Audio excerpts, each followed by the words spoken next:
last night we had a conversation and somebody brought up Blaga. Remember that, BX? They brought up Blaga. Yeah. And recently I've seen an interview, or I've heard people commentate on an interview between Stephen A. Smith and Anton Daniels, which I don't mess with none of them fools. I don't.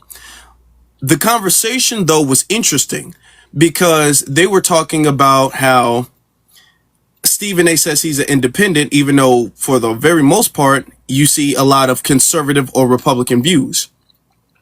And Anton asked, a lot of black people, most black Americans, do have very conservative views on a lot of things, which, to be very honest with you, a lot of people in America have conservative views on things.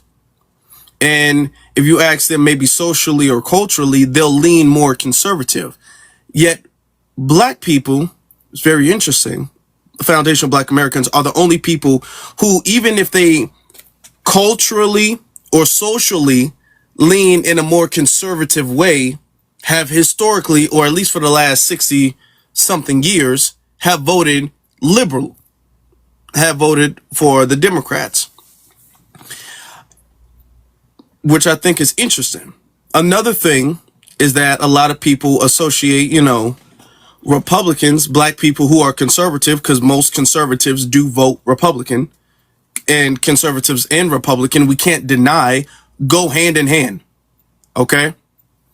It says black code, don't talk about black culture on the internet, you're not black. Oh, well, no. Okay. Just ignore that. Anyway, it's interesting because a lot of people have conservative views and they're not Republican.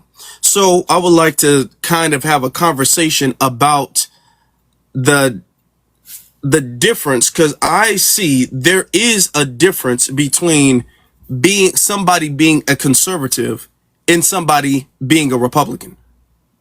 All right. The key difference is that a black conservative, the conservative values, which there's honestly a spectrum, of conservatives, just like there's a spectrum of liberals. You might have conservative views on this, and this, but a liberal view on this. Okay. You might have a liberal view on this, and this, but a conservative view on this. So there's a spectrum, between liberals and conservatives. However, in modern society, in modern times, people treat it like it's all the way one way or another. Okay. You are conservative, left, like from start to finish on every single issue, or you're fake, or you're liberal on, every issue, or you're fake. And normally, I'm gonna be honest, normally it's the liberal side that has this very micromanaging, almost,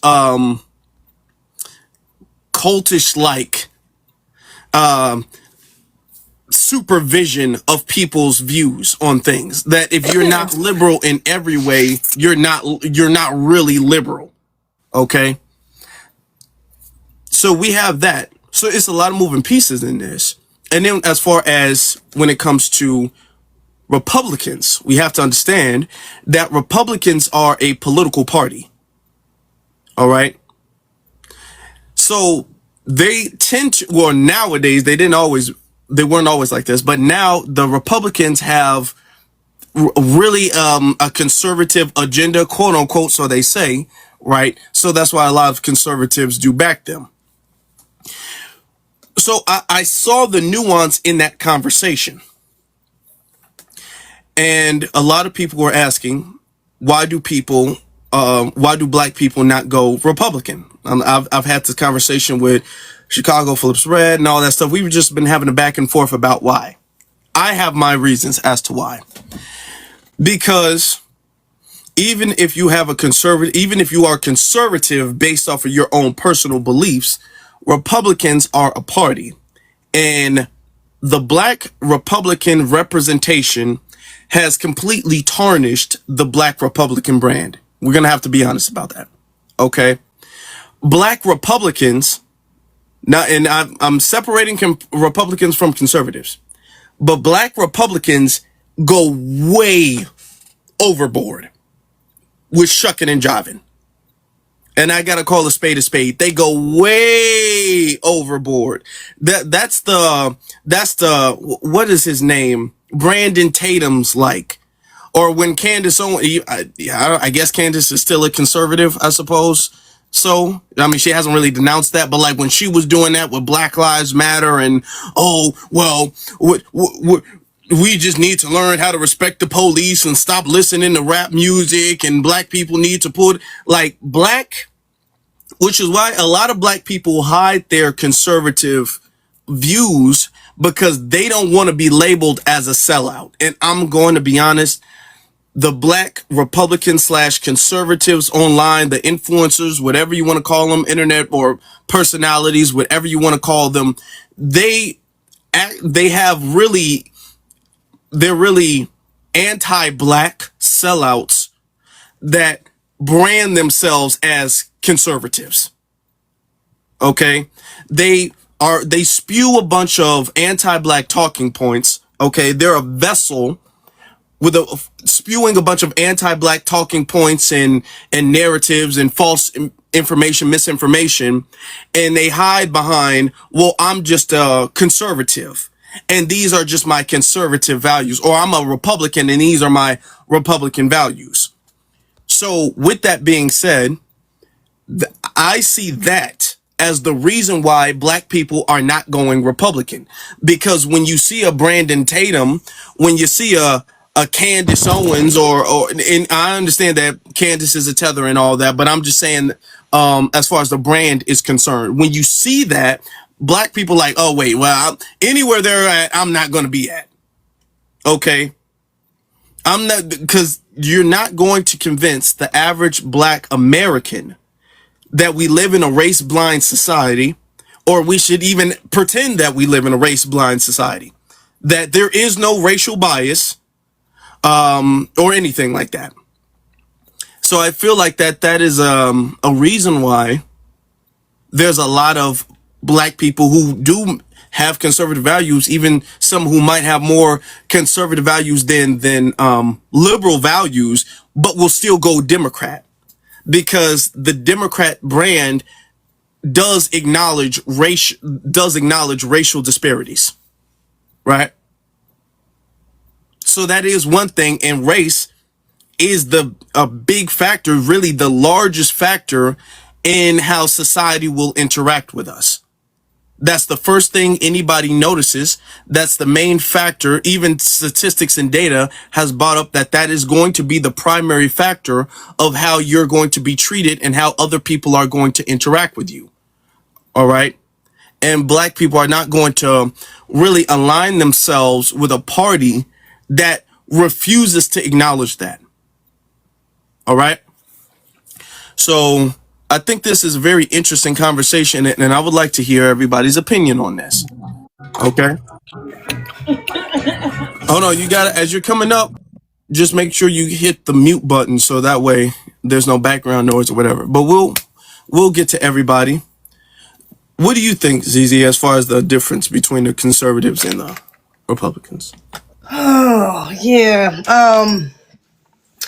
It's a similar thing with the conservative Christians, when it comes to these Republicans, because I think you kind of pointed it out. That's really the main issue I think a lot of black Americans have with them, is that they tend to ignore the racial factor. With the conservative Christians, it's, we're all children of God. We're supposed to forgive and love thy neighbor and da-da-da-da. But then you ignore, our open enemy attacking us. Our neighbor is trying to psychologically and physically and mentally and emotionally attack you, and we at WAR, and you sitting up here talking about let's hold hands and pray, and that ain't gonna work. That's just not gonna work, in reality. So, and the same thing go with the Republicans. They like to hold hands. They up there praying. I remember when they had them black Republicans and conservatives up there at the White House praying with Trump, and it's like that performative, those performative actions, where it kind of ignores the reality that black Americans are facing. It's like that kind of puts a bad taste in our mouth. And it's like, nah, well, now I'm just going to stay away from that side completely, even though, we get over to the left and we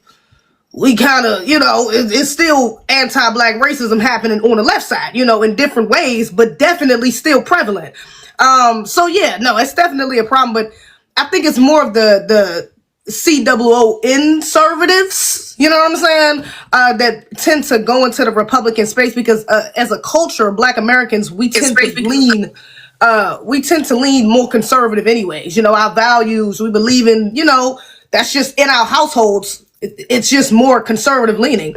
But as far as being Republicans, yeah, that has just been a bad, just a bad look for Black Americans where it's like, you a Republican, now everybody looking at you sideways. I done had conversations with people and they was like, they thought I was Republican. I'm like, I'm not no damn Republican. That's not, slow your roll. That's not, what I'm saying? I never said I was on Team Red or on a red plantation. I'm independent. I'm not with neither one of these people. I'm where the tangibles is at. I'm where Black Americans can get the most benefit at. So that's at the end of the day where what Black Americans need to be doing. That's what we need to be focused on. We shouldn't just hop to the left side, or stay on a Democratic plantation because the people on the right are overtly, more anti-Black. When covert anti-Blackness is still just as bad. You know what I'm saying? And honestly, I would take the wolf over the sheep, and the wolf in sheepskin anyways.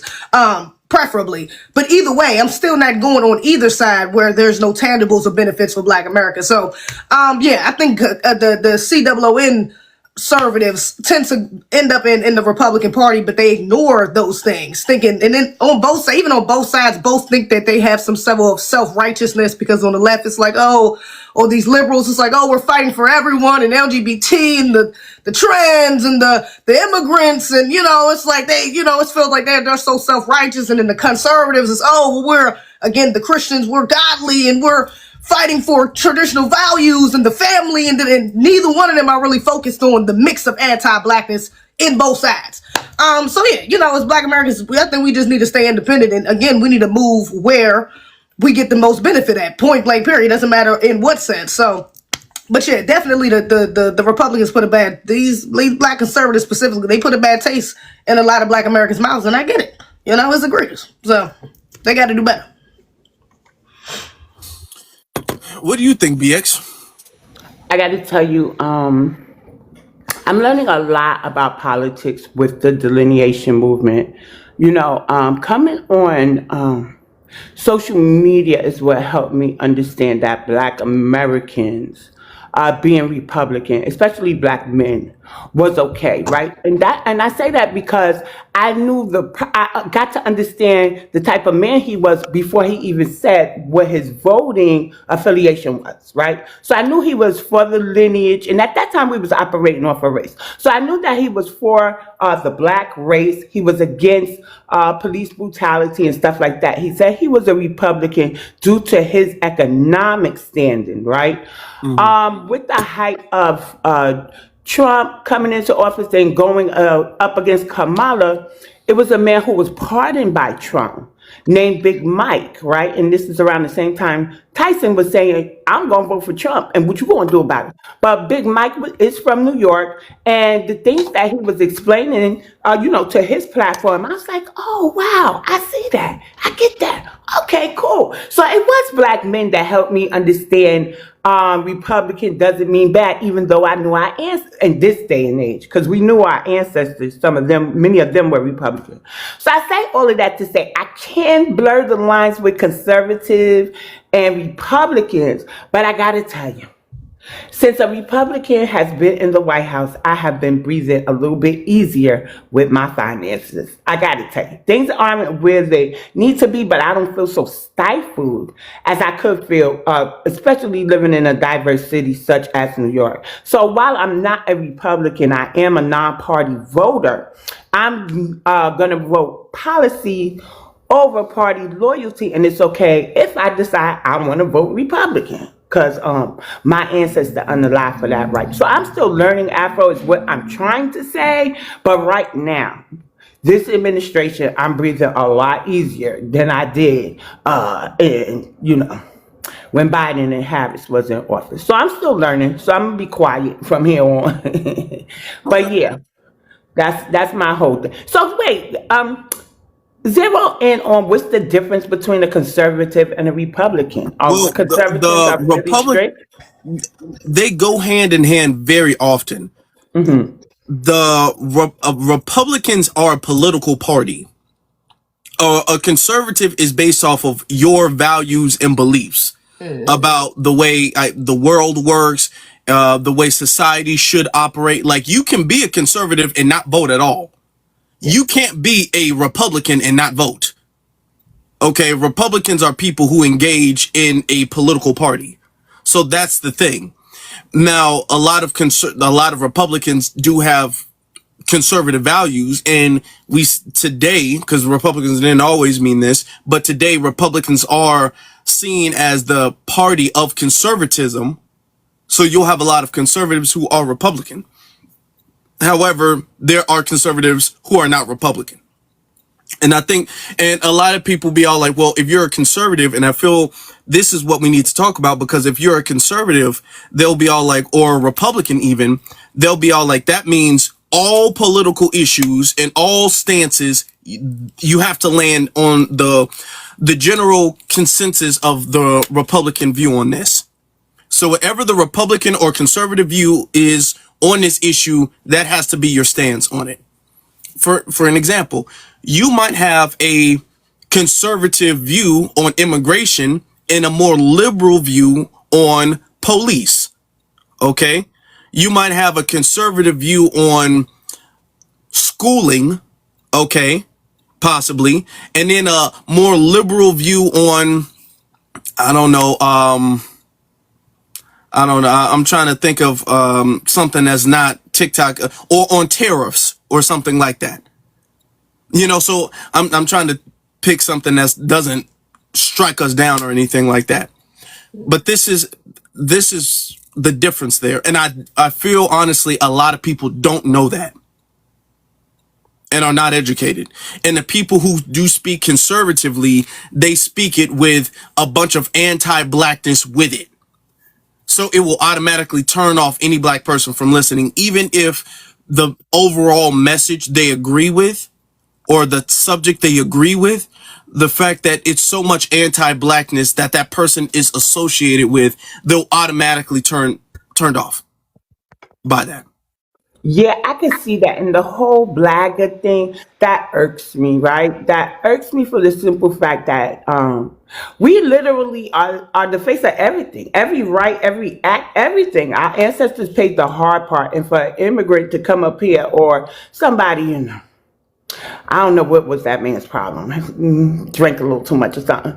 And say blagger like that when we didn't even vote for President Trump in the numbers that the Latinos did, who have put themselves as the face of illegal immigration. And it's like, why are Black Americans held to a different standard? They wouldn't even hold the people that really could be held accountable for Trump being in the office. I mean, what type of crap is that? So certain terms are starting to irk me. I think for the most part, people need to leave Black Americans alone, because they people and their ancestors ain't put the amount of work that ours did. And our ancestors didn't put in the work for us to be reprimanded for exercising the very right that they underlied for, right? So if our ancestors have seen how the Democrats have dropped the ball, except from the time that they say the party line switched till today, do you think they still be voting Democrat? Do you think Biden could have told them, if you ain't black, if you don't vote for me, or you got to listen or fall in line with the Hispanics, our ancestors? No. I don't think they would have went for all of that. So don't hold us to a standard that you could never hold nobody else to, especially if you ain't governing your own homeland, but coming over here trying to call some shots. You don't have that right to talk to Black Americans like that. We have to vote our best interest, not the immigrants, because the immigrants have always been for self. It's about time we put ourselves first. And whatever party's going to offer the tangibles, I was never going for Kamala. I was going for Mary Williamson. I think that was her name. Marianne Williamson, who was talking about reparations. The white Bernie wasn't woman. really talking about, yeah, but she's an remember. author and she was mentioning reparations. Elizabeth Warren, they was calling her a fake $5 and all this other stuff. So yeah, it's time we put ourselves first. And on the table better be reparations, or they ain't getting in that office messing with us. And I land. All right, can you set the decorum? Oh yeah, I almost forgot. Oh, thank you, y'all. So when y'all come up on the panel, immediately go on mute like these beautiful people on the panel already did. When directed to speak, please lead with your ethnic group and if you're over 18. What I mean by ethnic group is my ethnic group is I'm a Black American slash African American. I know we don't like African American, but that's what it is until we get it removed, right? Which we are actively trying to do. So to be a Black American, there is a legal framework. I'm not pulling it out the air. That legal framework states that if you can trace your ancestors to an 1870 USA census, then you are a Black American slash African American. If you can't trace your ancestors to an 1870 census, then you are your 1870 USA census. Then you are your parents' country of origin. So if you have two parents from Puerto Rico, then you're well, y'all get it. Puerto Ricans get it. And if you have two parents from Haiti, then you're Haitian, American, you can hyphenate it, and then a Nigerian, Ghanaian, so on and so forth. Nigerian American, Ghanaian American, Ethiopian American, so on and so forth. TikTok friendly language only. We understand by ethnic. So if you come up and say you're by ethnic, we'll get it. Everybody is allowed to speak here as long as they're respectful and we don't hear misinformation, then we won't stop you. We'll, after I'll let you go. And also TikTok friendly language only. So you guys say things like unaliving, schmurder, self-deletion, hard candy, spell out what you're unsure of, and we'll get it, right? If you can't say it on the panel, you can't say it in the chat. The chat does like to curse from time to time, cuss from time to time. Please code it like FCK, FCC, stuff like that. Ooh, I'll read it. I'll understand it.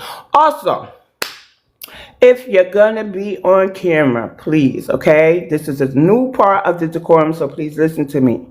Please make sure there is no tobacco products or anything that can be perceived as, liquor. Just stay in TikTok friendly guidelines so that the platform is not at jeopardy. If I turn off your camera or ZZ or Afro turns off your camera, it's because we didn't know what it was in sight. Correct, Afro? Yeah. Just to avoid that, yes. Okay, so I think we're good on that. See the orange heart by Afro Lee's name? Click the orange heart, complete your daily mission, claim your points, and it'll unlock some really cool gifts that you could give to Afro. He has a super fan option. You'll get perks with that. One is panel priority. Also, he has a gift goal. Help him with that. Tap, tap, tap, and share the live to get some fresh perspectives in here. And I think so far that's all I have to say about that. Please don't call us blagger just because we're not talking from a democratic lens. Yeah, I'll leave there. All right, let's get to our first speaker. We're gonna get to Gamicus. What's going on, y'all? I'm a Mexican American. Okay. I appreciate y'all for leading with the ethnic group because a lot of panels don't even get down like that. They're gonna ask you name, age, and race. Once you say your race, whatever it is, they get offended. So I appreciate the courtesy. Okay. All right. So to add something to the prompt? Yeah, so Candace Owens, I feel like just seeing her interactions with some of the interviews that she's had with rappers like T.I. and stuff like that, they don't completely rock with her, even though all of her agendas line up with the BLK community. And I feel like that's not right. If you got somebody like for example, even the whole Dr. Umar situation, I feel like if people would have took more of an interest and kind of helped him build his school, that would have been good for all BLK people, the entire diaspora. But to my understanding, in 2026, the diaspora is so divided as opposed to 2024, 2023 and below. Not everyone in the BLK diaspora thinks the same. So knowing that and going into these type of panels, I don't judge by the color of your skin. I judge by the way that you treat me personally. So regardless if you're a conservative, Republican, Democrat, it's the golden rule. Treat others how you want to be treated, Okay. And that's all I can say. Now, let me ask you, we get your ethnic background. However, for more context, what is your racial category? Because you can I be a don't. Mexican and be of different racial categories, you know. So what is your Correct. racial category? Correct. So I don't identify with my racial category because they Okay. try to put me in the category of YT, and I don't identify as YT.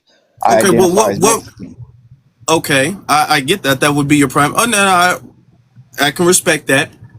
But just based off of the American construct, you would be a YT Mexican, correct? On paper.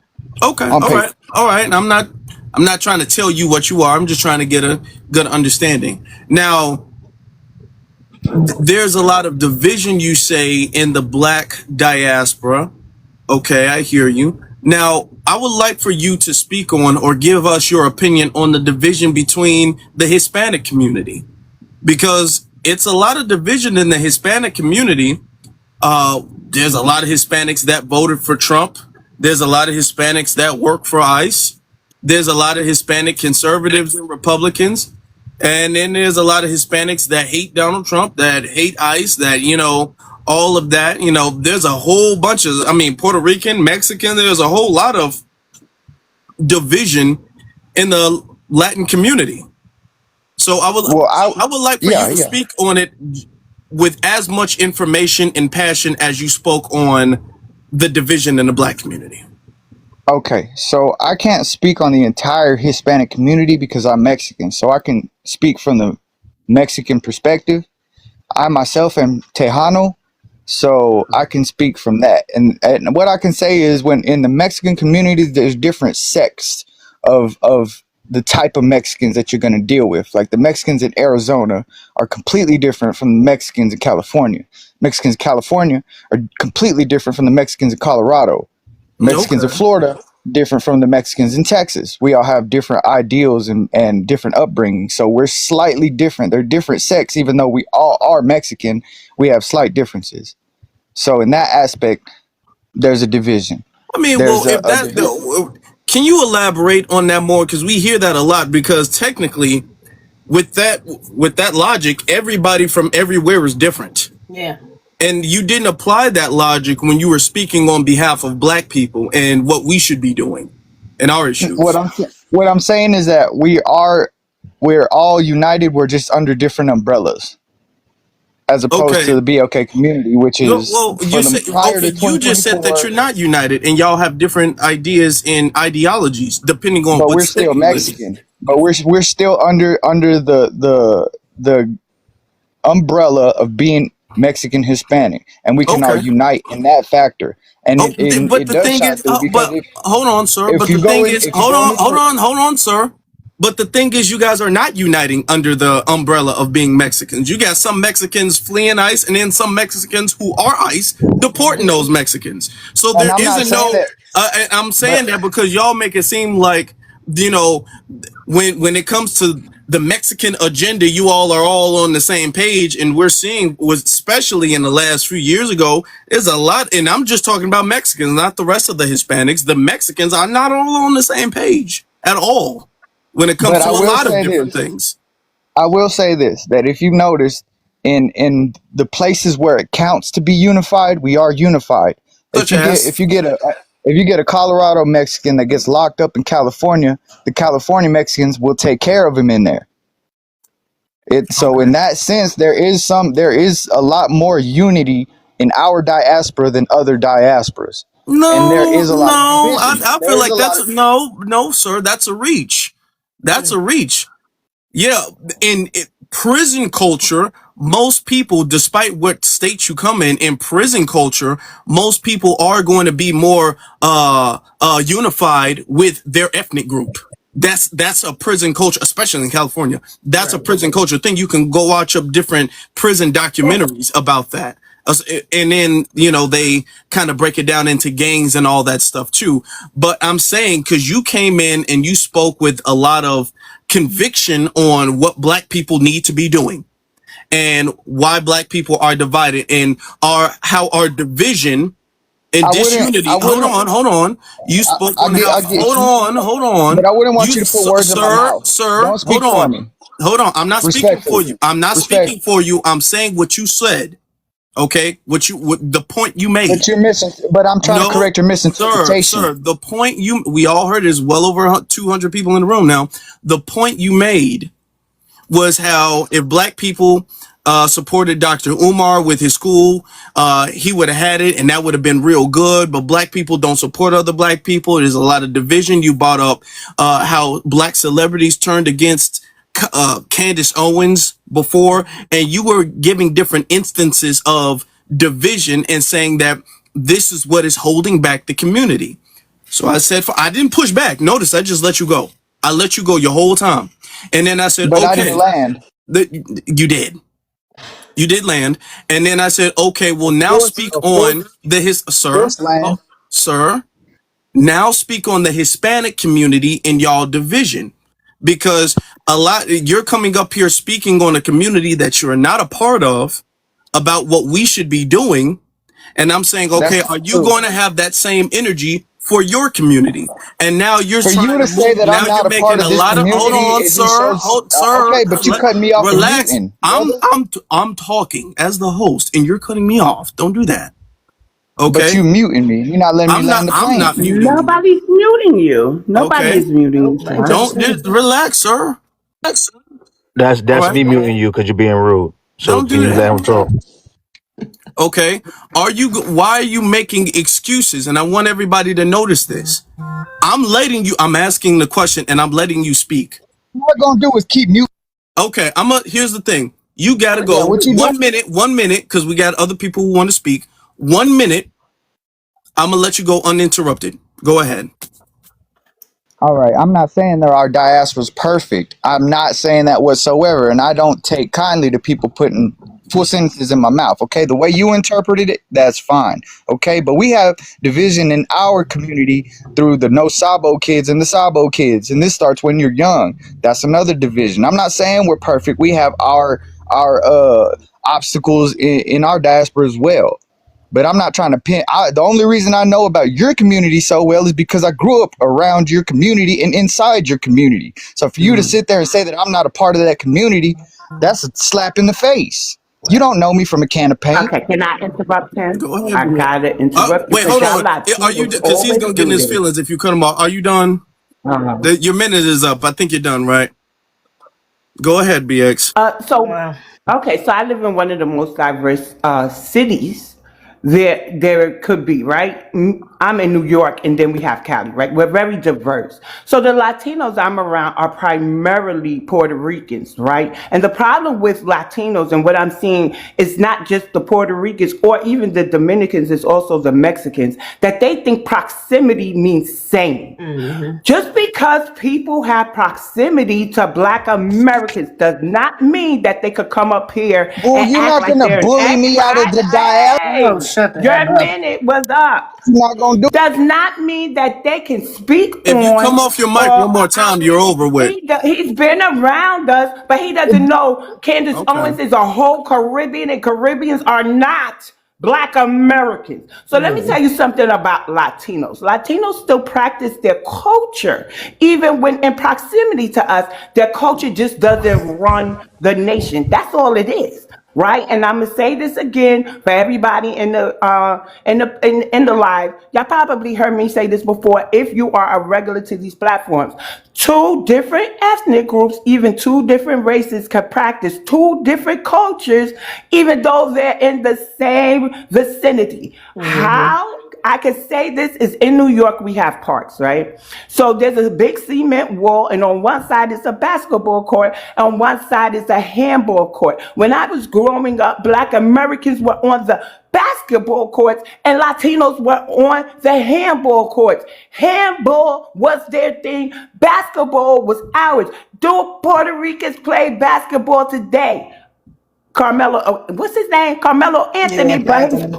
his mother's Black American. His mother's family raised him, correct? So Black Americans very well practice their own culture, and so do Puerto Ricans. And we can be totally separated while even in the same park, inches away from each other.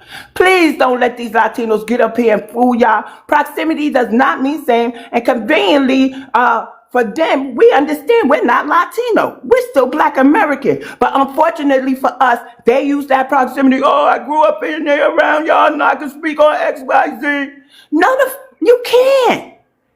No, you can't. Candace Owens is a whole Caribbean. She should be speaking on Black Americans either, because she already admitted she has a Caribbean bias. She's for her people. And Dr. Umar has Cuban descent, right? And I don't really like to do that because, and put it all on the Cuban side of him. He could just be a scammer. We have supported Dr. Umar to the point we made him a millionaire damn near. And there's still no school. We are not going to continue supporting people that's not for the lineage, especially when we could be funding somebody who does the work. And I want to say this about Dr. Umar and these donations. A little while after Dr. Umar started, you remember the man who came to visit your platform? He said he was Pan-African. I said, oh, that's the brother from New York. He opened 2 schools. He said he got another school in North Carolina now. So that Pan-African, his name's Q Butter. Q Butter started after Dr. Umar collecting donations, kept everybody informed step by step what he was doing with the donations. Do you know that man has 3 locations up for the children? We may not like Pan-Africans at this moment, but at least he did the work, and Dr. Umar still scamming people. So before a Mexican come up here and say, it's the Black community, no, we put our money in the right place if you donated to Q Butter. And that's not to put the people down who had hope in Dr. Umar, but he failed. He failed the mission. He's a scammer. It's safe to say that now, guys. So Mexicans damn sure can't speak on Black American issues because they don't understand the nuances of it all. Even I'm gonna say this. I know Dave. He wanted to say something. He wanted to I address definitely it. wanted to. Yeah, I'm gonna let y'all go ahead. So I'm gonna say this I too. go quick, Afro. I'm gonna let everybody go. I'm gonna let everybody go. Just everybody gotta be kind of brief so we can In order, go. HD. But I'm gonna call the names though. I'm gonna also say this too. Even if he grew up with Black people living in the same house or whatever, he is not treated when he steps out that house like a Black man. He is not.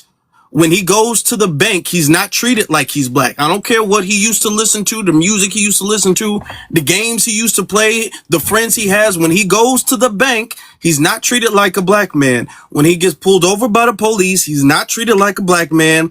When he goes to apply for a job, he's not treated like a Black man. So all of this, well, how you gonna tell me I'm not? Because you're not. And that's just it. Is nothing you can do to be in another community. Is you're not that. That's what it is. Dave, I know you said you wanted to say something about it.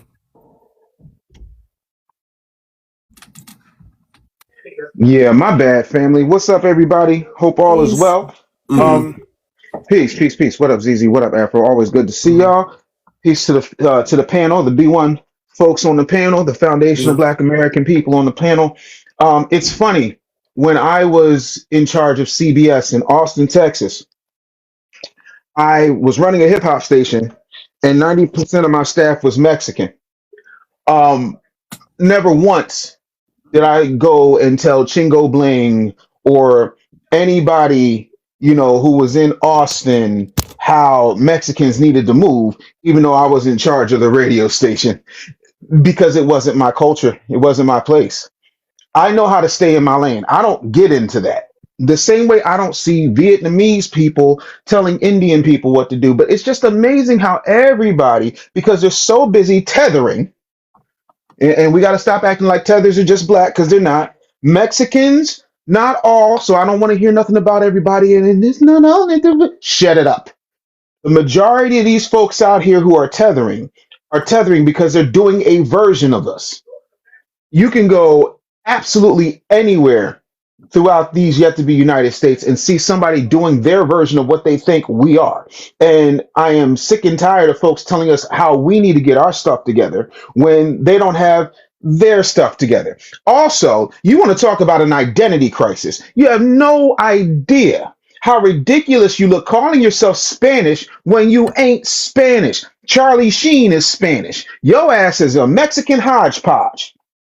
And what that means is you got folks. I had a homeboy named Pablo. Pablo's grandfather fled Germany in the late 1930s, early 1940s, because he was part of a particular Reich, not the second one or the first one, not the fourth one.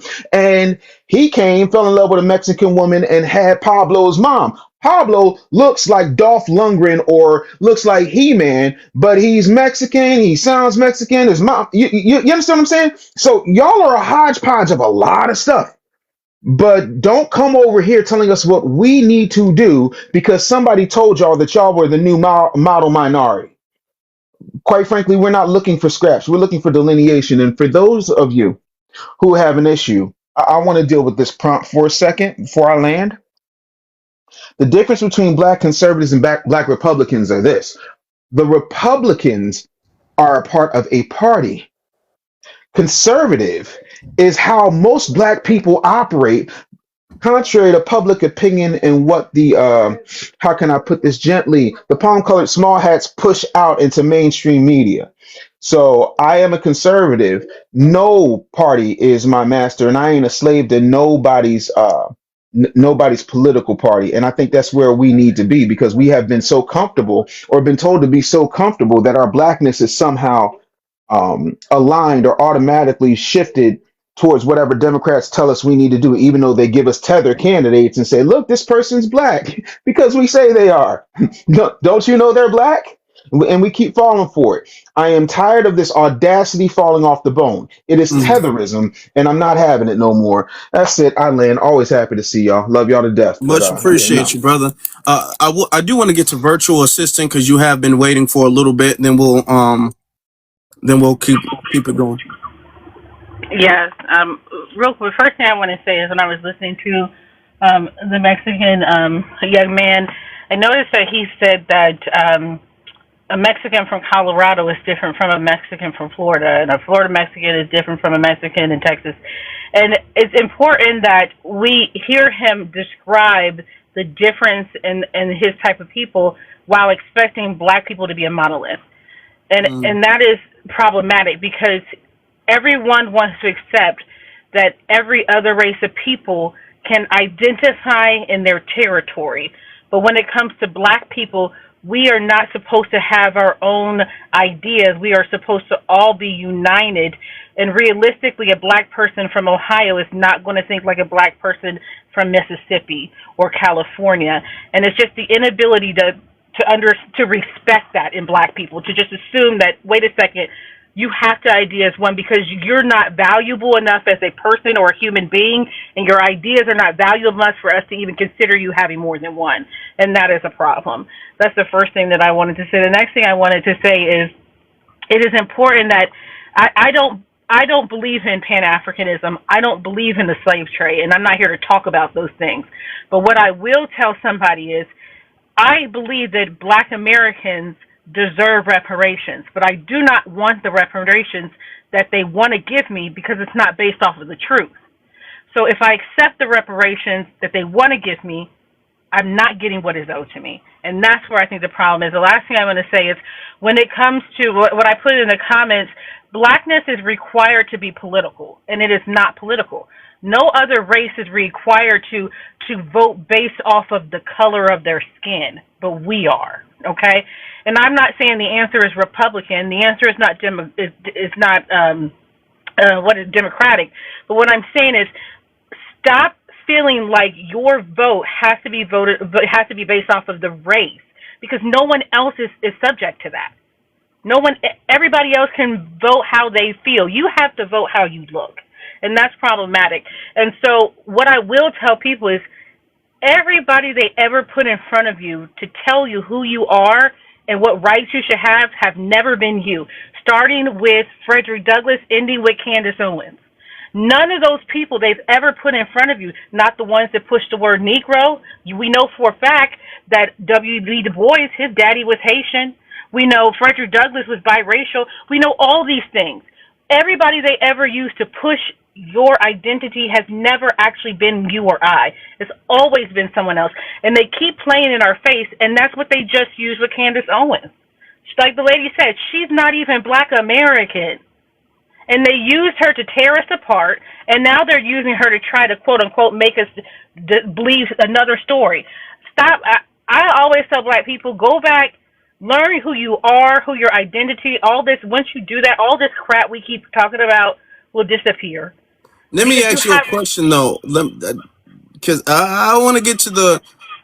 You said something about Frederick Douglass. You Hmm. said Fred. Are you implying? I'm asking because I'm not. I'm asking. Are you implying that Frederick Douglass was like a plant? I believe he had good intentions at some point, but yes, I believe he is somewhat as a plant, along with George Washington Carver, I read along his with book. Booker T. Washington. I'm not saying that I think these people meant malice, but what I am saying is they were there for a reason, and they were put there. Did you read And his every autobiography? Oh, okay. Hold on. Please, please don't come off the mic if you're not Yeah. BXZZ or Afro, please. Okay. That's me. That's HD. I apologize. All right. We'll get to that, but everybody wants to speak. I do. You said you feel like he was put there. Who do you think put him in a place of influence? politics, white people. And you think Can I ask a question? you think they did that to manipulate black people? They put Frederick Douglass there to manipulate black. I'm Well, asking. I'm not even Frederick pushing back. Douglass, not just Frederick Douglass, along with Booker T. Washington and W.E.B. Du Bois, are well-respected people in the community. I'm not going to take that away from them, including people like Jesse Jackson, Martin Luther King, Malcolm X, all very smart, intelligent people. But one thing that they will go back to W.E.B. Du Bois. Let's even include Jesse Jackson in there because he's registered as a Cherokee Indian, while you're an African American. But one thing that is interesting about these people is that they were used. Those three I listed: W.B. Du Bois, Frederick Douglass, and W.B. Du Bois, and Booker T. They were used to push the agenda of the Negro and who was the Negro and why you should be assimilated into Negroism and why you should identify as it. And three different times in history, and those are the people that pushed it. Okay. Then you got Jesse Jackson, a registered Cherokee Indian, who was used to push the idea of the African American. So every time they wanted to give you an identity, they use somebody who has never really been you to do it. And that's what's problematic to me. Not that they were bad people, not that they didn't have some good things about them, not that they weren't trying to help people, but the bottom line is I find it interesting that every time they chose to give you a name, it was never by somebody who was actually you. That's the Okay, well, problem I'm saying. Frederick Douglass was born a slave, right? Well, So, guess like, what? Frederick Douglass was born to a white man and a black slave. That's what we have on paper, supposedly. But what we do know about two people, let's go back to those times. A white slave or a white person and a black slave coming together may not give you the ideology of a black person. You might come up with some white ideologies. See, the problem is still if you still need to use me. You can't keep using everybody else to define me. Use me to define me unless there's an agenda for why you are using them to define me. Why did we have to define Negro by a Haitian? Why? okay. All right. Thank you. I just wanted to inquire on your stance just so we can have a full understanding of where you were coming from. But we gotta let everybody speak. Everybody gotta weigh in, and so it's like 5 people in the queue, so we gotta let our brothers and Can I sisters ask out. a question? Yeah, what's your What is question? her ethnic group?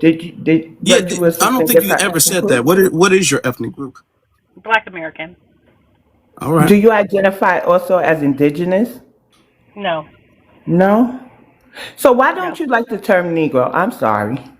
Because it wasn't given to us by black people, it was given to us by white people. What term was given to us by black people that you would be okay with? I don't believe there is a race term for us. Because I don't believe that I believe we are the original people. I believe we need a term of race. Everyone else needs a term of race. So what should we go by as our group of people that's separate from other groups of people? The original people of the land. Okay. All right.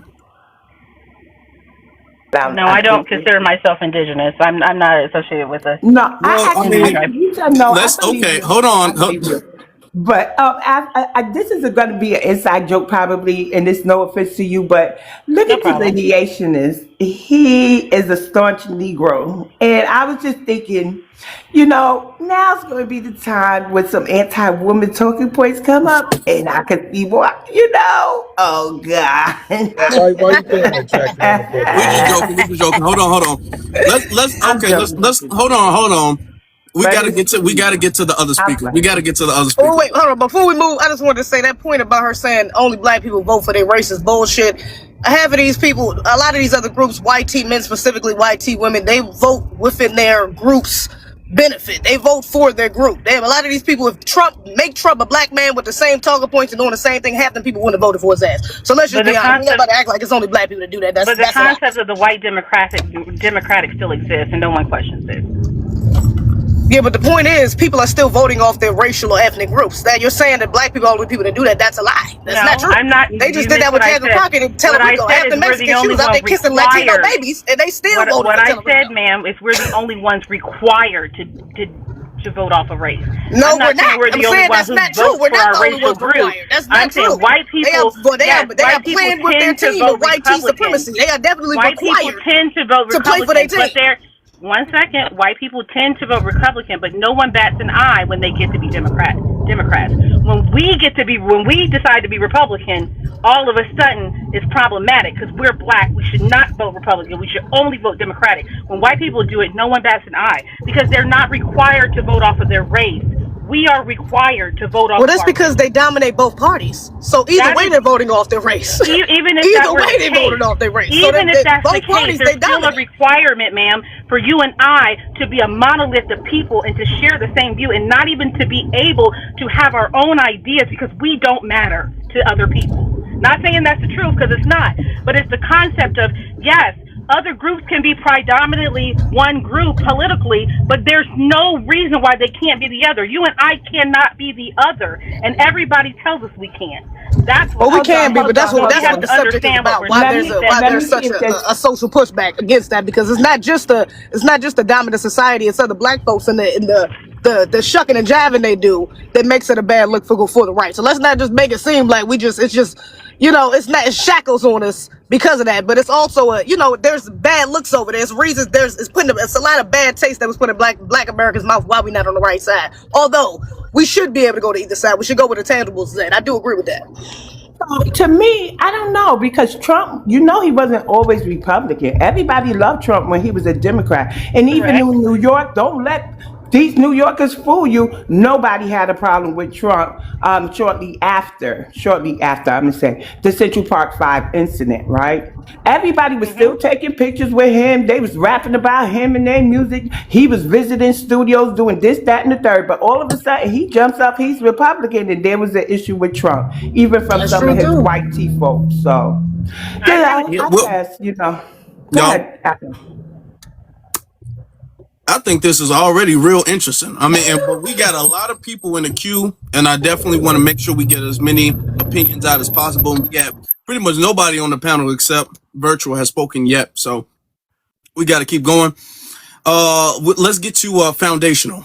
Yeah, peace of life to the family. This is a interesting conversation because nobody's wrong, to be honest with you. This is the first time I got on a panel and it's like, damn, Virtue's kind of hitting some points and ZZ hitting some points, right? Because there was a time where Frederick Douglass was utilized to kind of galvanize our people into the Freedmen's Bank. And we understand the white tea people utilize that as a way to get the deeds and the title to the land and stuff like that. And so if we being honest, that did happen. Same thing with W.E. Du Bois. He was utilized to create the NAACP, and that haven't benefited us at all. And he is half Haitian, if we start breaking it down. So sister did have a point, believe it or not, right? But there was some points I agree with ZZ also, right? We're going to go back to that, but let me go back to the Hispanic brother that came in earlier. I think the issue is when it come down to the proximity. A lot of people take proximity for granted to the point where they forget their guests, right? They forget the fact that they're guests in the house, that they think they're in the house and telling us to get out the house. Hold on. How you going to tell us to get out our house and tell us, no, you can't tell me you a guest, fam? and y'all taking it for granted. So the problem is now we became Indian givers. That's the problem. We let people, all right, yo, you could take part of our culture. Now we realize they're telling us we have no culture, custom, traditions. So we're Indian giving now, taking it back and snatching the rug from under their feet. And this is why they're going crazy. The brother was crashing out. You was very respectful, Afro. That's what I don't understand. When he started crashing out, because this is how entitled they are to our culture. This is how entitled they are to our customs and tradition, that they feel like, how dare you tell me I'm not part of the culture? Listen, I did combat kung fu for about 15 years. Hao Chuang, Kui Jiao, Sui Jiao. I've been to Chinese events and all that. That don't mean that's my culture. I'm a guest still. It don't matter how long I did it, how long I've been around and everything, and how deep embedded I can probably speak the language and everything. I'm still a guest, and I give props where it's due. So I don't understand that people think that being around and hanging out and being friends and growing up in, and you could probably say that all the hip hop verses and everything, that doesn't mean somebody said shrimp fried rice combat. I'm done. That doesn't mean that's your culture. And this is what people got it twisted. This is why people going around saying the N-word. You can't tell me not to say the N-word, and you can't, your hip hop is created, but this is why we got to start pulling the rug from under people's feet. We got to start pulling the rug because people feel entitled to our culture. This is crazy. And this is why people tell us we have no culture, custom, and traditions, because we have a lot of people thinking it's their culture. This is crazy, right? So, let's get to this. It's funny. I love the fact that Afro made this prompt. You're a little nicer than me. I made a video about this. You're a little nicer than me. I actually put black conservative and the bootlicking. I went deep on it on a video about that, right? So shout outs to you for being nice, brother. I love the way you move, right? But there's a difference between black conservatives and people that want to kiss the heel and lick the boot of the white tea supremacy. There's a difference. They always have the problems of the community. They always have the issues of the community. And then you ask, okay, what's the solution? They say this generalized, well, we just got to come together. No. Give me a 10-step program. Give me some real solutions, something we can do now. Well, you just got to, we need to have a nuclear family. Okay, give me solutions, sir. They don't have solutions at all. I talk to them all the time. What they do is, and then what it is one thing you got to understand, that there's a lot of money and there's a lot of money in pumping up the inferiority complex of the white tea, right? There's a lot of money of making white tea inferiority white tea with inferiority complex feel good about themselves, and that's what this is about. And they only can go so far. They can only go to podcasts, and that's it. They don't go further than that. Candace Owens is a prime example. She started off going against Black Americans, and she was good. It was a hoorah. The moment she stepped out of bounds and talked about the Jays, guess what happened? She got kicked in the boot. They kicked her right in the boot. No, you got to get up out of here. No. You stepping out of line. You did to talk about Black Americans and Black Americans only. Don't step out of line. You did. I'm sicking you after the Black American. Officer Tatum, too. Officer Tatum, he was going at the Black Americans. Then he tried to talk about the white tea. Hold on, brother. And they all turned against him. Fuentes and all of them. So the moment they step out of line is the moment, because their only goal and the only reason they even have an existence and the money they make is to go against the Black community with no solutions. If any one of us was to turn around and just go against the Black American community and talk about the ills, the fraudulent statistics they bring up with these flawed statistics of the Black American community, I mean, we go rival in 24 hours. Whole bunch of views and everything, right? And that's and that's what they do. That's the goal, right? Again, to pump up the and kind of cure the inferiority complex of the white tea supremacists. So what I'm saying, my point, and what I'm saying is there is a difference. Just because somebody's conservative don't mean they are a boot kissing Republican. And I'm glad you showing that difference. I'm gonna land on that, family. I appreciate that. Well, thank you. Let's see. You've been waiting, Elijah, pretty much since the beginning. So, are you still with us? What about HD? Yes, I am. You're next, but he's been waiting longer. He's been waiting since we Oh yeah, started. yeah. All right, yeah. Okay, no problem. What's your ethnic background, bro? Are you talking of Elijah? Yeah. Okay. Lord.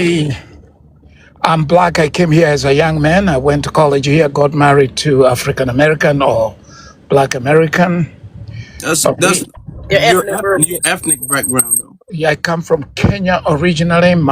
Okay. And I was born in England because Kenya was colonized by British, and my father met my mother there, who is Jamaican, and they got married, and I was born, and they took me to Kenya. I went primary school there, high school there, university there. All We right. don't need your What, background. You what's can't on just what's on move your on. mind when it What the comes to the hell? prompt? Lord. Okay. What's on your mind when it comes to the prompt? Okay. I have been here for a while. I'm a voter. And I want to go back to something that you mentioned about an hour, probably 1.5 hours ago, that about why some of the blacks seem to be driven by Democrat concepts.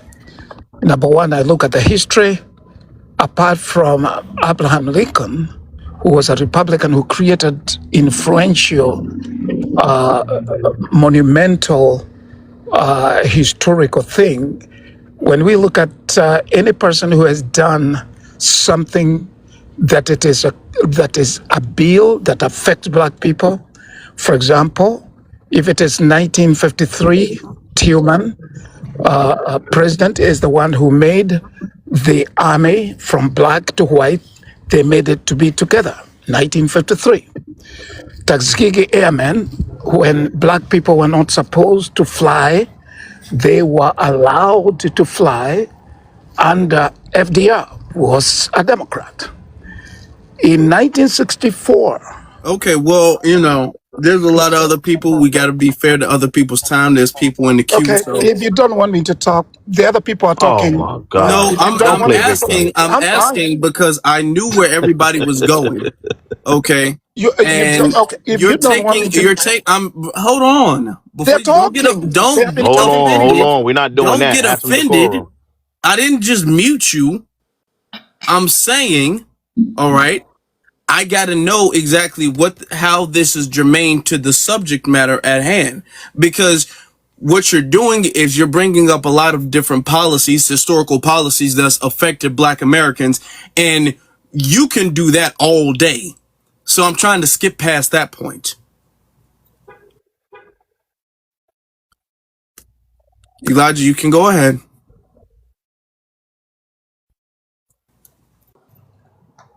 Okay, well, Yeah. Elijah, Yo, let me go, yo. Going Let me once.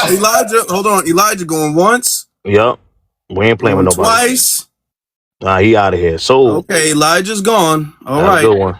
Now, y'all, more than fair. I don't want nobody. Y'all don't let nobody talk. First off, this really don't got nothing to do with him. To be honest, it's not a part of this community.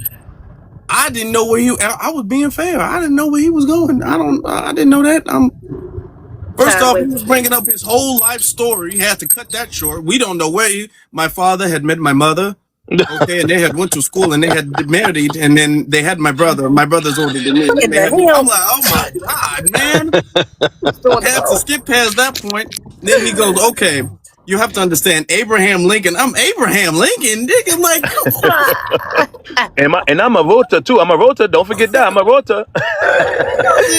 Okay, man. Lord. I pay taxes. Look, and then I'm like, hey, can we skip past it? You're not letting me speak. You let everybody else speak. I'm like, don't get offended, man. I'm just saying, dude. Like, Get to the point. come on. All right, but he's gone now. All right. Shout out to him. Okay. HD, you got it. What's going on with the fam? Peace, peace, Down family. with the family.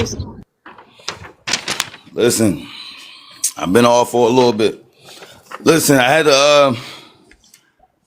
I seen some things. Now this is gonna come from a YT side. Now this is gonna trickle over to our side if we don't pay attention. But it was a what is Trump's daughter name? Lucy Trump, I forgot. I don't. Lacey Trump or some shit, right?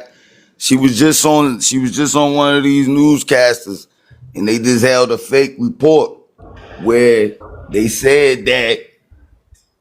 Now this is what they said. They said women as a whole is getting off the balls base. Basically, they getting off the balls base, the boss chick stuff, and they want to go back to being traditional wives. They call it tribe wives. Now listen, they're trying to get women. They trying to get people to think that they want to be more of a traditional wives because they don't feel like working. So basically, this is what they're trying to do. They're trying to do what we're doing because we're all unifying. You dig? And we're all trying to figure out which women we should take care of, which ones we shouldn't, which men should. You dig? Now they're doing the same thing. I want y'all to understand how these people is copying us, but they're doing it in different forms. You feel what I'm saying? Now, this is why I say we got the opportunity. This is where the D9 come in at. We got to get the legislation to basically gyp these people and be like, look, y'all not taking care of America right. We got to take them to court. Listen, we got to find some way to show that these people is not taking care of America right. Do that make sense? Yeah. I'm a little How can confused. we I ain't gonna switch lie. the I'm a little table? How can we confused, brother. switch the tables? How Am I? can we switch? Let's. Am I Because the I only one a think little confused? if y'all look it up. She's I'm a sitting little up there. confused. So we can use that and be like, oh, so now y'all don't think y'all want to be boss chicks no more. So, like, how can we use that? What you That's talking about? that's. Let me think about that. Because that's an interesting point. The That's chat right there. conservative. That's a Republican saying this. Yeah. Oh, okay. Let me just get to the other speakers real Can quick. you elaborate on that, Afro? I just want to I don't know. Maybe I'm bugging. If you can, maybe you can elaborate. Cause Basically, Republican chicks want to be feminists now. Now, every chick want to be feminist. Okay. feminist or feminine? They want to be feminists. Like, you know how conservative ladies was, because they took a poll. They was like, you know how Republican ladies be like, conservative ladies be like, oh, I'll let the man lead and all that. But they took a poll and said, yeah, I'll let the man lead. But then they took the poll and like 46% said, I still want to have a job. 18% said, so if you basically lying, they all lying. So They all want to be taken care of. What's your So they background, all family? need to get under FBA leadership. They all listen. FBA is the only one that show mercy. We the only ones that show how to deal with having a wife, having kids, dealing with the land. We the only ones that know how to. So basically what they saying is they want to go back on our law. So how do we fix that and make it happen? Oh, yeah, hey, that's something to think about. Delineationist, you got it, bro. All right. This is a very interesting conversation. There was a lot of things that were said too. We can start off with Frederick Douglass. Frederick Douglass was biracial, right? Frederick Douglass issued he was against black nationalism. Also, he supported the China. He was advocating for Chinese rights. So they were talking about underneath the Chinese Exclusionary Act. So that was hurting our community, and he was in support of having Chinese people over here, only for them to undermine us in our civil rights 100 or so years later. So we have to keep that in mind. He also came up with, he's a supporter of the theory called the composite nation theory, the swirling pot, the melting pot theory. You guys probably heard of that. So I look at him as a Boule, predated Boule, from my perspective. I don't publicly say that to other people and bash people overhead over the Frederick Douglass thing, but I'm aware of those things and why people have those reserved biases towards him. because some of the things that he was advocating for, including feminism, he was supporting Susan B. Anthony and them heifers, them white heifers. So nah, I'm not a fan of him like that. But I'm aware of him, but I won't kick dirt on his name though. So we have to be kind of tread lightly with that. But to give some facts, this person, one of the people said something about Negroes, saying that Negroes something that the Spanish or some people gave to us. Look up Negro land. There's a map, and I'll leave that one there. The individual brought up some facts about W.B. Du Bois. I think she mentioned a couple other of them. Some of them were Boule. They were a part of the mulatto class. I have said things like this before, that certain bi-ethnics were placed over some of the slave class with the intentions of being the first buffer class. So that's the reason why they had mulatto on the census and different things, to delineate and separate themselves from Negroes, chattel slavery and stuff like that. So when people get upset with me sometimes when I say I don't want biracials to get reparations, it stems from those type of situations. Thanks for the gifts. Thank you very much. Okay, keep going. Yeah, the difference between black conservative and black Republicans. Black Republicans, you're beholden to a party, no different from a black Democrat. You're a do-boy for their party, and you're pushing a white agenda. Black conservatism, I look at it from this, is based on tradition, faith, family structure, and patriotism. We have family members that fought in this country, fought for this country, fought in every war. So we do have patriotism. We do have certain conservative values. So it is a difference. You could have conservative values, but not be a part of a Republican Party. That's why they have Republican by name, Rhino or something like that. That's that slang that they like to use. So those are just some of the things. I just want to stick to the facts, because I know people getting their feelings about certain things, and just stick it to that. But we need to not, when it comes to like guys like Frederick Douglass, we should learn from the mistakes that they have done. We don't public out the ancestors unless you're doing better than them. I think that that's something that we need to start learning. Yeah, now I'm gonna be honest. 100 years from now, I know the black community is gonna drag the hell out of me when they find out I stole a Snickers bar from a gas station when I was 14 years old. Nah, no, Lord, I'm telling you that the way I'm telling you, we are. Nah. They gonna drag me for filth. They gonna say Afro was a fraud. He was he scammed folks. I'm talking about the Grace movie gone. Okay, I just know it's gonna happen 100 years from now. Oh boy, hey, it is what it is. Okay. All right. You funny. Can I add something? They're gonna be like, y'all know all that stuff he cheated on his math test. Okay, this dude was an idiot. Afro, can I add something? They're like, damn. Okay. Oh man. Yeah. Hold on. Yeah. What's up? I want to add something because I am in New York. I be telling people the people that know, and I apologize for not coming out there. I saw that it was 8 in the morning. I ain't gonna stop. I woke up. They hid the time. I would have been out there when Ghana came out there. But at the end of the day, I'm gonna tell you right now, I'm not from New York, but I've been out here for 4 years. I'm from Atlantic City, New Jersey. Like, shout out, you know what I mean, my town. Like, but I'm gonna tell you right now, like, I see the hostility. Like, I come out here with the best of energy. Like, you dig? Like, you already know, New Jersey dudes, we don't come out here with no energy. If it's good energy. Yeah, but Yeah, you should have came, fam. I was 4 hours away, and I came a little late, but I was 5 hours away, and I came out there. Technically, I had an interview that day. Technically, I had an interview that day. Okay, well, that was like a couple weeks ago. So we're gonna move on to Sage. But now, what I'm saying, I just want to speak on. I know, but we gotta make sure we get to all of the fact that it is hostile out here. That's it. Not all right, cool. Sage, you got it. I appreciate you, brother. You're a little tipsy right now. I'm with you. Black first to the family. BX, do I need to provide my ethnicity and and where If you don't go ahead, we know. leave me alone, Z. I just want to.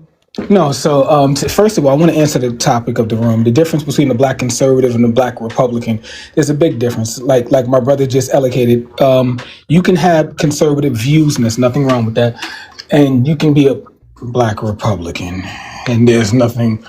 Well, there's quite a few wrong with that, and I'm not going to misspeak. There is something wrong with that, but you can have conservative views on a lot of things. There's a lot of things that I'm conservative about that I would like to conserve, that my ancestors fought for, in this country, that I would love to conserve. So as far as a black Republican, everyone can do what they want to do, but I don't necessarily agree that anyone, specifically black people, should narrow themselves down to a specific party, because you should follow a policy. Instead of following parties, you should follow policy. So if you are dealing with an elected official that is not adhering to your agenda, regardless of whatever party they're connected to, you should only follow a policy. That way you can vote for them or vote against them. And as you're talking, I'm a cycle to keep the prompt rotating. So keep going, Sage. Yeah, no problem. If I drop y'all, it's nothing personal. Hey, you can drop me, bro. Afro, you can drop me, bro. I got you. Appreciate it. All right. Go ahead, Sage. Keep going. Okay. Oh yeah. So basically, that's what I think that we've gone wrong. When I'm talking about black people in America, we've gone wrong with that. We just give our vote away for free. We don't make our demands. And now I think that this generation is now growing up and starting to look specifically at policy. So if you're not giving reparations, if you're not giving an anti-black hate crime bill, you're not getting the vote. And that's very simple. We're moving off of policies, not really off of party. We've been very loyal to a specific party for a long time, and we haven't gotten nothing for it, to be honest. So we recently just decided to wake up. I want to address something, because something was brought up earlier about speaking Spanish. Does that make you Spanish? Absolutely not. If you speak Spanish, that does not make you a Spaniard. I speak English. I am not English. You see how that works? Because a lot of people get that messed up, and that's where, specifically up here in this Northeast area, people think that because they speak a certain language, they'll call themselves Spanish. That does not make you Spanish, because if you are Mexican or Dominican or whatever you are, Costa Rican, Ecuadorian, you can't even go to Spain unless you're an American citizen. So that lets you know furthermore that you're not them, and they don't look at you as them. So I don't know where the confusion comes into play. I guess people just call themselves Spanish because they don't necessarily need to point out their unique nationality or ethnic group. But no, because again, according to the Spaniards, you're not Spanish. Lastly, I will say this, and this is specifically to, I think Brooke is in the room. This is specifically to her. What we spoke about the other day, that's done. She knows what I'm talking about. I'll speak to you in the back channel about that, Afro. And with that, I digress. All right. Yeah, shut up. Shout out to Brother Sage. Shout out to Brooke. I see Brooke is in here. Shout out to Brooke. All right, then. All right, let's get to. I like Brother Sage. He always hitting somebody in the back end. That's my man. Yeah, that's true. Go ahead, brother. I think it's another good point too, because I think it was you found somebody. I think it was your foundation who talked about the identity crisis in the Hispanic community. Yeah. Because I'm gonna be honest, they one thing on Monday, they another thing on Tuesday, then they back to the whatever they was on Monday, on Wednesday, then they something else entirely different Thursday. They don't know what they are. They are depending on who they talking to. They black when they talking to black people, they Spanish when they talking to Spanish people, then they indigenous when it suits them. They're all over the place. And you not only do you see it in their talking points, you see it in their behavior a lot of times too. Like, the identity crisis is real, man. It really is. Afro, you know what it is, if you don't mind, just 5 seconds? Yeah. Here's what it is. What it is they know they don't have the global respect, the global acknowledgement, and the global acceptance. So what they do is they throw in our culture like a coat. right? You throw the coat Mm-hmm. on to get live, to get lit, to get yourself out there, and then when they get the spotlight, now I'm gonna take the coat off and say, you know, ta, here's my coat, here's my actual. So that's what that is. They utilize our culture like a coat, right? And then when they get what they need to get or get there, that's why you see a lot of people when it's come down to the awards, they wait till they get to the awards and say, "Oh, niggas, look, I'm African all of a sudden," right? And when they've been Black American this whole time. Mm-hmm. And that's kind of what's been going on for the last. And it's not just them; it's all that's been doing that. It's not just them; it's all that's been doing that. They utilize it for clout.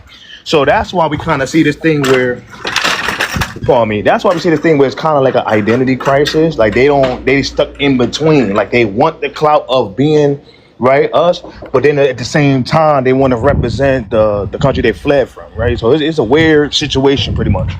Yeah, yeah, you're right. You're correct. Let's get to Buddha. Buddha, the last prophet. Good evening. Y'all hear me? Yo, we hear you. All right. I'm just gonna speak on the prompt and then I'm gonna get down. The major difference between black conservatives and black Republicans is two things: the acceptance of rampant capitalism and the acceptance of racism. And I say that because most people who call themselves black Republicans are all about getting the money, and they dismiss anything that white people do that may be called racist. And you don't find that in black conservatives who are not Republican. Those are the two major issues. You can get into a bunch of small other stuff, but those are the two major issues. I was born and raised in the South. I see it all the time. I have friends on both sides of the fence, some that voted for Trump and stuff, and that's the difference. When racist things happen, they be like, "Oh man, that ain't racism. White people just this." They basically either co-sign for them or try to dismiss the behavior as something that is acceptable. And the other ones are just trying to get as much money as they can. And so I think anybody who understands politics and been following it for any time understand that Republicans generally make policies that are better for people who have money. So people who want to be the next millionaire, want to be the next billionaire, fall into that trap of the Republican Party, or they dismiss all of the bullshit that the Republicans do because their only focus is to make more money. And it is advantageous to you if you have money. That's why you see a lot of black actors, athletes, people who have money. They don't go out and say it in front of everybody, but they vote Republican. Or you have the issue like we have now with Nick Cannon coming out and saying some bullshit. It's because they're rich. Like when you're broke, there's no reason for anybody of any race to be a Republican. But when you get into the money like that and you start looking at tax laws and all that other stuff, then it's advantageous to be a Republican. Real conservatives, people who say, okay, I make $50,000 a year. I'm going to buy a 1,200 square foot house. I'm going to drive, keep my old car for 12 years. Those people, they don't need those things because they're conservative. Just like, if you go to Mississippi or Alabama or somewhere and you run into black people who, they don't like white people very much, or they fight against all the racism that they face all the time. But when you find black Republicans, they let the shit go or they try to dismiss it. And those are the two major things that separate black Republicans from black conservatives. And I land my plane. Okay. Now, I want to ask, as far as you said the different, now I understand the taxes, typically Democrats and Republicans, they have two different views on how to handle taxes, to tax more people when it comes to businesses, corporations, income tax, all of these things. So they handle taxes kind of differently, right?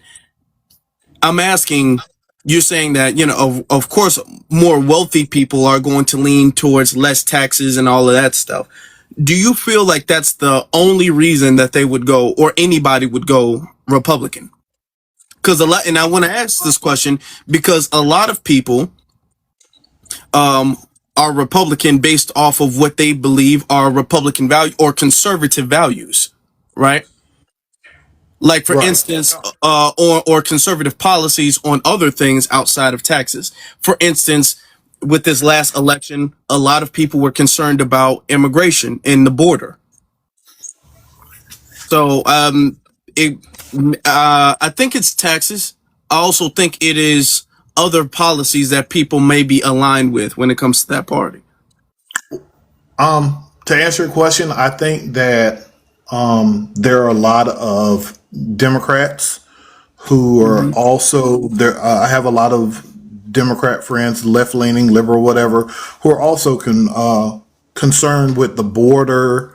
Of course, like I said, I'm from the South. I have a lot of friends who vote Democrat, liberal leaning, or who vote Democrat, but they are very much conservative, and they have a faith-based way of speaking. And that's why I was saying that the two things that I've seen, because those things, the faith thing, like, and the border thing, and like how people feel about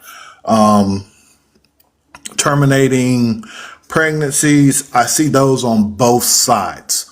But the two things that I see that really separate people in the black community between, like you said, from being a conservative and being a Republican is money and the dismissal of racism.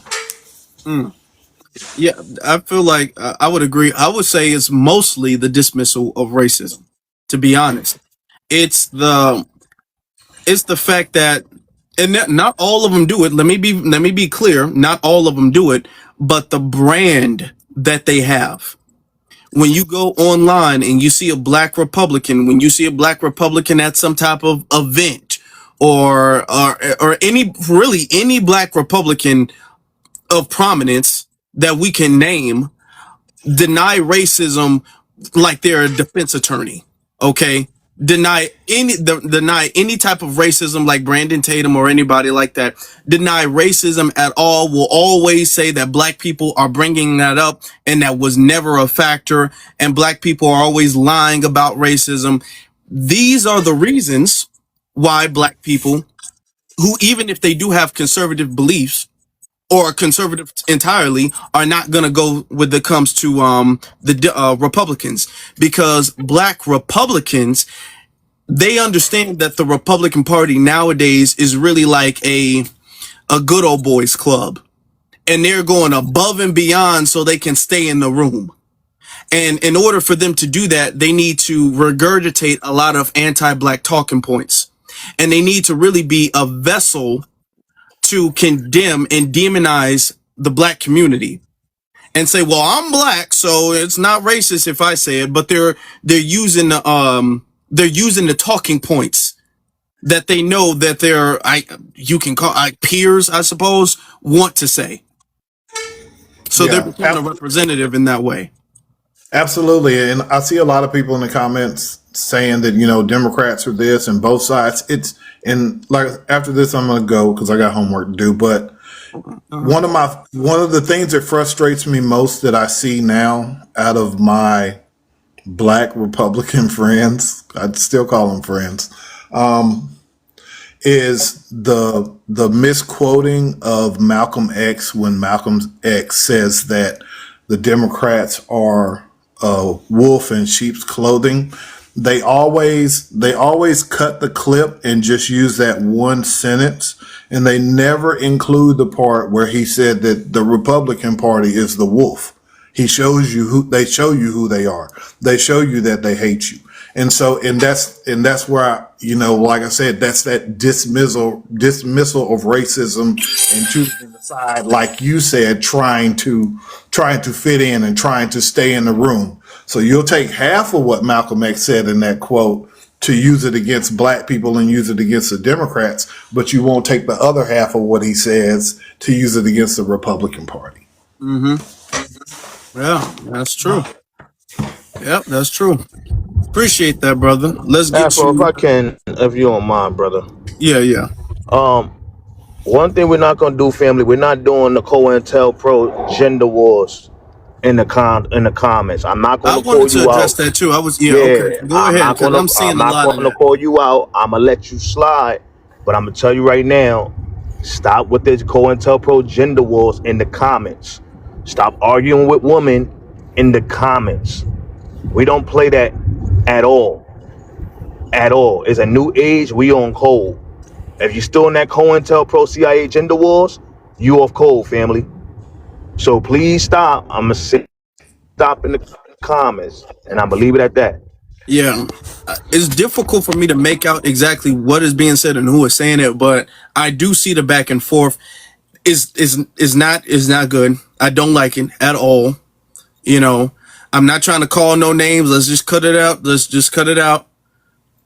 Okay. Cause I don't even know what's going on, but I don't like it. All right.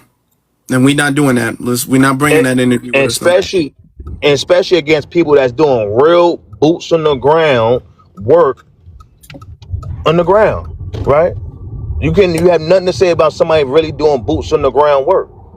Until you can put boots on the ground, then you can run your mouth. Until then, shh. That's all I'm gonna say. All right. Let's get to Johnny Black. Hey man, I'm hearing a lot of good stuff, man, and shoot, I can not say stuff because I'm hearing it. But is the sister still here when I said black shouldn't say Republicans shouldn't say they black? She hit me in the comments, so I'm expounding on that since she was saying that earlier. So of course you have to be a Republican, right? You just But muted for like 2 seconds. okay, so say you, that in order to be a Republican, you have to be registered to be a Republican. Like you have to be, claim to be a Republican. So as a moderate Democrat, yes, moderate Democrats have value. Can be conservative. Other than like the far left where they don't believe in God and they don't eat meat and, they practice a lot of behaviors that conservative people don't practice. However, moderate Democrats, we practice conservative values similar to the center right. So me having that experience as a moderate Democrat, I'm more comfortable with the center right than I am the far left. You understand what I'm saying? I don't have to expound on that. No, So we now get it. So the far right is off limits for me. I don't hang around white folks that don't believe in God. You see what I'm saying? I don't hang around white supremacists. They're not. But you got some people with dark skin who, they hang with my bro. The man said they stay in the room with them and do what they got to do to stay in the room with them. That's on them, bro. Like, I don't know how much they paying you. I don't know how comfortable to make you feel. But as soon as I see them, I'll be like, peace out. Because I don't got to, when I see a kid, other way. I see one of they women, other way. I got mine. I'm all right. You see what I'm saying? So, but when they do stretch it out and go hanging out with them and all that and going to church with them and all that, I'm like, dude, you don't even supposed to go to that church. That's a white supremacist church. Let me You know what I'm ask saying? you. I want to ask you to expound on you can't be black and Republican. Okay, Let me ask you so this. black. Let me just ask you, can you be black and be a Democrat? Yes, and I believe the Democrat Party 100% hold the black card. Why? Because I think Joe Biden was snitching, and that's why Charlemagne the God got so hostile with him when Joe Biden said, even if you even think about considering Trump, you're not black. Why? Okay, I'm gonna throw some. I think he was snitching. I think he slipped. I think he made I want to hear a game. this. Yeah, Because I think only blacks are Democrats. So then I started this. I've been thinking about it. So name me a black community, a real black community. I ain't talking about what's in your mind. I'm talking about like PG, DeKalb, Harlem. I'm talking about, I don't know about Chicago. Throw your black community up if you live in a real black community where everybody black. Name me a black community that ain't Democrat, that don't have a Democrat mayor, that don't have Democrat policies, that isn't run and ran by Democrats. Okay, I'm down here in the South. there's a lot of black communities that's not ran by Democrats, Name You want one. me to go? especially in the South. Democrat mayor. I can name stuff in New York. No, then this is what I'm gonna say about the South, though. This is what I'm gonna say about the South. So now I'm in Mississippi now. Don't nobody vote down here, dude. These are black communities, descendants of slaves, hundreds of years. They own the land. You don't have to vote when you own the land. You don't have to vote when everything you got paid for and your grandmother gave it to you and it been passed down for generations. Okay, You don't even got to vote to keep that. let's. You see what I'm saying? That's why the I don't state want us to get red. off track. I don't want us to get off track. Let's reel it back. This is what we're almost finished with what I'm saying. No, because They- I'm not gonna lie. You lost me. You lost me. Okay. I didn't. It's somebody that I didn't lose. What I'm saying, these black communities down here in the South are generational wealth. You don't have to vote to have that. You don't even have to have ID if you own the land. The whole concept of blackist policy is a social political construct. It is being a socialist. It is being a Democrat socialist. It is wanting clean water. It is wanting public transportation. It is wanting school lunches. You just want to chill. Let me let him chill real quick. Okay, hold on. Okay, you said, let's go back to Biden and Charlemagne. You said, I said Biden said even if you consider voting for Trump, you're not black. Okay. And if you vote for, you said you can be a black person and be Democrat, but you can't be black and be Republican. Because the concept of being black is based on... What is the logic there? The concept of being black is based on the social construct of being black. The word social relates to being political. Like I said, if you black like Mississippi and you got generational wealth and you own the land and all that, what's black of being that? Okay, they own the land. They was here before the word black was created. Okay, Johnny, can I ask you a question, brother? The social construct is tied to the political party? Yes, it's tied to politics. So let me just, all right. Let me ask you this. Just let me ask you this. Can you be white and be a Democrat? Yes. And can you be white and be a Republican? Yes, they have both. You can be white and be a Democrat or a Republican, but you can't be black and be a Republican. Being white is being white based on a social construct? Is white not a race? And is all races not a social construct? Can you be a Democrat and be a white nationalist? Yes, you can. I'm working with you. Okay, then. So we on the same page. Okay, can brother you be John, I wanna ask you a Can you question. now listen to what I'm saying, bro? Hold on, brother. I never asked this question before. Can you be black? Don't get Can you be offended. Republican? Let him answer. Let the host answer this question, dude. Can you be a Republican and be a black nationalist? What? No, you can't. You're not going to be a Republican and be Pan-African, dude. Johnny, okay. Have you been to jail before, you're brother? Pan-African. There you go. Okay. Hold on. No, I ain't no damn Pan-African. Just have you listen been to to what I'm jail saying, before, nigga. brother? Damn, That ain't got nothing to do with it. I've been to college. Have you been to college? Be reduced to the Yes, I'm a college graduate, sir. I am a college graduate, sir. Yes, I am. I've been to college too. What college you been to? I went to St. Francis College, sir. Yeah, I'm Hopkins. He a little John emotional. Hopkins Calm down, University. family. There's no need to get this mad. Right. You're getting frustrated for no reason. You're making your own self frustrated. There's no need for you. I'm not frustrated. I'm not frustrated, man. I'm not frustrated. I'm not frustrated, bro. Okay, we hear a higher level of frustration the longer you speak, and I'm not frustrated. Nobody else is like, I'm good. Okay, all right. I'm all right. So pick it up where we were at, though. I was saying, can you be a Republican and be a black nationalist? No, you can't. Okay, so it is different. Being black is about being a Democrat. Okay, I'm gonna reverse the about question. being a Democrat. Yeah, listen. Okay, I'm gonna tell you this.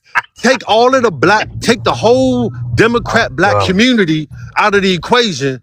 What is left that you got that's black? Take the history of DC, history of Baltimore, history of Philly, history of Harlem, history of Chicago. Take all of the Democrat black communities out of the concept of being black. What you got? What is left? Well, you saying Democrat black communities? They are just black communities that are being ran by Democrats. And before they were being ran by Democrats, they were being ran by Republicans. Were these communities not black when they were being ran by Republicans? When Chicago had a Republican mayor, but there was a slow progression of black policy. Bro, I'm saying it was a slow progression of black policy. Okay, let's say this, right? Can you do us a favor and name a black community, just one, anywhere? PG County, Maryland. Okay. let's say the people running that community are Democrats, the mayor, the governor, all of it, they're Democrats. The next election, Which they are. Which they are. okay, the next election, let's say they lose and get replaced by Republicans. Is that black community? Hold on, let me finish answering the question. Asking the question. Is that black community no longer a black community because the government is Republican? I answered that with fact. Larry Hogan was a center-right Republican. He was the governor of Maryland. PG County had a Democrat county. The county was still Democrat.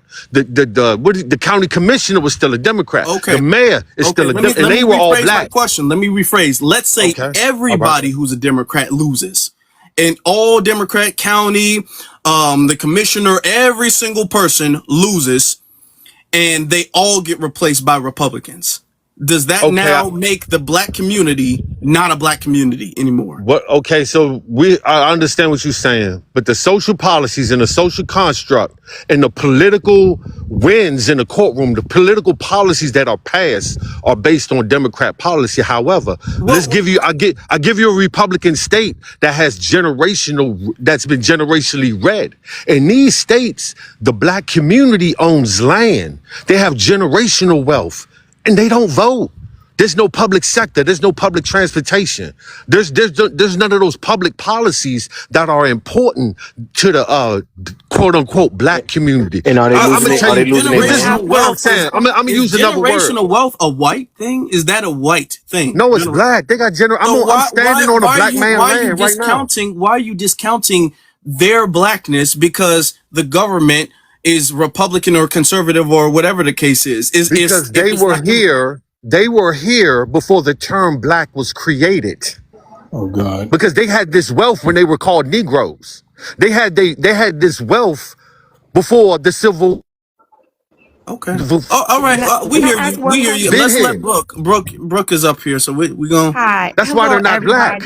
I just want to ask Johnny one question if he's aware. Are you aware that the very first Democratic ticket said on it, no Negro equality? Okay. I don't know what the Democrats were. I'm talking about what the Democrats are. I don't want to go back in history. You see what I'm saying? I'm just talking about now, and it can change for the future. Yo, but you right see that now, face you making, Afro? That's the history, though. What is history worth? I'm talking about the present right now. I'm not talking about what they were, and the Democrat was the K. You know, the Democrat was the triple K. I'm not talking about all that. I'm talking about today. Johnny, what if I told you today that the Democrats are the worst party for black people than Republicans? How would you feel about that? Not if you a Democrat that's winning, is what I'm saying.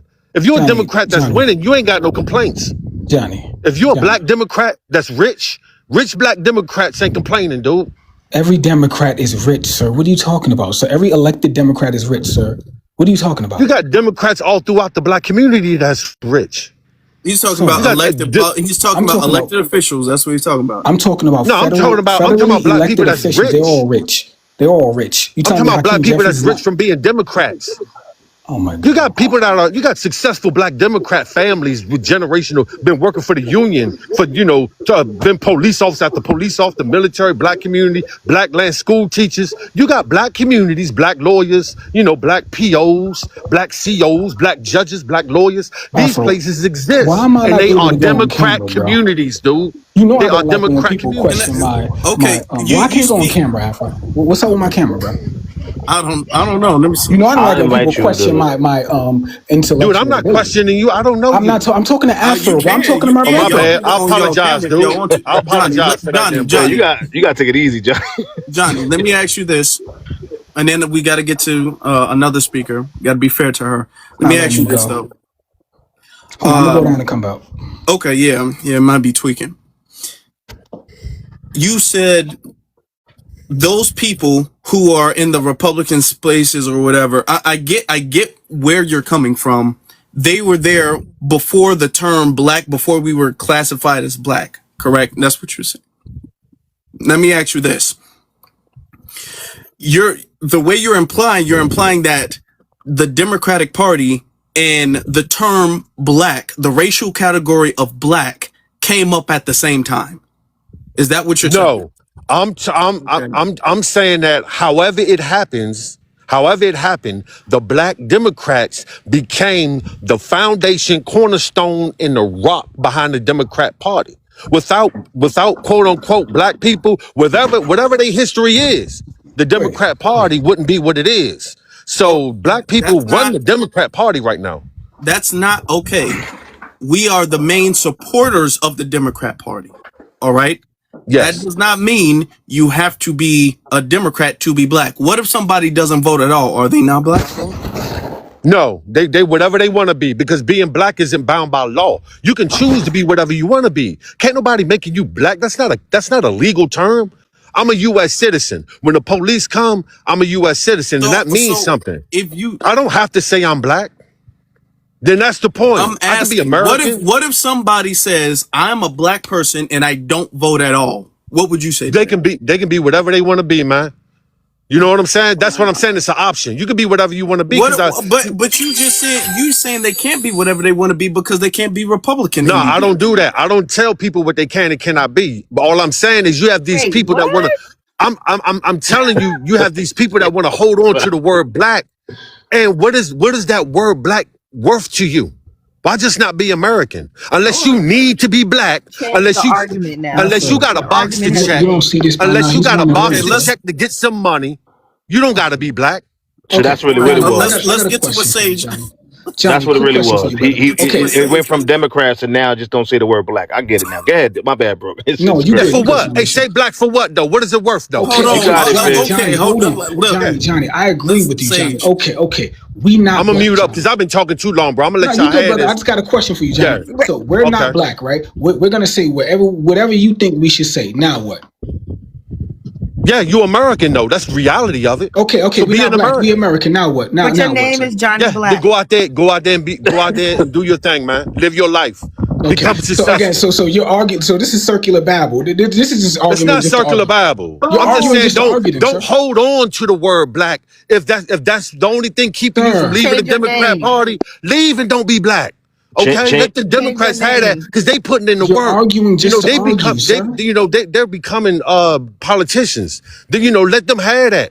Don't come, the problem with the Democrat Party and the problem with the Democrats is in the black community. Nah, man, leave them folks alone, man. Come out here with the Republicans and be an individual. Come out here in a red state and do you. Don't worry about what we doing or what they doing. Come out here in the red states and do you by yourself as an individual, as an American, and do your thing, represent your constitutional rights and be a man. Don't want to know, we and they and all that. That's some weak shit. Come out here in a red state and do it by yourself. Do you know whose space you're in? All this weak shit, that's like that over here. Commie shit. All this we shit and they shit. That's some commie shit. Come out here and ride solo. So let me ask you a question, Johnny. Johnny, why your name is not Johnny American and it's Johnny Black? My name Bohannon Smith. No, my name Bohannon Smith. Your name should be my last name Smith. So wait, hold on. Slow down. Your name should be Johnny American according to your standards. Why is it Johnny Black? Right? According to your standards, we gotta start holding on to the black word. It's what you say, but we looking at your name and it says Johnny Black. That's interesting to me. You really want to know? I'm trying not to tell you why my name's Johnny Black, man. Can I please why your have name? that? I'm trying to keep it decent. You screaming no black. You screaming me no black. Wild, man. You screaming me no black like a Dominican. You screaming me no black like a Dominican, right? Hold on, Johnny Black, my stage. Slow down. Don't start crashing out now. You chose for yourself. Don't start crashing out now. You screaming me no black like a Dominican, but your name is saying Johnny Black instead of Johnny American, like you preaching to us. You gotta practice what you preach, sir. You can't tell us nothing. And you telling me no black. I do. Can I tell you now? You asked. Can I tell you? Johnny Black mean I do content that's BBC. That's what it stands for. You wanted to know. I told you I tried to be decent. You was begging to know. Yeah, that's what it's hidden for. That OnlyFans. That's what that Johnny Black ask. BBC. I said your name is. Follow me on OnlyFans, then, nigga. You wanted to know. What? Where did we go? So, BBC, I don't even know what that is. Afro, what is going on, Afro? We got a lot of after Easter drunk people coming up. What is going on today? All right. It's the middle of the afternoon, man. I don't know. Lord. That You was too know, much. I my didn't thing, ask you know, why you did it. I said change your name, and he said he wanted me. He told me to go look, come follow, come see me. Whoa. you know, can I say this foundational? Because I don't like to do that. I don't like, you know, when people throw out, and I'm not talking about you, Johnny. I'm just talking in general. I don't like it when people throw out school. School is great, but it's not a necessity. I'm one that graduated from college. Yes, I have a degree, multiple at that. And I never bring that up because there's no need to. I'm one that took, because where I work at, and as you can see, I have my own office. Where I work, I have my own office. I'm very successful, and you don't want to see my house. But what I would say is that, you know, do something, be successful. Just going to school is not going to make you successful. You need to have the drive and the skill and the hustle in you to make something out of yourself. I take my hat off to young brothers, even though I'm not that much older than you, but like young brothers like Afro trying to make something of themselves, you know. So, and I don't want to, and again, I'm not speaking about anybody in particular. I just don't like it when people try to throw up their school as if that makes them some type of authority, or they're better than you. That's bullshit. And I'm here to tell you that's 100% bullshit. Now, that's the only reason why I came on camera, is because I wanted to show that, okay, I'm a nigga with a real job that does real things out here. Shout out to my sis, you know, real boots on the ground that's doing real things here in New York City. So again, I don't like it when people try to bring up some type of schooling, and I want to let the young brothers and sisters know, even if you don't graduate from college, that does not make you anything less than successful. So, other than that, yeah, shout out from New York City. Much love to the family, and I'm going to go back from camera. Much love, family. I just want to add something. And Johnny, Mr. Johnny, He wasn't lying though. Education don't guarantee you wealth. Okay, You hold know, on. Hold on, education don't. sweetheart. Hold on, sweetheart. Hold on, honey. I just wanted to point out that you were talking about, you know, the degrees that you have, and yet you're on OnlyFans. Why you do that? Yeah, I love it because it's a hobby. That's a great hobby. When you're Wow. retired, like I am, Agree. like I'm retired, I have health insurance and all that. I'm good.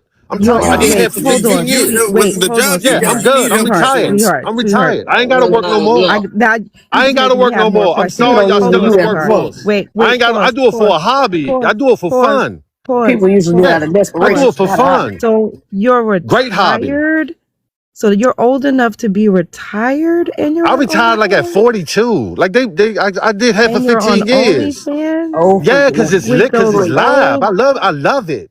okay, Greatest hobby in the world. You know that okay, OnlyFans is Like to gain money, right. sir. So if you're Yeah. retired and you're okay, good, you wouldn't do all OnlyFans. right, It's an act of shit, desperation. why not? And actually, okay. I like to apologize to the ladies. I know why Do you y'all do don't it take on that cash. land you was I talking only about? deal. Let me apologize to the lady. I only deal with people that got electronic money. Cause dealing with these fools with this cash, I see why y'all only do electronic money. I don't do cash. I was like, What? Afro, why don't what they is do You too what cash? is grown to this, be It's a bro? doing What reason this is why they shit. don't this? do You know what? You I cash. blame You I was like, I see ZZNet. stutter, why I y'all don't blame do that. cash stutter, no I blame more. ZZNet. That's I you who. too see grown why to y'all do don't do that. Liz, cash what no is more. going on? I'm like, damn, I ain't got no cash no more, man. Cash for Leave what me though? alone. This is Cash for Oh, no ass? comprende. No comprende. No comprende. No inglés.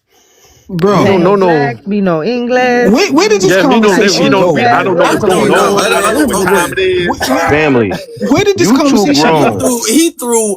Out of all of the lives we've had, I don't think I've ever been thrown a crazier curveball than that. Yeah. I think that he's thrown the craziest curveball. At first, That. you can only be Yeah, and black that's and be a TikTok shop. Democrat. Click the Then why link. should anybody be black? Yeah, And and now that's a he loves TikTok shop joint right there. his Click the OF. link. So okay. TikTok shop a great hobby too. TikTok shop a great hobby too. Yeah, click the link. Get you something. I got the Look, Louis hey, bags and the keep sneakers and the Louis keep both sneakers and your everything. businesses separated. That's all I'm gonna say. This I don't know. Just keep that I separated. can't. I I really can't appreciate the believe you a advice, grown sir. man I know talking you're a like good. this, brother. dude, I because can't that was some believe good it. advice. Oh, don't tell me That that's was some him. good advice, bro. This is him. This is the brother Oh, talking don't right tell me now. that's him. This Oh, is him talking about some don't tell. OnlyFans and Oh my, I'm don't. slinging and banging and That is yeah, what's boy, going come get you on, some. ladies. Make sure you come This visit my nigga Ladies, let He me seen OnlyFans. something else. he seen the What the underwear. hell? He sign said, make up. sure you visit my OnlyFans Yo, too. Come to my OnlyFans. Oh, you's an Yo, old freak, I need man. some That's a bad fact. subscribers, He seen the Johnny. underwear post though. You seen the underwear post though, Oh didn't my you? god, Yeah. I'm scared. Yeah, you seen I that too did. though. But you Cause I put that saw up that there. one and I Put that just I Hey, could underwear not post scroll up there, down. man. He said, make ladies, sure Put you hold that on, hold on, underwear post up ladies, look. there. He said, make ladies, sure you see my ladies. I'm gonna just play OnlyFans with it. though. Make sure you visit my Ladies, OnlyFans, ladies, y'all. ladies. hey, Who would y'all rather? Would y'all rather this guy over here, this guy, ladies, or I mean, No, show the underwear post. Show the underwear no, post. oh please my don't. god. Yeah. Please, How does Then this please even decide. don't. even have Please Hey, show don't. the allow you to underwear have an post. Then underwear post? decide. We can't take Show the it. It's too We have hot for us. completely lost the plot. Johnny, He, Johnny, This honey, is he said, like, my name is uh-uh. Johnny Black because That's I I do mean, too my hot for us. ladies. We can't take all of that. What do you? We can't take all of that right Okay, now, all right. okay? oh my gosh, You what is are going too on? sexy We for gotta this ask where the room, brother family okay? from You because are too sexy for this room. We can't take it, okay? My brother, we love you, Johnny. My brother. All right, listen, wow, this one left field Lord Jesus. He for did. sure. listen, man. I don't Okay. know how we got. I thought we was talking politics and black I conservative. The brother wanted us to visit his OnlyFans. He invited us to his OnlyFans. This is Yeah, crazy. he said, show let's the say. underwear Hopefully, he got a post. Show the subscriber too. underwear post. Oh, okay. Please show my We did. underwears. I don't want to see that post. No interest in that post. Oh God, he Oh wanted. I my think he came up to God. pro. I honestly think he came up to promote himself. To be honest with you, I I think honestly don't so think he too. really wanted to have a real conversation. I think Because he it wanted us to nothing see makes that. Shit, and sense. now you let EJ up. Come on, where you taking this now, Afro? Why we gotta You let know EJ EJ gonna up? be cutting his ass. Come on. Oh, EJ, I know the joke's about to go Yo, crazy. what is y'all doing on this panel, brother Afro? I Well, am I so don't know. disappointed You in you, just bro. took it over, What is man. I going don't on know with you, what bro? happened. You took it over, man. Hey, family, I blocked that old nigga off of GP, man. The words of Kendrick Lamar, freaky ass nigga use a 69 God. Get up off the panel, brother. Like, I don't know what type of the crime is you doing in the world. I don't know if you're going through financial situations, but you just came out of left field with that, man. Like, sir, leave your business for the old folks at the retirement home. We don't want to hear all that, man. Just you trying to come in and just catfish and trying to get some loving from one of these ladies up here. They don't want you, man. You got too many gray hairs in your head, man. Go on to the retirement home and get your 1-2 step on. We can't do all that up here. We talking big business, but I'm gonna go on mute because Look, this old ninja just threw me off, Lord. I'm just concerned. I Hey, don't want him hey, to break a hey, hey, hip or one nothing like fool that. I'm just a live. little concerned. He's I giving don't him want him free to throw promo. his hip out, you know. Now hold on now, girl. Hold on. We hold on now. Did you hear that black is? Did you hear Can when I he say said something black really is quick? for the Democratic Oh Party? God, this is. Yeah, I I'm still done. didn't The really understand his Democratic point. Party is I I did. black, and the Democratic Party can't get nothing done for black people. Family. I think he was just And I saying was gibberish to get to that point of just saying what he wanted to say at the end, fam. I don't think he meant anything he said. I think he just wanted to come up here and say some bullshit, get our attention so he could promote himself. That's what it was. That's what can I it say did. something? Because I was Can all I over the say place. something really, really quick? So I just want like in all seriousness, right? I think that he is like, a diehard Democrat because we have to think about Kamala Harris. What was her personal life like? She was basically, A selling call herself girl. all around town with Willie Brown and Montel Montel Jordan. This is how we do it. Montel Williams, not Jordan. Don't put Jordan in there. Hey, Montel brother. Hey, me Williams too. and who was the other person? It was somebody else. I can't remember. So the Willie Brown. Democratic Party is the party of so is the Republicans too, but they have no qualms about selling themselves to get Yep. where they need to go. The men and now, I mean, we see that already. We knew that already with the women. You know what I mean? And now we definitely see it with the men. Lord have Yeah, mercy. there's no bar, so there's no standard or bar when it comes to the Democrat class. So No if shame how either. degenerate you can go, let's go how. I mean, let's go through the roof. That's how. Yeah. So it's on code and checks out the fact that I don't know that honestly, Afro. I think that take the cake for the year. Yeah, that take the cake for the year. We had some wild stuff on this on here, but I think he take the cake. I ain't gonna lie to you, Yeah, I family. Brother agree. Afro, I just came up with an idea for you to do like an end of the year like TikTok space like for the funniest moments. I think that'll be a good concept for your YouTube channel because this old Negro just took the cake, man. Because this is one for the history books. Like I don't know what you was thinking of, sir, but it was the wrong place to do that at. You might want to go over there to Kamala Harris or something because Obama's still mad. He's still punching the wall because he didn't get his piece. So you know how them Democrats get over there when it comes to the curry. So I'm just gonna land my plane. Yeah, great elite. What's going on, Afro? Yeah, but we got Torian. We have our brother Yeah, let's get Torian right back to Rain in the business. building. My brother Okay, Torian. Torian Rain. Y'all make This sure my y'all follow Torian. Y'all follow everybody on here. Follow him.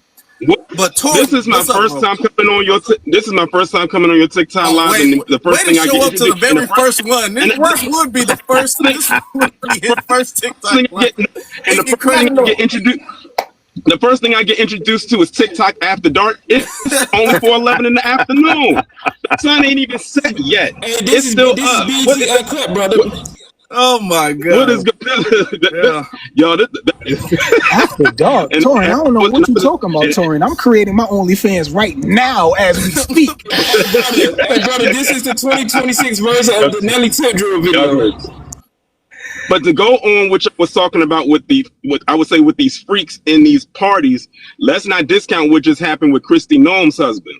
Yeah, y'all hear about that? That's why I had to say it's not just the Democrats, but He up there paying webcam models $25 a minute to put on fake boobs and hot pants and blow kissy faces and selfies for 25. When I read that man spent $25,000 over the course of a few months doing that nonsense, I said there's some freaks up in there. And also don't forget, they say whenever there's a major conservative event, that Grindr app always goes crazy. Yeah. Every time, as a matter of fact, that CPAC event that they just had down there in Texas, they said it went off crazy there. When Charlie Kirk had his memorial, it went off crazy there. At the RNC, it went off there too. Now it's crazy, interesting because they the party that said that they are anti-academy, but I couldn't tell the difference based on how many times that app goes off, and they said it always goes off when they have those major conservative events. So let's just put it this way: it is freaks in both of those parties. Oh, yeah. One is more out there with it, and the other ones be trying to hide it. But in this internet age, people gonna find out. Yeah, that's true. Yeah, that's true. They out there doing some wild stuff. You might got to spray the room, man, because it's very funky up in here after that last came up in here. Not gonna lie, that is crazy. Welcome. As crazy as it is, welcome, Torian. I know. Yeah, I just had to give my say with that one. I mean, that's what I walked right into. Like, I was like, damn. Yeah. I was like, I thought I came in earlier and then I had to leave out, and then I come back and then this is going on. I'm like, what the hell is going on? Yeah. But I had told you, Afro, we had a conversation. I said, I don't know how you do it. I said those lives that you be having on TikTok are so unpredictable and they're so unhinged, but you keep it together and you got a strong, solid panel. What's up, ZZ? Hey, and sorry, BX, Sage, Brooke, and everybody else that's on the panel. Hello. Yeah. I don't think we do you. Sorry, my new name is Sage Black. Shout out to the gift. OnlyFans.com/Sage Black. Oh my God. Bro, you gotta promote yourself. Put your cash up out there too.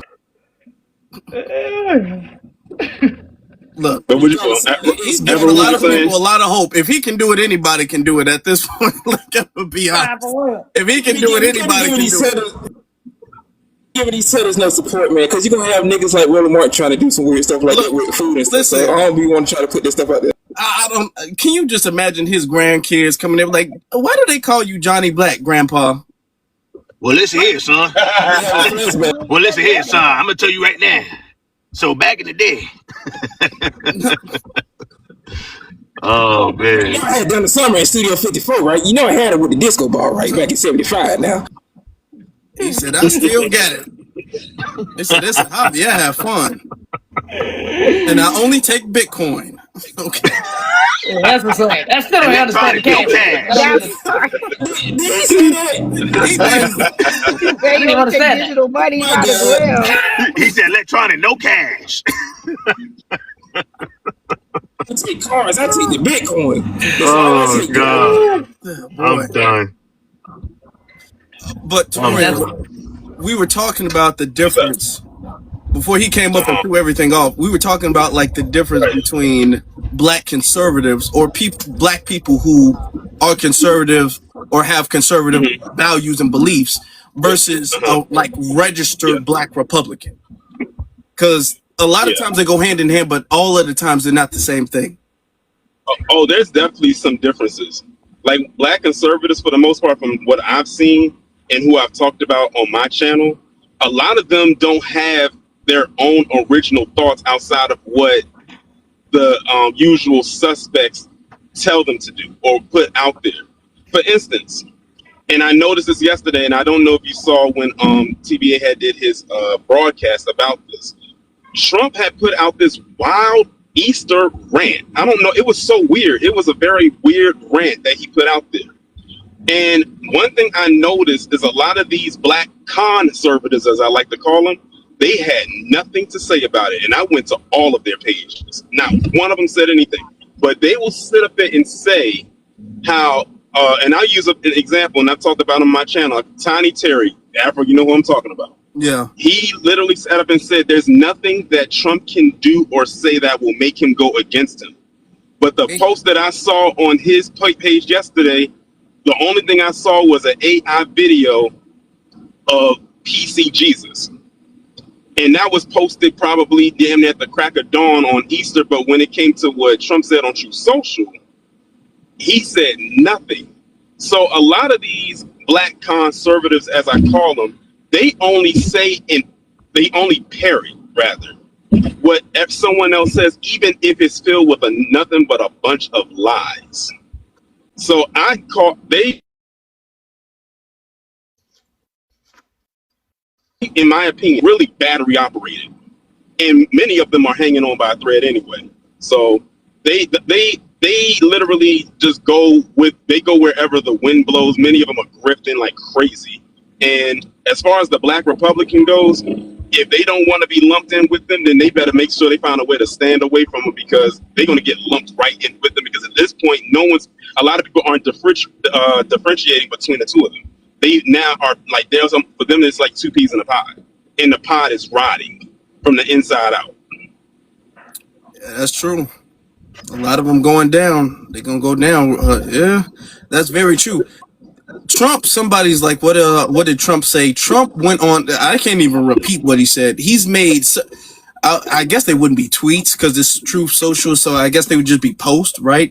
But he made a bunch of like just unhinged, like he was on some type of medication, like unhinged stuff about Iran, and if they don't, oh boy. Oh, they got you. Yeah, don't say like bro. Yeah, be safe with it. Don't say too much. Sage, turn your camera off. Yeah, they got you driving, family. Yeah. I mean, not. Okay. I can't use that word, but you know. Yeah, they wouldn't let me keep. He can come back in a little bit, but they wouldn't let me keep him on. I think it's 10 minutes restriction. Yeah. Yeah, I think it's 10 minutes. Yeah, they can't. But yeah, but Iran, what else? It was really about Iran because the whole.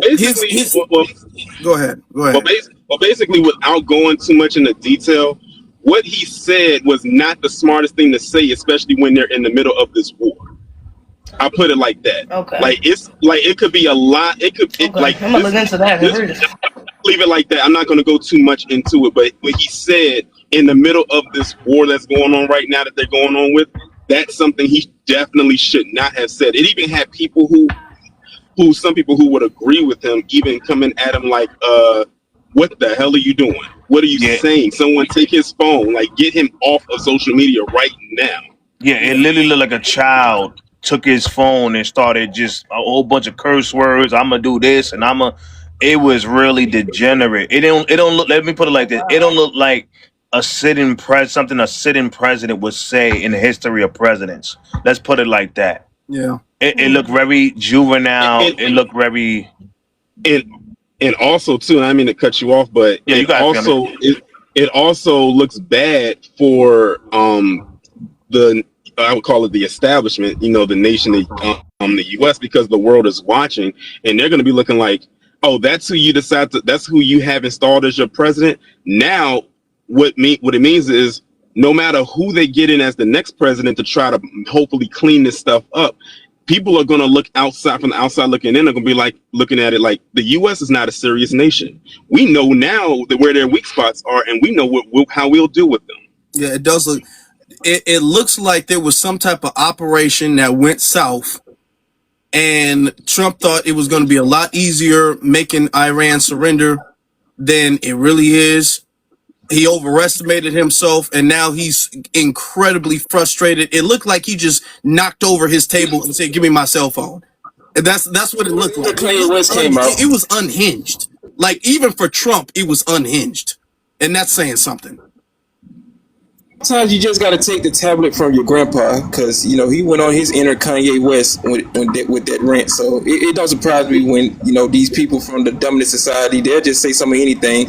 We're already going through a ton of conflicts with this other country, and you up here just pouring more gasoline fuel on the fire. Could you imagine? And TBA brought this up last night, and I'm gonna bring it up here. Could you imagine the same exact rant that Trump went on with Truth Social if Obama said that? How they would have reacted? Oh, they would have been calling for. They would have been calling for his impeachment. They would have said, "Wake your asses up and get down to this Capitol. We got to impeach him. We got to get him up out of there." He would have been impeached yesterday. They no. They was like, "No, we can't." They said, "We don't care if it's a holiday or not. You drop what you're doing right now, and you get your ass down here now." And it would be bipartisan too. Both parties would have unanimously agreed on an impeachment. You wouldn't have had no loyalist or anything like that. Both of them would have been like, "Yeah, we can agree on one thing. He got to go." But it wouldn't have been no. Oh, he's going through something. Oh, you know, he's stressed. Oh, he's depressed. Oh, he might be off his meds. It would have been old, none of that. right? Forgive him now. You know how these old folks are with these Twitter fingers. He's old. Come on now, forgive him now. You know how these folks are. I mean, yeah. And then for it to be on Easter too is just, you know, the time. That's what made it even more weird. But to your point, the black conservatives, because they're not independent thinkers at all, they're not going to say anything. I've seen more white YT conservatives say something about Donald Trump than the black, because the black ones are so scared. They're scared. They put themselves in in between a rock and a hard place, where now if they say they invested all their eggs in that basket, you know, if I could use that metaphor after Easter, you know, all the eggs in the basket. They put all their eggs in that basket, and now the basket don't got handles, and it seems like they about to drop the basket because they put all their eggs in supporting, saying that racism was fake and it's a lie and all of that stuff, and now they can't walk it back. Or at least they can't walk it back and be cool with the black community anymore. They burned that bridge. That bridge is over with. So they can't come back here to us. And they stuck over there in this sinking ship. And you got a whole bunch of YT conservatives jumping off that ship. Because they didn't burn their bridge like the black conservatives did. They stuck on the sinking ship. Brandon Tatum, all of them. Yep, and I said, people got. And I had said before, when they're done with you, don't bring your ass back over here. Some of them wasn't even over here with us to begin with. Many of them already started on that grip from the time we heard about them. I said, once they get rid of you and they toss you to the side, and they will, because they did it. You better look at those black conservatives from Trump's first term, and like Omarosa and Paris Nard. Where are they at now? Many of y'all probably even didn't even have their name mentioned until I just said it right now. But I said, once they are done with you, you're done. They can't send you back over here because you were never with us to begin with. Because many of them, I know your origin story. I saw where y'all got started out with and where you're at right now. So when the time is up, and the time will be up, you about to be a nomad. You about to be on an island all by yourself or with others like-minded like you. So hey, it is what it is. Even Candace Owens, I'm not gonna lie, she was smart enough to see her exit come. She was smart enough to see it coming and then jump ship before Ben Shapiro was able to get that final blow in. And Ben Shapiro's, I mean, that dude is crazy anyway, and nobody respects him anyway. So she's been able to kind of float on her own. But remember, when it happened, she was starting to come to the black community. She ran to the Breakfast Club and she ran over there. with Joe Budden, and we was like, hey, I've always been on you guys' side. I've been the spook who sat by the door the whole time. I've just been misunderstood my entire career. We were supposed to resurrect the Sandman and get her ass off the stage like the Apollo Theater. She can't come back over here. Yeah. And black she was never with us. The first time we heard about Candace was she was suing her school for racial discrimination, and she got the NAACP to pay her like $30,000, and after that, that's when she went and did her whatever she's doing now. That's probably the closest she came to us until she had her so-called Blackest Week ever. That's when she went to the Breakfast Club with Charlamagne and Joe Budden. She went to them for like a week and a half, and then what ended up happening the next month? She got fired from the Daily Wire. Yeah, and then started spilling the beans about their racism and all that. I'm like, Candace, we know that, and you was cool with them for years. Now you fell out with Ben. Now you want to talk about how he racist? Like, no, that's not how that works. The same one telling us there's no such thing as racism. They're making it up in their head, and all this other stuff. All of a sudden, she see racism. All of a sudden, What was good? Oh, you know what? You want to know what? Yeah, go ahead, Torian.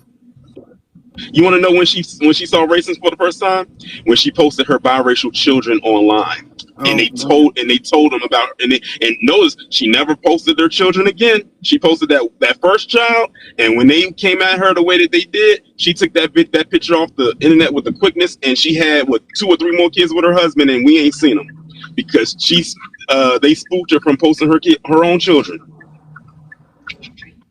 What's good, Afro? Can you hear me? Yeah, I hear you.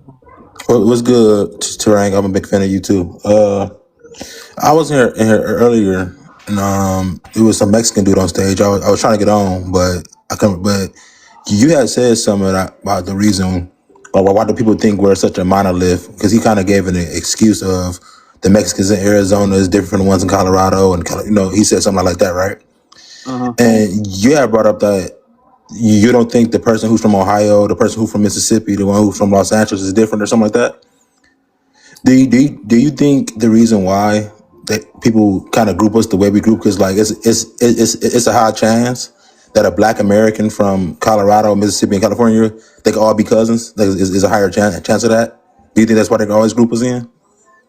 I mean, it is a chance that we got cousins. I got cousins all over the country. So yeah, me too. Yeah, that's what I'm saying. Yeah, so do you think that's why they? But what he was implying, why I disagreed, because what he was implying was almost like a Mexican from Texas is a different ethnicity from a Mexican from New York, which is different from a Mexican in California, even if they are maybe culturally different because of the region they grew up in. They're still Mexicans.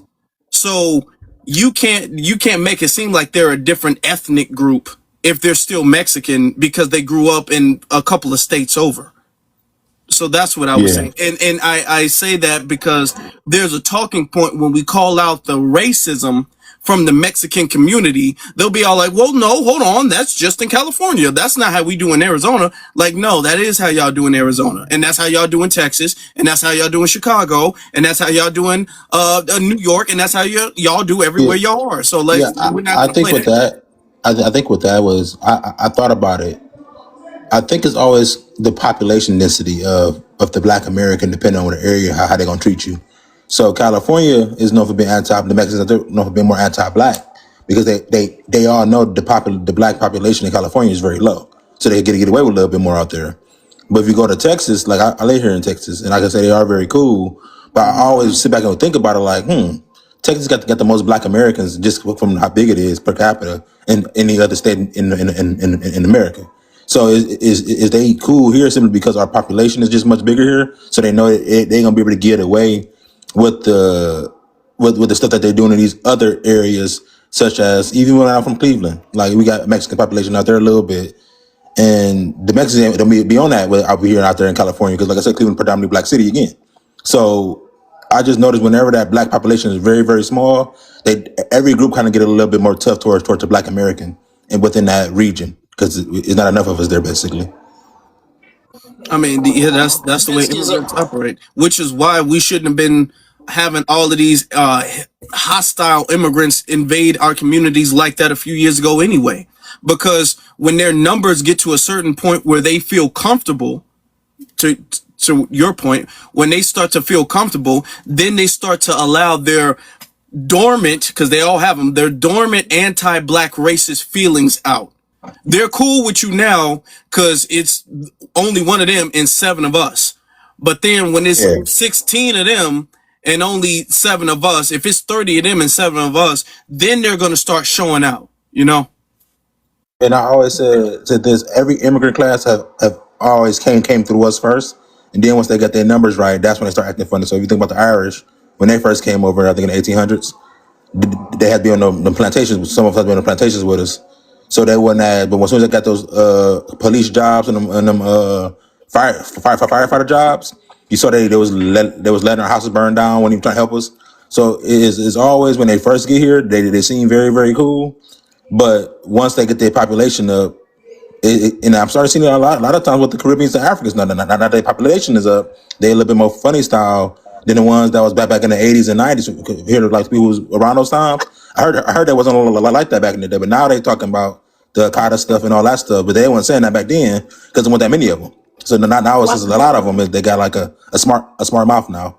So it's like they were all immigrants. Wait. Let me ask him this question. So we have somebody from Texas in the chat. They asked, what part of Texas are you in? So I live in Houston. So like I said, Houston, even though it's a big Hispanic population, I get it. But Houston is still very, very, very Black at the same time. Like the inner city of Houston is still very Black. So that's what I'm saying. So like I don't really see the Mexicans. I've been here for a while now.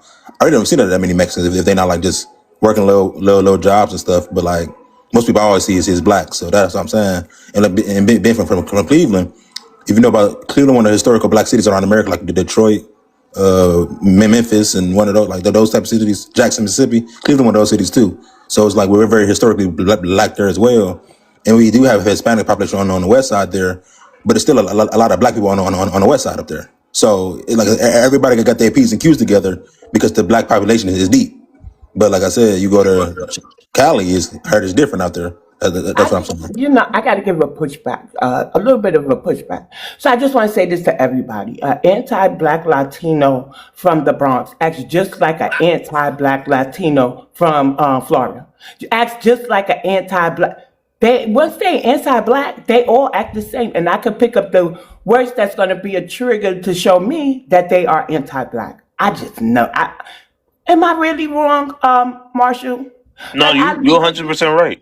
You're 100% right. That's unfortunately that's the sentiment. You might get your outliers that will rock with you, but you know it's sad, but you know it's unfortunate that you know a lot of them really do. You know they really are like that. So you know one thing I want to kind of address real quick is the brother said maybe you know do they think like that because we are cousins or something like that, something about us being cousins. I think it's bigger than that. It's more than that. The problem is we don't get the chance to be outliers. We don't get the chance to be lone wolves, right? When it comes to us, we're a monolith whenever it's something bad. Or whenever anything, they always make sure we're one. So if let's say I do something degenerate, they're going to say the Black community. That's kind of what they do, right? It's never a lone wolf or that one person or Foundation American went crazy. It's always the Black community did this, that, or the third. That's how they look at us in whole. That's why the Mexican guy came out early. He said, well, how come you don't, for Candace, even though she's Caribbean, and how come you ain't helping Dr. They don't understand there's nuances when it comes to us. But then when you ask them, well, hold on, there's some nuances real quick. Let me kind of break down the nuances, the reason why we do. Now there's a whole like Harry Potter story on the reason why there's discrepancies in the communities. To add to that point, a lot of that. And I rebuke that. our community is not crumbling. My bad, Afro. No. A lot of that is because socially, the black community or black people in America have been thingified, and this is something that Dr. King has said as on during an interview he had with MSNBC. Black people, because of slavery, have been turned into less of a human and more of a thing, and that is why it's very easy to consider everybody a monolith, everybody in the black community a monolith, because you're stripping away the individuality of that person and the human instincts and different nuances and opinions and experience of that person, and lumping on this general experience like you would similar to an animal. Like, let's be honest, there are different types of horses, but really horses are the same. A lot of people consider horses to be the same, whether there's this type of horse, this breed of horse, this breed of horse. A horse is a horse. All horses eat the same food. All horses run. All horses do this. All horses do that. A dog. There's different types of dogs, but you don't see no vegetarian dog, and you don't see no this. Pretty much all dogs is roughly the same with a little bit of difference in it, because they're animals. And they see us similar to that. Okay, so this is why they don't allow us, or it's difficult for them to accept our individuality and the fact that we can have differences, because in a way they're not seeing us as human beings totally, which is why he can be all like, oh no, well, my community is different. I mean, you have different Mexicans from Texas, and then you have Mexicans from New York, and we're not the same and everything. He understands the nuance and the difference in the individuality and the different life experience that somebody may have that might shape their views. But as far as black people, we really have this hive mind thing where you know, all black people eat fried chicken, and all black people eat watermelon, and all black people do that, like a hive mind thing. And that is due to the fact that society has conditioned people to view black people as like some subhuman thing. So it's kind of even with that, but isn't like fried chicken? Isn't that like our cultural food? Like that's our cultural American food. So well, why wouldn't a mass group of Black Americans eat fried chicken or pork chops, whatever you want to call our American cuisine? There's nothing wrong. Yeah, there's nothing wrong with fried chicken, but it is, first off, and to your point, most people of a certain culture, like that. Let's be honest. Don't most Mexicans eat Mexican food? Exactly. That's what I'm saying. You know what I'm saying? But to us, what would be considered just an ethnic culture has become like almost like not even a culture, really, just almost like an animalistic instinct. They don't treat it like a culture. You like remember when they would have those memes, those Jim Crow memes about a black person with his eyes bucking and a big piece of watermelon and all that stuff in his hand. They would treat that like almost like an animalistic instinct, like a dog with a bone. Bones are not dogs' culture, it's their animalistic instinct, right? And they don't treat our culture as a culture, they treat it like an animalistic instinct that we have for like fried chicken and watermelon and all that stuff. And you know what's crazy about the watermelon comment? You know the reason why it became a negative kind of tool in the media back in those days, because after we got released from the plantations, watermelon was one of our ways to make more money. You know, that's our biggest business. Yeah, that was one of our ways to just make money, just like no different than that's why like clubbing. If you remember the movie Sinners, that club that they built, that was one of our original ways to make money, is to do clubbing and all that. And you see that tradition passed down with people to this day, may own a club and host things to this day, because that's what always been one of our ways to make quick legal cash to go to our next venture. So, but in anything that we kind of do, they try to make it seem like it's bad because watermelon is bad, even though they eat it too. It was crazy. Yeah, but they stigmatize it. Yeah, that's crazy. Can I make a commercial break, please? Yeah, go ahead. Please tap the screen. Afroelite is only at 41.6K likes, and there's over 250 people in the room. So please tap. Okay, complete your daily heart meet. There is a goal, and you could also snag a superfan subscription, right? And you'll get special. Oh, you got a new thing. You got a new subscriber, Afro. Oh, Thank congratulations! you. Shout Yeah, out I to don't know whoever who that it was. is, I but got to thank find you. out how to look at them. Yeah. Oh, I got a confession, y'all. Y'all talking about hive mindsets, and sometimes people are surprised when black people don't eat certain things or something like that. I got to tell you, I'm always surprised when a black person don't eat pork, and I've been knowing this for years. That not all of us eat pork, but still, y'all don't like a good pork chop, a good slab of ribs. I'd be highly amazed. I'm like, ooh. I'm serious, y'all, but I get it. I get it. When it's been a while since I had one, basically. If that makes Yeah. sense. Yeah. Don't And judge then me, y'all. Don't sometimes judge me. cultures and stuff like that change too. Black. There's a lot of black people I know who used to eat pork don't eat pork no more. There's people who don't eat meat no more. That's me. It's been well. I cheated the other week at a soul food spot, but it's been 6 years before there. So yeah, I had to. They had Oh, some I hope turkey it was legs. good. Yeah, they had some turkey leg, turkey legs with the gravy, and I had to. I said I got to go on the water diet after. But yeah, it's been 6 years. Oh, all right. Hey, shout out to that. We got Dave back. Dave Anderson, our brother. Yes, sir. Yes, sir. Peace to the panel. I think most people know I'm an FBA. Can trace my lineage back to the 1600s. My people from Virginia and South Carolina. The thing that I get a little tripped up on that I need some clarity on is how in one breath can we say we're not a monolith, and in the next breath, if somebody decides, and I'm not talking about Candace Owens, I'm not talking about Brandon, I'm not talking about them, I'm talking about somebody like me who has a black wife, has black employees, has been working tirelessly for his community, but happens to be conservative, not a Republican, but has conservative values. How is it if you particularly don't subscribe to what the 92% subscribe to or the 84% subscribe to when our communities are in the shambles that they're in?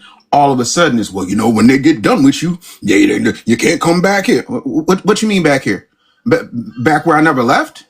Back where I take care of my people? Back where I employ folks while people are rushing to get off of their jobs to talk about who's a sellout and who's this and that? I want to be really clear as to if we're not being monolithic, then where is back here, and what does that look like? I mean, since we're sitting up here laying things out, I just like to see. Honestly, this is just my theory with that, and I'm gonna respond because I do stutter, so I'm gonna try to not stutter so bad. A lot of the times, I just think, just me, from just looking at it, a lot of those people who do that be getting paid off, bro. Like in my opinion, like that 92%, they say that, but I think isn't it like the people who showed up voted in 92%? So like even in the last election, a lot of us didn't show up. So but they still rated it at 92%.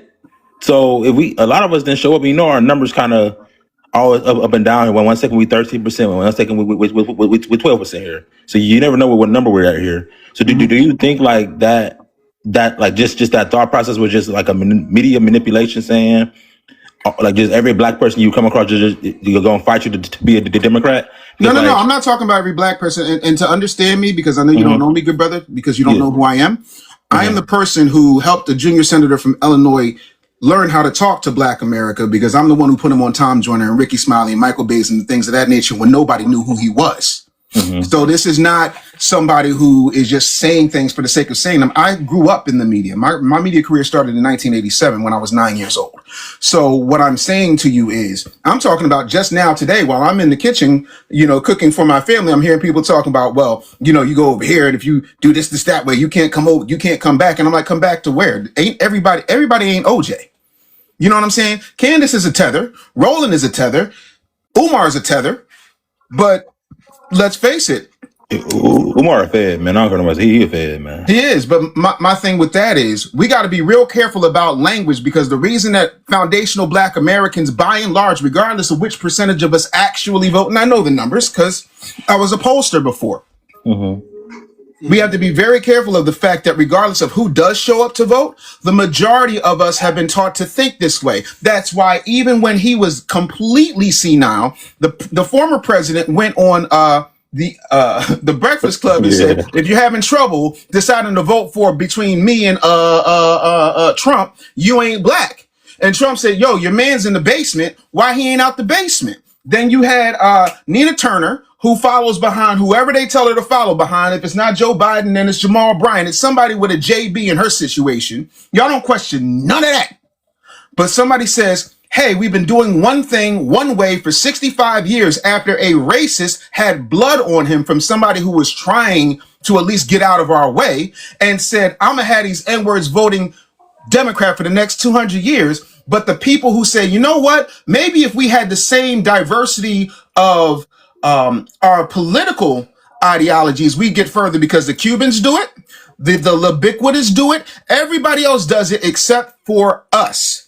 And now y'all want to gatekeep, but y'all don't gatekeep when Pookie and Ray Ray is tearing up your block. You don't gatekeep when Uncle Charlie is touching your daughters. You don't gatekeep when the cops run through your community, and you don't make them come to bear for nothing, but you make rappers check in. I don't want to hear a damn thing about who can go where. Because to me, I'm trying to understand just today on this panel, not the rest of Black America, not there. I want to know where here is and what that looks like.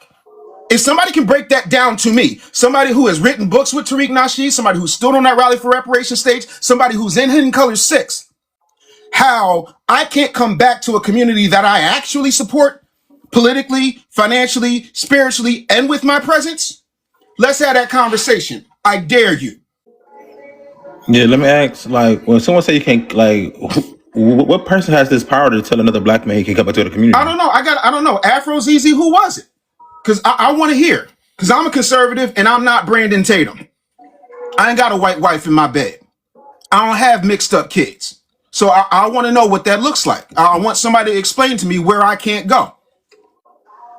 You know, it's interesting because the Democrat Party, I will give all of their flaws. I give them this: the chokehold they have the black community in needs to be studied. There needs to be a documentary series on the chokehold that they were able to get, and I understand it because of the way the Black Republicans have been. Okay, so I do understand as far as that's concerned. I remember when I made my post about Jasmine Crockett, I said, because Jasmine Crockett was defending Hispanics doing farm work and said black people don't want to do farm work, and I made a video about it. I said, why do y'all keep pushing this narrative that there's farm work that black people just refuse to do, or you're trying to make a coalition between farm work and a slave plantation, which are totally different things. Okay, tending to crops and picking cotton ain't the same thing at all. And a lot of people are like, man, you must not like black women and you must secretly hate black women. And it became this thing where I'm noticing what the Democrats have been doing is they pretty much have it to where, just like the other guy said, the Democrats it has been almost got a symbiotic relationship to the black community, where it's become a thing where it's almost like a religion to a degree, that they have like a spell almost they have black people on, and they feel as if any black person is not in support of the Democrats, they're not in support of black people. Like, there are black people who literally can't comprehend they literally cannot comprehend the difference between the two. You know what that's I gotta say this, Dave and Afro and ZZ. You know what that sounded like to me? How diabolical it is? Africans, descendants of slave traders with the same mindset as the slave traders and Pan-Africanism. The way that we have coddled the diaspora, some of us have awakened from that slumber when we realize they ain't gonna change. They ain't here to help us. And that's what it seems like is going on with the Democrats. I do think it's a spell. I gotta say it. Well, I would add this in with that. And this is my question: do y'all think it's the money that the Democrats give in other ways, like that free housing stuff, like the free stamps, like just a certain. Then the marketing, like they will have certain black celebrities in positions to make it seem like, oh, we're your friends, in the way that a lot of black Americans, not all of us, but like the way a lot of black Americans look up to media members. Do you think that's the way they kind of Yeah, got they got the chokehold? I feel like it's also the boule. I'm gonna Oh, be that honest. boule, that It's the boule. academics, because academics now, college now has become like an indoctrination camp. Truly. Yeah. Honestly. I was But gonna Foundation, say, you gonna say something? oh, my bad. I was just gonna say, I feel like it's fear. We understand it's been fear been pushed on us for the last 55 years. Don't vote for the right because you never know, right? Oh, they racist, and so it's been fear being pushed on our people. So with fear, they move with that sense of, oh yeah, that's it. They move with that sense of fear. So through fear, they attack. It's like a wild dog back to the corner. What they do, they attack. During the Kamala era, if you say the wrong thing, matter of fact, you say the name wrong, they'll be ready to swing at you because fear. But like I said, those are the ones that was paid off though, weren't it? Huh? Wasn't those the paid off boule people that been paying up to do that, to attack you? Like, We talking about average people, right? I don't think the average is like that. I don't think the average is like that. I think it was the What's ones. your background, brother? I'm Black American. I'm saying like the average. If you say Kamami or however you say her name, I don't think they'll be cussing y'all. Well, that's not her name. But now I did see it, but it always came from like people who was attached to like people who work for the Democrats. So you said you saw it, right? I saw it, but it wasn't never like grassroots wise. It was more so if you was working for them. That's where I saw it at.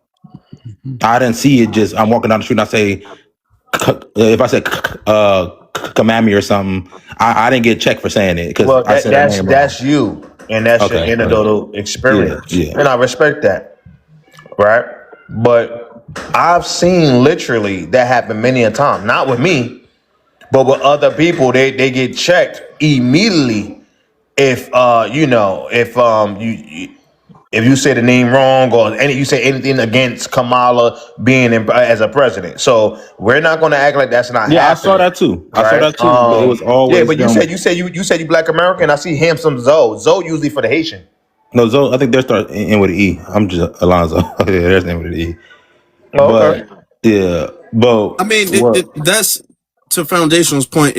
Let's be honest. When she lost the election, you had videos of real people, not paid shills or whatever. I think it was paid, bro. I seen the videos. Yeah, and they cars crying. I mean, talking about hooping and hollering, crying. So like they do have, when it comes to the community, and it is because until recently there have been, as far as the media and who controls the narrative, it's been controlled by controlled opposition such as Roland Martin and Joy Reid and all of that. They've been controlled opposition.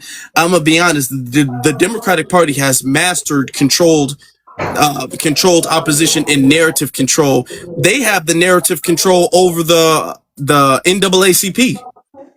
The NAACP, which has historically, or at least is supposed to historically advocate on behalf of the Black community, is advocating on behalf of whatever the DNC wants them to say. Yeah. Okay. Which is why you see them caping harder for immigrants than you do Black folk. Once again, the Congressional Black Caucus, which is supposed to be about Black folk, ain't about Black folk. And once again, like I said, them are the paid off sectors. Like, to me, like the grassroots side of it, we not like that. But the people who are in certain positions, yeah, they are like that because they're getting paid. That's what I like. But Zoe, you can't say the grassroots side of it is not like that. And you saying you Democrat? No, I'm saying like the grassroots side. Like, I'm not a Democrat or a Republican. I'm more part of the grassroots. Right. So that means you haven't really been, I've been around these certain circles when this is happening, is what I'm trying to tell you. You can't speak for what's going around in all 50 states. What you're trying to do is paint the whole group with a single brush and speak for what's people's experience and what's going on in all 50 states. And that's where you're going wrong, right? I'm literally telling you, we've seen this happen in real life. We've seen people crashing out. Matter of fact, it was a woman in the car when Kamala lost. literally having a mental breakdown, screaming. She was a meme for about a good week, screaming and yelling, saying, screaming, no, no, no, just going crazy, right? So we're not gonna act like there wasn't that type of energy when it come down to voting for Kamala again, due to fear, right? Fear of the thing that they was pushing around, the fear, Project 2025, and they're gonna do this, and they were pushing that for a long time. So people was moving in fear to the point where they're ready to attack if you're not voting for Kamala. Okay, I see. So this whole time, I seen that video too. I always kept thinking these people were just paid actors. So these people was real serious about that. So that's crazy. That's what I was thinking this whole time. The No, fam, not problem, everybody paid actors. These are people I wish dead they serious. were, but no, it's deeper than that, man. Oh shit, man, Yeah. that's crazy. The problem with the right and the MAGA Republicans and a lot of black Republicans is they center a lot of people who don't have no bass in their voice. They center a lot of people who have never come up in the hood. They center a lot of people who do not understand or live the black experience. That in and of itself is a problem. And then when you try to tell the quote unquote mainstream black conservatives, yo, like what you doing ain't working, they say, no, we've got a plan and it's all lives matter. The problem with the left is that the left lets the tethers run loose and then hide behind the talented 10th ass Divine Nine Negroes like Roland Martin and their ilk, and nothing ever gets done. All I'm saying is, before we go acting like these folks love us so damn much, can you look at the fruit that they've bore? That's the only argument I'm making. Period. And that's it. So Y'all gotta So somebody understand said, how confused I am with my elders. I gotta tell you, we survived 80s Reagan and the Bronx, the South period. Bronx. Only for my mother, I'm trying to talk to her about Kamala and why we should think about voting something different, right? We're gonna go back and change. I said, oh, I almost ran from a room. I thought she was gonna hit me, y'all. But my parents never showed, like, life went on. Like, we survived Reagan. I think Reagan is way worse than Trump. And so that's neither here nor there. That's my opinion. But I survived both presidencies. Because this ain't Trump's first term. At all. Right? So I don't know what's wrong with my elders, y'all. And I think it's a spell. I'm like really. And today, I think she saw something on my YouTube channel. So she texted me a meme, right? It says, good morning, I wish you the best. Peace be still. Let the Lord fight your battles.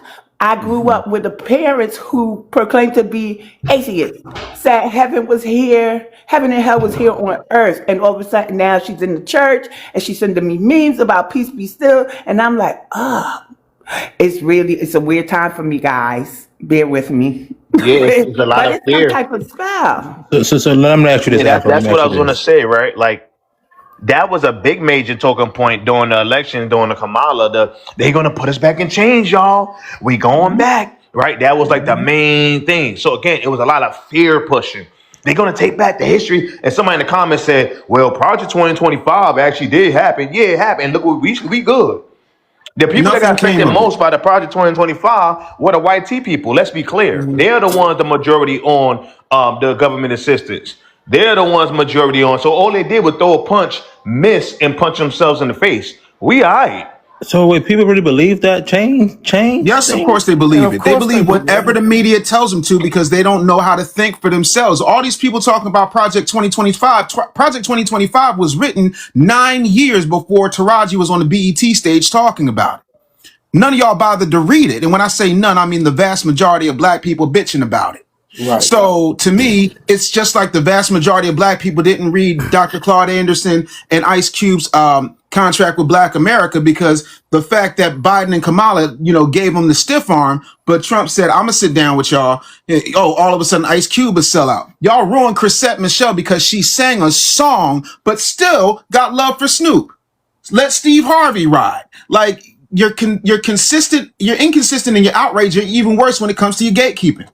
So again, yeah, they believe it. They believe whatever MSDNC tells them. They believe whatever bit. Go to my booty cheeks iPad rolling tells them. They believe whatever Joy Reid tells them, but they don't believe the evidence in front of their face. And they say, well, the Republicans haven't done anything for us. We haven't voted for the Republicans in 65 years at a 92 and 84% clip. Man, I'm glad you said that because watch this.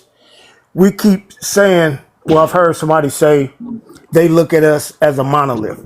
Well, they can't do that if we don't walk as a monolith, right? Bingo. They can't do that if we don't act that way. And what you just said, it's the majority. Not only the majority don't read Project 25, the majority of us, and I was included at one time in my life when I was young, when I was on that liberal Democrat train too.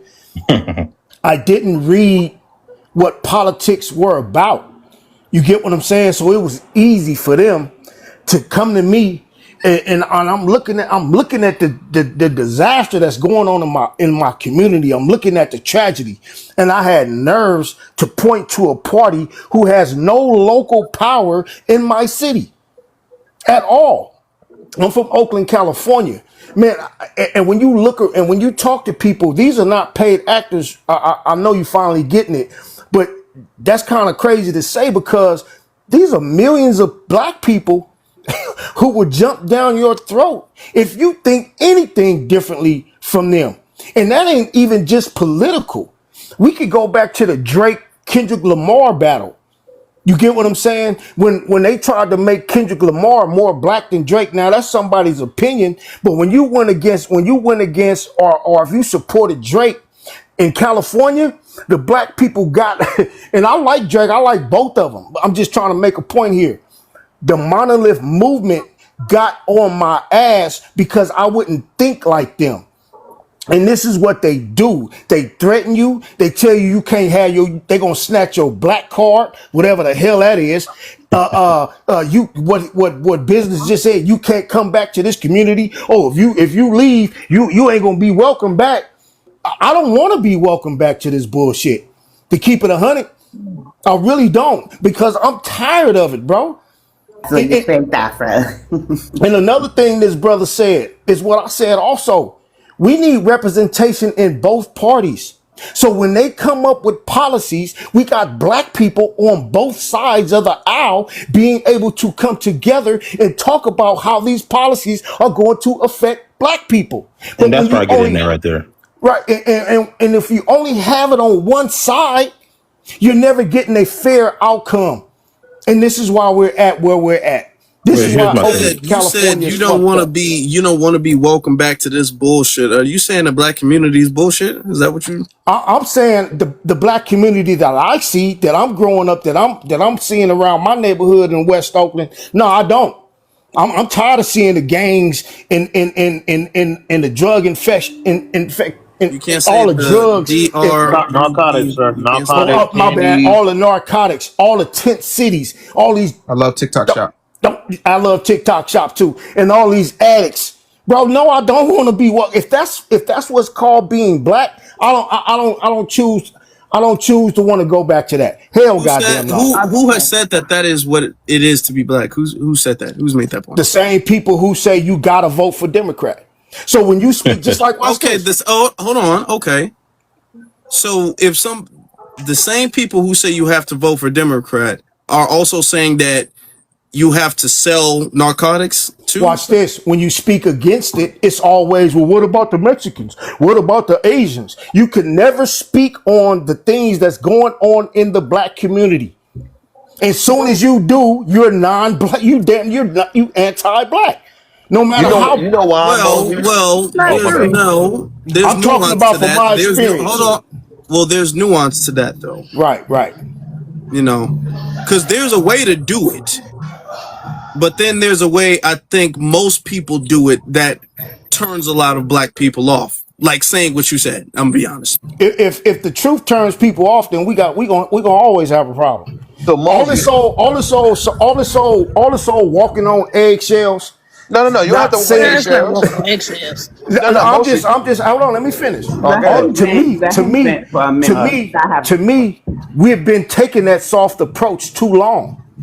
And when you take a soft approach, especially to a man and especially to a black man, if you're not blunt about what you're about to say and you don't stand on that, they're going to take advantage of that gap you left. And this is why we are where we are. We have to So, brother, start can I ask you telling the something, truth brother? no matter how hard it hurts. Hold on. Hold on. Go ahead. So now I want to say this. It's nothing wrong with talking about the black community. I think when it comes down to us, we are the most accountable people in the world. We are the only people literally that open up that skeleton closet and let the world see it. Matter of fact, if you put search right now and you put black community, you're gonna see a whole bunch of people saying exactly what you're saying. No solutions, but they're gonna keep saying exactly what you're saying. So my question to you, since you feel so passionate about, I like the passion, since you like the truth so much, what have you been doing in the black community? Because I find that people that have so much, this is why people have a distaste when people start talking and this, we need to do this, and the black community in shambles, and we lost and we broken, right? They always have the problems and the ills and the wills of the black community. There's never like, all right, this is a problem. Let me get the solution. Let me go. Let's alleviate. Let's work together. And this, but they have all the energy for the ills and the wills of the black community. Like, right? The problems are like ass cheeks. Everybody got them, but nobody seemed to have a solution or do things in the community to alleviate the problem in the community. So my question to you is, have you created an organization to help that community in Oakland? Have you created things? Any kind of things to help the children that they could have, some kind of routine where they can get away from the narcotics and the culture of that area. Have you been doing anything? Have you named at least 3 things you did in the community to help alleviate that, or did you flee away from the community and then start complaining about it? Nah, I live right here, smack in the middle of West Oakland. I live right in the hood. All right, so Everything what have that you I done? just taught. Hold on, because you just asked me a question, so let me answer it. I live right smack in the middle of everything you just mentioned. Now, my sons and I are starting a digital marketing company. And what we're going to do with this digital marketing company, we're going to gather young black men, especially black women, black girls too, but young black men especially. And we're going to start a program and start showing them successful black people who are non-entertainers and non-athletes and stuff like that. But one of the other things that I do coach young black men. And along with my coaching, we have talks. We don't just play basketball. We have talks. I also referee young black men, and that's also a way to mentor. That's been my little way of mentoring and showing a positive outlook on the black community. So I'm not just talking no mess. I'm not just saying. I got you. Look, so you said, because I love when people say, because every time I ask that, people say what they're going to do. It's never like I got something in place. Also said what I do. So though. yeah, you play basketball with them, right? Which is cool. You play basketball, and again, I get you not basketball. So you coach and you referee, right? Which is pretty much you coach a team, which is cool, right?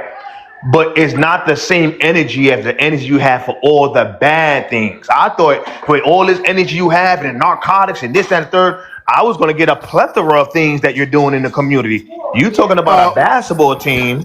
I mean, I was expecting way more than that. The way you was coming, because this is the problem. The energy that people have when they talk about the negative aspects of the community never match the energy of the solutions that they do. It's always, well, I'm going to, and I'm trying, and I'm getting ready to, and I'm going to, and oh yeah, but I coach though. That's cool. Okay, so that's you want to cool. Wait, hold on, brother. I was this quiet. we go. I didn't interrupt you. Okay, I was quiet, right? Yeah, go ahead. And so they have. If you got that much energy, there should be more. If you don't like the narcotics, what are you doing to alleviate that? Every problem, you should have a solution. If you don't like the fact that they're game banging, what are you doing to alleviate that? If you don't like the fact that they're doing every problem, you should have gave me a solution for each one. And you gave me the fact that you coach the team. That's crazy. Okay. Whatever I'm doing for you. Mosey, 1 minute. And when you go to, you saying y'all having talks, I'm wondering what are the topics of these talks? Because you sounded very pessimistic, right? And I hope you're not feeding that pessimism into them boys.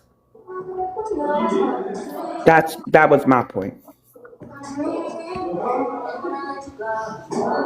Right.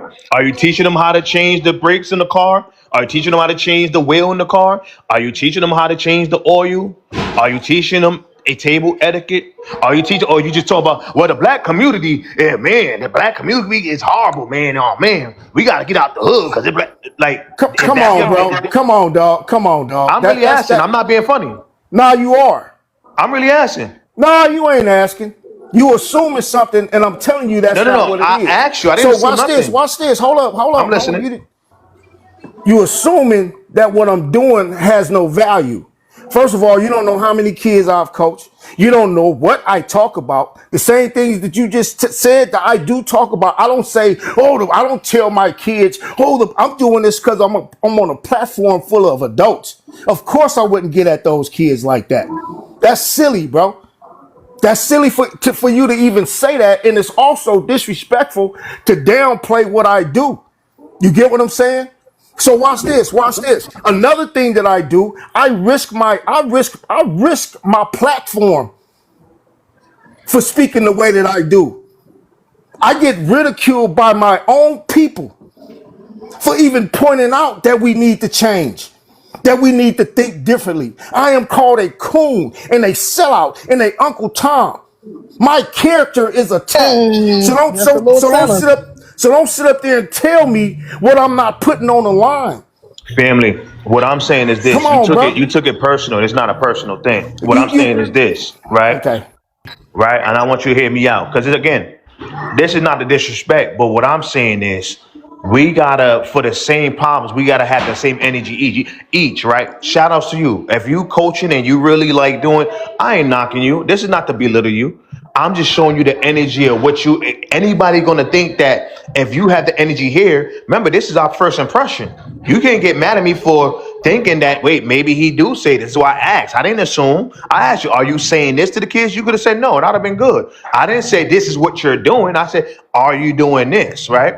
And so what I'm saying is, for the same energy, and the reason why I'm talking like this, because I really do stuff in the community for real too. I'm really, every problem I'm really trying to solve. I'm really doing things. I can show you certificates and things, like I can break every little thing down because I have an issue, but I'm not gonna go online and complain about it. I'm not gonna go nowhere else complain about it. I'm gonna do it. I'm gonna do it. I have a problem. It's no talking about it. I'm doing it. I'm not Man, going online. Oh, the black community. This is what's wrong. This is what I'm saying. So what I asked was, all right, you gave us a million problems. Do you have a solution for every problem? That's all I'm asking. Can you answer that? Shout outs to you watch for having a this. coach. Watch this. Watch this. Watch this. Do you have a solution for every problem? You get what I'm saying? So nobody has a solution. No, not one person has a No, no, solution no, for every Mosey. problem. I'm not saying every Hold problem. I on, hold said on, the hold on, hold problems on, you hold on. list. Wait. No, no, no, no. I want to be clear. Hold on, Mosey. I want to be clear. I said the problems you list because you gave us a whole Harry Potter list of all the problems in the I black named community. three. I'm not the one giving problems. Hold on. I'm not the one giving problems. You are. So since you are the one giving the problems, what I am saying, okay, cool. Do you have a solutions for each problem that you list? Is what I'm saying. Brother, I named three main issues. I named the shrugs, I named the shrug And addicts, what's the solutions? and I hold on. And Okay. I named the gang banging. Is that not what I did? Okay. Now, as far as the shrugs go, I got tent cities all around me. Now, I don't think I have to be saying all this stuff, but dude, I feed these people. I take them water bottles. I done prayed with them. Do you understand what I'm saying? For you to say that there's no action behind my words, you're judging me, bro. You're not asking me nothing. Hold on. You're assuming. You just hold You on, no. hold on, hold on. Now you want to play the Wait, victim, sister. but it was your statement of you didn't want to come back to the black community. And I'm Right. putting it nicely Oh, I didn't the way say that that. you I didn't. You said it. took it the wrong way. Okay, What I so said was, clarify that for me. what I said was, ma'am. What I said was, ma'am. If this is what the black community is going to wind up being, no, I don't want to come back to all this chaos. What's wrong with that? What that's what I said. There's I didn't say everything I wrong didn't. with I didn't. that, Okay, I did let sir. me not jump. say. All right, my bad. In. Let me jump in. Real quick, host. Let me just say this. I did not say I did not. I don't want to come back to my people. What I'm saying is, if this is what our people is going to represent, and you're saying I can't come back because we need to fix this, then I don't want to come back. Okay, let me say that because you said they're kicking you out or telling you can't come back, and then you said, well, I don't even want to be a part of this bullshit. I don't even want to come. That's what you said. Those are the words you used. And I'm saying, when you use those words and the way you were speaking in a very pessimistic way and condemning the black people and making it seem as if the issues that we do have, I will admit that we do have in the black community represents the black community. And a lot of time when people speak on issues in the black community, they have a thing of embellishing and exaggerating and making it seem like those problems that do exist within the black community are super deep rooted and embedded in black people, and black people don't want to solve it. The Never issues said that, bro. hold on, I'm not talking about you. The issues that you've brought up, people have been bringing that up for decades. You're not the first person to bring that up. People have been getting on platforms talking about reforming gang members and getting all of the narcotics out of the community. That's been a thing. But when people do it with an energy of demonization and ridicule and looking down and condescension, that's what makes people turn away. The fact that you referenced, maybe people took it the wrong way, maybe you didn't mean to say it the way you did, but the fact that you referenced the black community as bullshit kind of Described what the bullshit was, my brother. okay. I get Now that. you're That's talking to a man. You're no, talking brother. I know what you said. That's why I stopped and went back to that. Right, but maybe sir, and I'm giving you grace and saying that maybe you didn't mean it that way, but okay. that is what you said. And Respect. when people have a very harsh, non-compassionate, almost hostile, judgmental way of solving issues in the black community, people reject that because you would never hear a Mexican refer to the Mexican community as bullshit. You would never hear them say that. They can talk about all of the issues in the Mexican community. You would never hear him refer to his Hispanic community as bullshit. You don't hear other people even refer to their issues as a deep-rooted culturalistic value that they have. When black people talk about narcotics, we need to talk about narcotics as an issue in the community, not of the community. Watch this though. You're talking to a man that did that served time in the penitentiary because of that, whose family moved this stuff out here like it was crazy. Straight Oakland mob stuff. I'm not just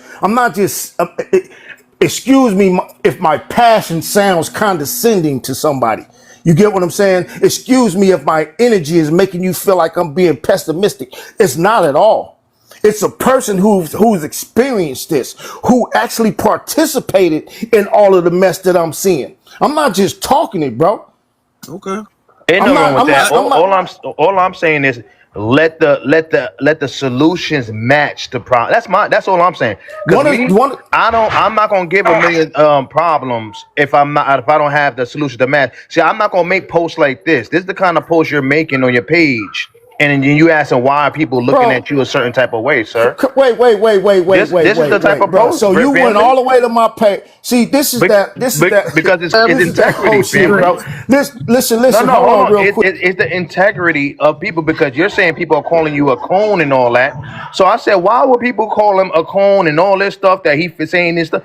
And I'm looking at some of the stuff. I'm like, wow, that's really interesting. Let me jump in, Foundation, because I'm gonna be honest. Oftentimes when people be all like, the whole black community attacked me and all I was trying to do was help, 9.5 times out of 10, they're always leaving some stuff out.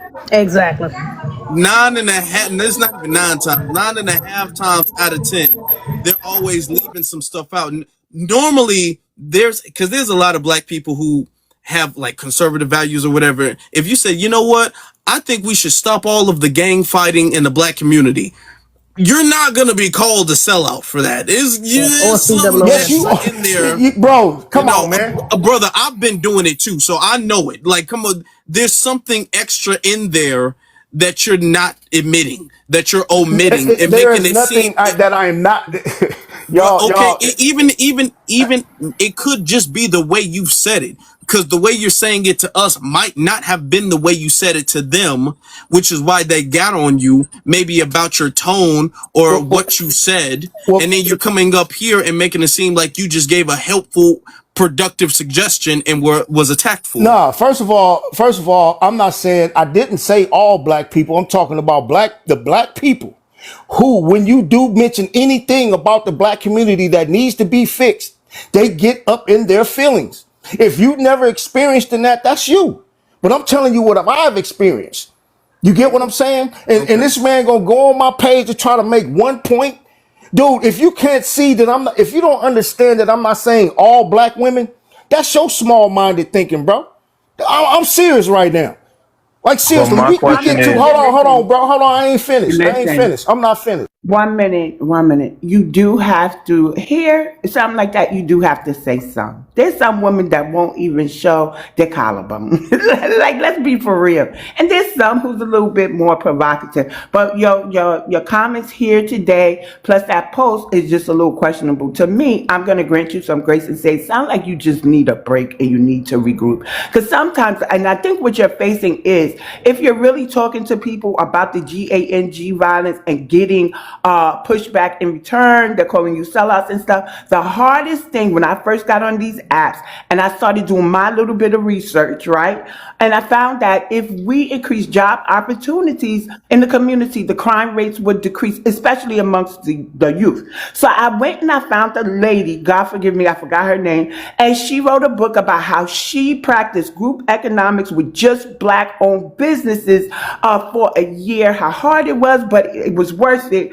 And she was giving us the blueprint for group economics. I went around trying to get everybody on board with group economics, and there was one guy always telling me, why don't you talk about black on black violence? What he didn't know is the fact that I was researching how to help or decrease the crime rates in our community, and what the solution was group economics, provide job opportunities for the youth. Look at our youth today. They don't have, well, I can't say they don't have. Some don't have jobs in certain areas because the Latinos are locking them out of, like, the fast food restaurants, call centers, stuff like that. So I think that what you're suffering from, and let me not put suffering on you. Suffering. What you're experiencing, I'm taking suffering back, and I'm rebuking that word, and I'm putting experiencing. What you're experiencing is burnout and resistance from some of your people close to you who don't share your same ideals, and it's coming out the wrong way. I'm granting you that. Does that sound like what you're going through, sir? No, ma'am, that is not it at all. Well, I'm Okay, not. well, what we're gonna do? Hold on, everybody, pause, because there's two more people who want to speak, and we do got to wrap things up not too long from now. So let's put a pin in this. Let's get to the other speakers, and then we can kind of circle back and maybe give our closing thoughts. All right? We might be able to get one person up. Britt, sister, how you doing? I'm good. How are y'all today? We're good. We're good. All right. So, hey. So my thing is this. Hey. So I think the pushback comes from when people speak like that about the community. The pushback comes because it's like, have you not been living this life or seen the things that's been going on with our people for generations? So, like, give it a little bit of grace. And when you speak, it can be a little bit of tough love in the way that you speak, because sometimes people need tough love. But you also got to understand that there's been systematic warfare against our people, because they realize that they just couldn't just continue to burn down stuff, flood stuff, drop bombs from the sky on our buildings and our homes and our communities. They couldn't just do that outright. So they had to do it in a way where strategy was involved, but it was still warfare, right?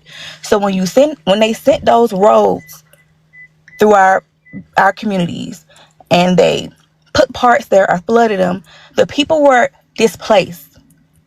But what did they have for them? They had projects for them, where the woman could come, she could stay, but her husband couldn't. Her and her kids could, or they can give you Section 8, but the woman and the child could stay, but the husband couldn't, right? And along with that, a part of it, they start putting narcotics into our communities, along with weapons into our communities. The men couldn't find certain jobs, or they wouldn't hire our men, and so now they got there's something that they can sell, pass out or whatever, which now here comes that, right? that whole epidemic, this thing that our people started doing to provide things. And that was the whole mindset of, I have to do this to get my family out of the projects, which turned to, after the father, who probably got arrested and end up in jail or something like that, the son then said, okay, now I got to do this to get my mother out of the hood. It was just a generational thing, right? But it's not that we want it to be that way, or it's not that a specific group of us, because not everybody had to live that life. But for the ones who did, unfortunately, it became a generational thing to an extent, right? You got to think about it. We were all had a healthy family. At one point, it was like a healthy family dynamics where it was a lot of people who were married, owning homes, who were doing well, until people came messing with us strategically, causing things to happen, misplacing our community and causing things to happen to us. So it's not like the Black community just woke up like this. No, we've been under attack. And so, yes, it's a way to kind of undo a lot of things. We have to put in work to get there. Now the work has to be done to undo all the damage that they have done, so that we can win the war. We may have lost the battles, but we can win the war. So that's probably why they feel like you're off code, because speak to it, and when you speak to it, just speak life into it. That's it. Think that he doesn't realize I gave him a solution for some of the problems. He said, no, that's not what he was experiencing, but listen to what I said. When I got online and started researching what could bring our crime rates down, it was job opportunities and stuff. And I tried to get people on board with group economics, because if we increase the job opportunities, especially for the youth, it will bring down the crime rates. Wasn't he complaining about crime rates and GANG violence? So maybe you you guys are putting it in. Let me say this real quick, host. Okay. You guys are putting it in the way of saying I was complaining. I'm not complaining. I'm pointing something out that's pretty obvious. And I'm not saying none of what you guys are saying is not true. And I admit it. Host, I just said it. Maybe my approach is my approach, but this is where I come from. My granddaddy was hard. My uncles was hard. Dude, we just say what we gonna say. Now, sometimes that does get taken out of context, I will admit. But dude, the truth is the truth. I agree. And here's the thing. I agree, to be honest with you. I feel like there's a lot of things we can, as far as the community, we could have been a lot farther if people were more brutally honest, if people could be more candid. Okay. I think there's a lot of people who are way too sensitive and emotional. All right. I've had to reel back, because there's been times I wanted to say things and I'm all like, no, because I can understand that that's not going to have the effect that I want it to have. So I have to reword that. I have to dial it back a little bit. Even if I can't say it the way I want to say it, I understand what I ultimately want is not to just rant. I want to affect some type of change. And if I say it a certain way, it's not going to have the change I want it to have. So even if I have to begrudgingly roll it back and water it down to make that change happen, to get them to see what I'm seeing, then I have to do that. And what I said before, when you made that reference about the Black community being bullshit or something like that, you were like, I don't even want to be in this bullshit. Say once again, brother. Okay, bro. When you, all right, brother. Okay. I hear it now. It sounds like you. No disrespect, sounds like you're walking it back. Because then when I checked it back, I'm all like, okay. Because what Foundational pulled up, what I called out, what you said about the response you gave, the dots are starting to line up. That's what we're saying. And we're trying to get you to see what we're seeing. Why what you're saying, even though there's truth to it, is not connecting with people. Okay, because it almost sounds as if you have a very hostile perception of the Black community, a very condescending perception of the Black community. Once again, not true at all, bro. I'm not saying it's true or not true, but that is what it's coming off as. Okay, we're trying to get you to see that. But to a lot of Black people on these lives and panels that I go on, they understand. Oh. I didn't mean to do that. I was Maybe, trying to. So my bad, Moses. That was me. I was trying to mute me. My bad. Go ahead, family. I'm trying to mute my bad.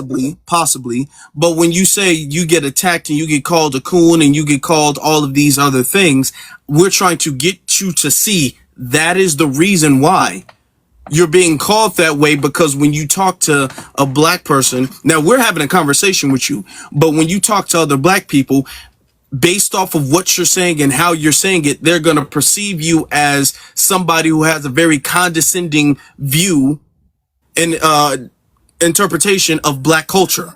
Yeah, that's some black people who think like that, But those are right? the some black people that you're saying are So calling and you out.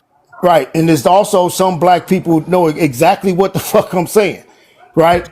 So here's the thing, So watch Moses. this, watch this. You Go do it ahead. your way. You do it your way, and if it's working, that's fine. But Yeah. So I'm I'll not reach. here Hold on, hold on, complaining hold on. though. Let me Hold finish. on. You saying I do it my way. You came up and started complaining about the response you're getting. I didn't say I'm you not personally, complaining, sir. I didn't say you personally. brother. But if you're coming up on a platform and complaining about the response you're getting from the community, and we're saying, well, these are the reasons why you're getting this response, and now you're being defensive about that. No, no, no, no. Okay. First, no. The only y'all heard what y'all wanted to hear. We heard Let what me you You can't repeat. gaslight Let the me whole repeat. we room. heard what That's you I said. said. Just I was kind of piggybacking off of business. Anytime you say anything about the black community, you're attacked by your So own, whether it's so the and truth or Moses, that's not not. true. that's And not I'm true. not So look, saying the Moses, hold whole. on, real Once quick. Let me again, let me say say this, that. My Moses. bad. That's Hold on, not Not the true. whole hold black on. I community. get Hold you. on. Let Hold me on. finish. Let me finish. My bad. Let me walk that back, like this man said. Not the whole black community. So let me say this. Enough of us, of our people, in my family, friends, strangers, it doesn't matter. Too many of us, when we're talking about the truth, they don't want to hear the truth. It's Well, we're always the victims All black. right. of white tea So supremacy, Man, I'm not sir. right. no victim No, of That's no a no, it's white side not that. effect. supremacy. No, okay. Yeah. I ain't gonna never play the Here's my role of a issue, victim. brother. You don't got to play a Hold role on. to be one, sir. Here's my issue Don't change because the matter you're of fact. Not saying no it's the victim. truth. Hold on, brother. You're saying it's the truth, but the thing is that we've been able to pick up based off of our conversation with you. It's extra stuff with it, and we're saying the problem is the extra stuff, the condescending vibe that you're giving with it. That is not just the pure truth. The fact that you could even refer to the black community as bullshit is not the pure truth. Once The again, I fact didn't that say the whole black community, bro. hold on, brother. The fact that if you go anywhere in any black community and say we need to stop all of the gang violence, nobody's gonna call you a sellout. Nobody's gonna say based off Exactly. of that statement you're a sellout. Bullshit. There's no, they won't. They won't. Okay, it's something extra you're saying with that No, that it's Hmm. cause not. people to say that to you, No, and it's not. that's what we've been trying to tell you. Or you just And the hyper fact focusing that on the you wrong are voices. arguing back and forth, this stubborn attitude, where now you're walking things back and you're saying you didn't say it that way and you actually did say it that way, that is the Okay. issue. All And now right. you're sitting up there and complaining about the response you're getting from the community when we're trying to help you with that. Watch this. I tried the approach that y'all talking about right now. There Okay. is no approach when it comes to a So but listen to what I'm trying Man. to say real quick. There is no approach for some people. No matter how soft you come, no matter how hard you it's come. not For about some your people, you're approach, talking about the Mosey. So watch minority, this. So sir. watch this. So watch this. So watch this. Mosey, hold on, real quick, because you keep saying about approach. Hold on, let me say this. I'm from the Bronx, New York.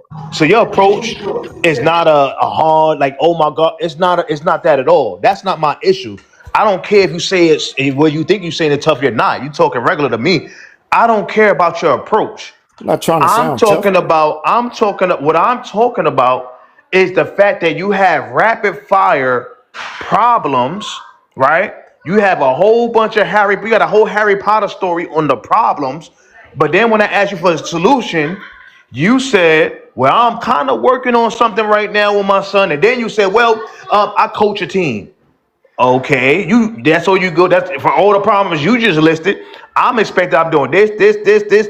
This is what I'm. It's not about your approach.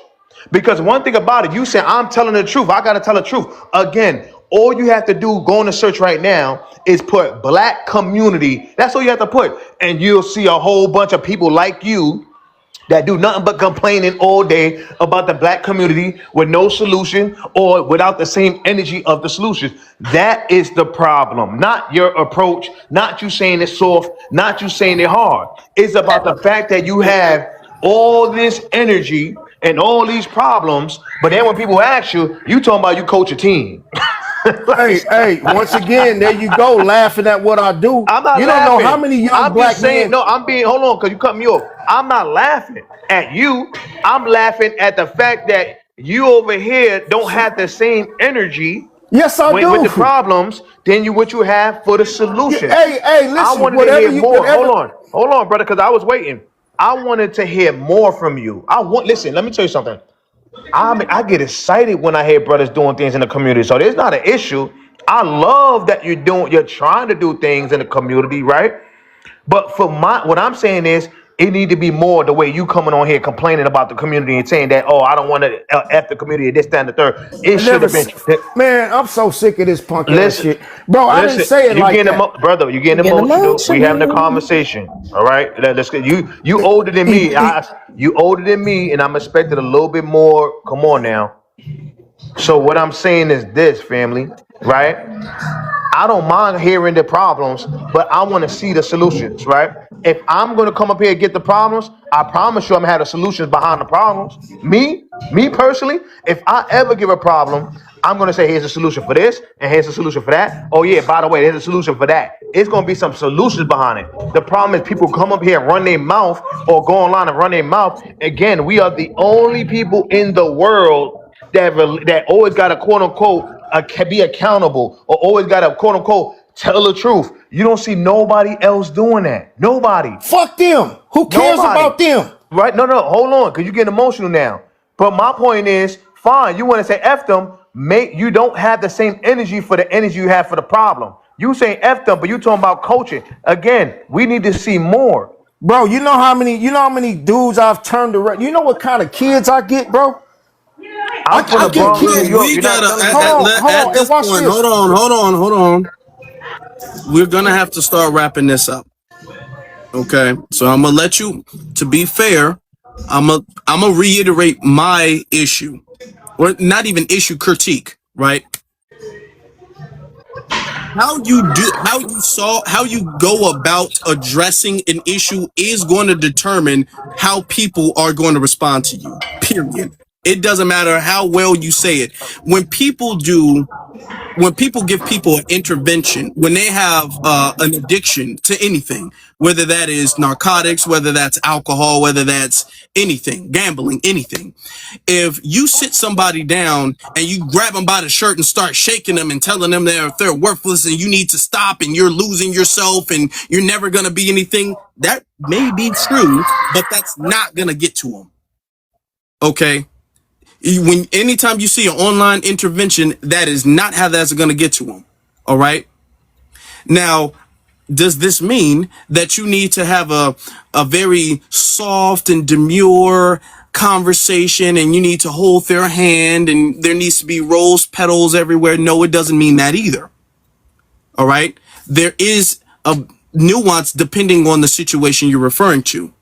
But when you are addressing an issue in the community, you're addressing it as if this is something kind of not a systemic issue or not an issue that's been placed in the community. The way it came off is you're making it seem as if this is a cultural value that black people have in the community that if you address, then you're going to be ostracized. That's how it came off. Which is what Britt was saying, that these things were planted here. These are engineered issues in the community. These are not cultural issues that spurred from the grassroots. You understand what I'm saying? And how you view that is going to determine how you address that, which is ultimately going to determine if you're going to be able to solve anything.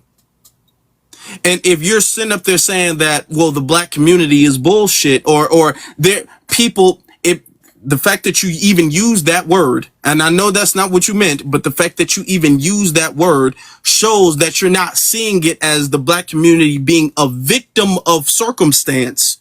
you're seeing it as if this is something that black people have just done or are choosing to do. Nah. Okay, well that's how it came off. Okay, that's fine, and I appreciate the critique. Let me retort. Listen, I understand what you just said, and how this gentleman over here with the certificates and all that old type of stuff trying to downplay the coaching. I get boys around me that are being influenced by gangbanging, that are actually active.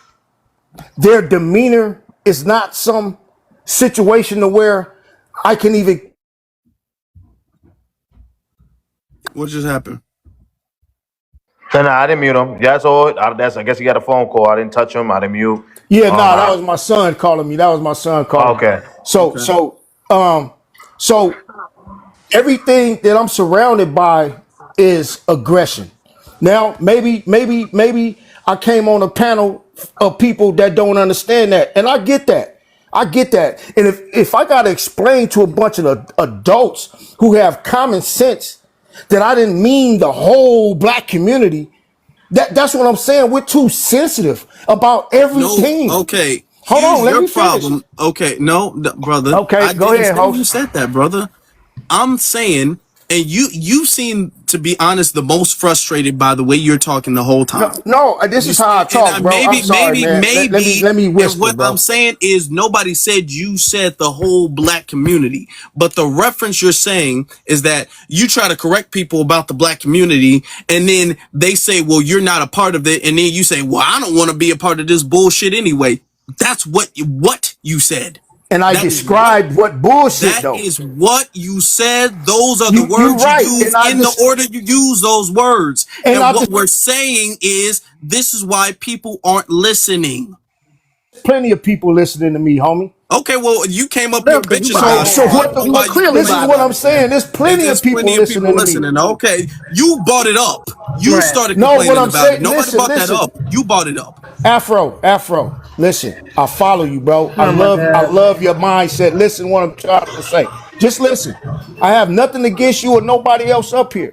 All I did was piggybacking off of what business said. Now maybe I took it a little bit further. I said, if this is what the black community has to be, and I'm talking about the people who got at me the way that they got at me. I'm saying if. I didn't say is. I'm saying if this is what you see the black community as, then I don't want to be a part of that. And I named what the parts. Hold on, sister. And I named what parts I was talking about. I'm glad that's all I did. Hold on, all sir. right. I'm glad that you said you was piggybacking off of the business bully, right? When he was asking the question, what he did say was, how could I come back to a community I never left? A community where I married my counterpart who is a black American. A community that I provide jobs for. Listen to this. A community he gave the fact that he never left his community and he got into action and he employs other black Americans. He is contributing to the solution that I stated when I said we have to create job opportunities. He's been doing this for a while. He's also an advocate or a reparationist, you could say, and has stood on stages with Tyreek.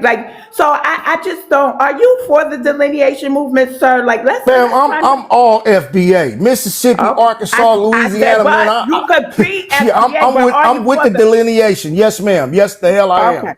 So okay, we gotta start wrapping things up. So I'm gonna let BX finish, bro. Afro. He felt like because of what he thought the business bully was saying, that this was his time to vent too. He didn't expect it to go this way, but he's not necessarily saying the same thing that Dave was saying. Dave said that you can't put me out of something I never left because I'm helping. You just up here complaining. It's our whole point. I'm not just up here complaining, man. And it's really disrespectful for anybody to sit up there and keep saying that because I'm saying what I'm saying. You may not like the way I'm saying it, but everybody's up here. I just when I was in the chat, when I was in the chat.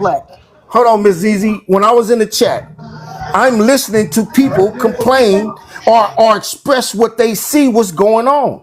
Why does mine have to be a complaint? That's what He I'm wasn't. saying. I said, Because He doesn't people okay, care. are okay, not bro. believing. The reason why is because I'm gonna be honest, me and other people are not believing you are telling the entire situation.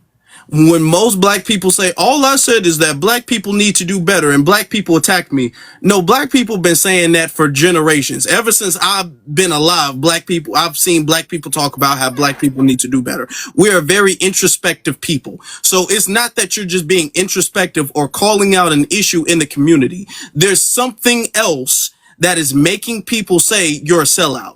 You saying that we need to stop gang violence is not the reason people are calling you a sellout. There is another reason, and you don't want to say that other reason. So you're cherry picking. No. It is not just you, but you're cherry picking, or people who say that cherry pick certain points of the conversation that makes them look good and make it seem like Hell for no. no reason black people had this knee-jerk reaction to reject Nah, that. bro. Okay, all right. That's what we've experienced. I'm just telling you, no, That's it's what we're not like saying. that at all. Okay, I guess just people just want to do drugs and It's shit. not all people. No, I never said Apparently, that. that's just what This it is is, what I'm and they'll saying. kick You you out. sensitive. That is Y'all what. No, that sensitive, is bro. what you've been saying. This You is what's talking wrong about with. I'm This being is what's sensitive. wrong I'm with a trying lot to of us. explain this This to is you. what's wrong Stop with a talking. lot of Stop us. talking. Stop talking. That's enough. That's enough. So yeah, it's given inflated ego and lack of self-awareness. Because there's no Sensitive. way that you're about to sit here and act like you're this I would special. hate to be a part of the crew you coach. God damn. I think you need to come back down to earth, brother, because we've had plenty of black men before you that point out the issues in the black community and are highly appreciated. Khalid Muhammad talking about this is a sick Negro. What are we talking? Kevin Samuels, more recently. Even people like Dr. Umar. So, brother, I don't know why you think you're so special and people just hate you or just don't like the way you say it that much. You are not, what's special, brother. You ain't doing nothing that ain't been done before. So clearly you need to look in the mirror and check your approach. Check what you're saying, because there's some anti-blackness that black folks are picking up. We got a sixth sense for that. So please, it All ain't right. us. Now you about to gaslight the whole damn room Yeah. like we just heard you differently. Like, brother, come on, you got Thank you. 300 people in the room. Like, what are we talking about? You gonna gaslight everybody? He's going to sit up there and say, well, yeah, I just said that we need to get the narcotics out the street and they called me a coon. I'm like, no, that's not why they called you a coon. Right. If they called you a coon, it's because you said something else. No, that's exactly what I said, exactly how I said it. I'm like, no, it's not. It's something else that you don't want to say. And that's the thing, and that's why he got mad when I pulled up his post where he's talking about black women, because this is the thing, and that's why I wanted to tell him. I didn't bring this up to put him down. I brought this up to let him know I've been talking to the adolescent kids since 2016. This is 10 years work I've been doing. I've been going and doing things within the communities. I'm not going online complaining about it. I'm not crying about it. If I feel like it's a problem, I'm gonna go do it. That's my thing. I see that there's an economic problem right now. I created a book called the 8515 program because I got tired of my people spending money. We're here, then everywhere with every single person, and it's not going back into our communities. Every single problem that I'm seeing, I'm creating solutions for. I see that, okay, we need 501c3s to start alleviating some, so I'm getting ready to create a 501c3. I'm doing things instead of going around complaining. I'm matching my problem with the solution. That's the difference, is what I'm trying to tell you. I love you, brother. I have no real energy for you, to be honest with you. But the fact that you can't even have a basic conversation without reducing yourself to insults. Oh, you guys are, what he said? You guys are so soft, and you guys are, and he started reducing himself to insults. We're not insulting you. And then you're getting so hyper and getting so aggressive as if we your enemy, and we just giving you positive criticism. How can you coach kids if you don't have the emotional intelligence to have a basic conversation with people that don't agree with you? You got to work on your own internal battles before you can coach any kid, sir. Respectfully. You got to go to therapy and release whatever you're going through. You say, I grew up hard and I'm this, and that's cool. Then you got to let that go. Go see some therapy and let that go. And then you can go teach somebody else's kids on how to behave, because you're not even behaving like a grown adult, respectfully. I'm from the Bronx, New York, High Bridge, the worst of the worst. But I still know how to conduct myself in a manner, even in times where people disagree. It's been times where people say crazy things to me on live, and people look at me like, "Yo, you let that right?" Yeah, because again, that's beneath me to be screaming and yelling. It's beneath me, right? And so what I'm saying is, you got to work on your interpersonal communication skills before you could ever teach anybody else's kids to do stuff in the community, family. I think what you're fighting is an internal battle. And I think honestly, you need to step away. And I think that's what the whole everybody's saying. You need to step away and see yourself for you, fam. And that's what it come down to, respectfully. You got to see yourself for you and see that you going through something internally and come back. We're not saying you can't be around another guy. We want you to come back, right? But come back with a better mindset, fam. That's it. And then it's not about your tone or none of that. It's just the mindset in general. That's all I'm saying. Much love. You know you always welcome. Hit me in the DM. Afro, Dave wasn't complaining, right? So I think he took it as Dave was complaining. He was just telling people, how you going to get rid of one of your strongest soldiers? Like, I ain't never leave nowhere. You can't put me out of nothing. That's the way I took it, but not everybody takes it the same. And that's why I said, let him vent, because I heard it. He needed to vent, but it just went left. He's not ready to receive the information where he could just pivot and tweak a little bit. He won't allow us to plant a seed that he can nurture. He's just very pessimistic right now. And that's something he's got to work on his What I own. was saying is that, and I was giving a lot of grace saying that maybe you didn't mean it that way, but this is how it came off. And he was like, no, man, no, it's not. I'm like, okay, I'm saying it exactly like that. I'm like, no, you're not saying it like that. You didn't say it like that the first time you spoke. When your first statement, I saw the problem right there. I'm all like, okay, well, that's the reason why people have an issue with you. And then when we try to allow him to see that from a different angle, then it was an issue. And it's this thing of when we called out okay, well, this is the reason why people have a problem. It was instantly super defensive. It was super defensive. And calling everybody sensitive. No, it's not being sensitive. It's about choosing your words carefully. Okay, you're not gonna fix the black community if you refer to the black community as bullshit. You're not gonna do that. People are not gonna take it to where, oh, this person really wants the best for us. People don't refer to things that they want the best for as bullshit. They don't. It's sad because he's an elder too. That's the sad part. That he's that old and he's acting like this. I really expected more from somebody his age, to be honest with you. And the fact that he's acting like that, even in the comments still, I would think in the comments, he'd be like, you know what? All right, let me hear this out or something. And the brother still act, I can't believe it. I'm going to land on that. Yeah, we got to wrap things up. So I'm going to give everybody a minute to get their final word out. Sage, you've been in and out, man. You've been busy on the move, huh? First of all, I don't even know why TikTok cut me off. Like, I don't even know. Maybe, I don't know. Anyway, I do want to say this, Afro. I do agree with what you said about, hold on one second. Damn dog. Stay yourself in the car. Sorry about that. I do agree. When it comes to other ethnicities, other races, other nationalities, whatever you want to call it, they don't shit on themselves. They own whole cartels and their governments are corrupt and they still don't poo-poo on themselves. So I agree with that 100%.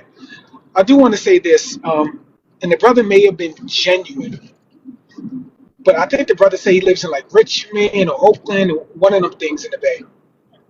You can, and you're coaching kids, and that's a wonderful thing, but I fully believe it. You cannot help anyone unless you help yourself first. You need to upgrade yourself. You're saying that you're living in the hood. One thing that I respect about a lot of people is when they move about the hood and help others move out the hood. There's nothing wrong with people moving out of the hood. Now, I've been a big advocate. I grew up big X, blood gang member. Wore nothing but red. I thought that was the way to go. And I was very proud of that at the time. And then I learned something different. And then I ended up going to school. Luckily, I learned something different at an early age when I was in high school, that is, and I ended up graduating high school, which was never in the cards for me, and then I ended up furthering my education. But my thing is that there's nothing. mm, Can you say the C word? There's I nothing Roland tell Martin about that. Let me say that. There's nothing Roland Martin about that. Okay, so I don't think that. I think that, like my brother Afro said, it's the way you're coming off.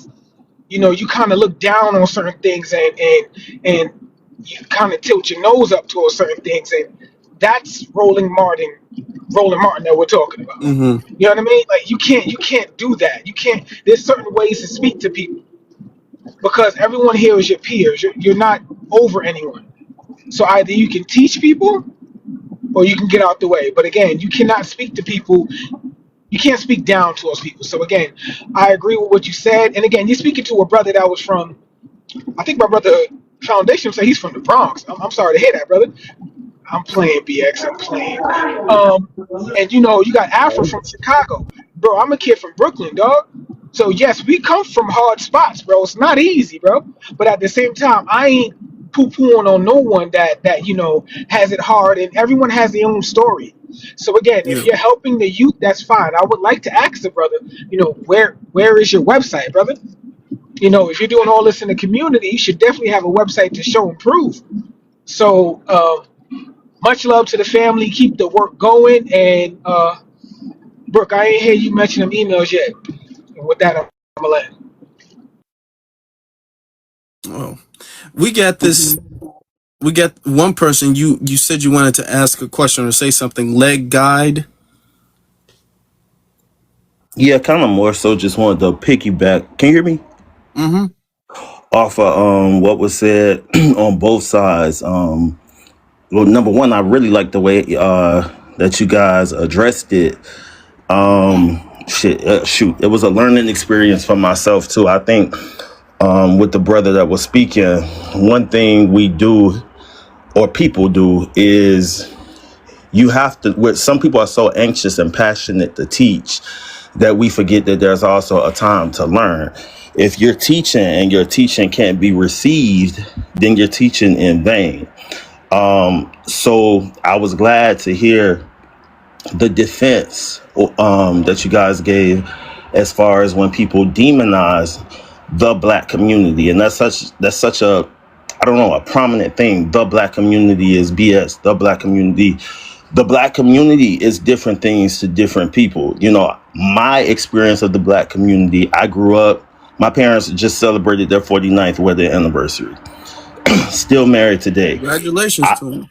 I've had, my mother has 7 siblings, all married to black men and women. Everybody college educated, me college educated. I work now for the government. All of the judges that I answer to are black. The ADAs are black. My doctor is black. My dentist is black. I went to a predominantly black school, born and raised in Miami. I graduated at 16. I wasn't the only black person who did that. I have an experience with the black community, not seeing black people standing out on the hood, in the hood, carrying GUNs, toting DOPE. My experience with with the black community is not seeing people heavily on narcotics. Me working in criminal justice, I know that the majority of arrests for narcotics are not black people. I know that the majority of arrests for, I'm gonna say GRAPE, are not black people. I know that the majority of arrests for violent crimes are not black people. So to take a select experience that you may have and to pronounce that upon the entire community based on your experience then becomes unfair to me and what my experience as a black man is. So I also want to say that we sometimes forget, even now today, my parents, they left Miami and they moved to Alabama. The smallest home where they live. There was a minimum to build. The minimum to build where they are was 3,500 square feet. You cannot build a house under 3,500 square feet in their development. It is a black community. There are 2 people in their subdivision that are not black.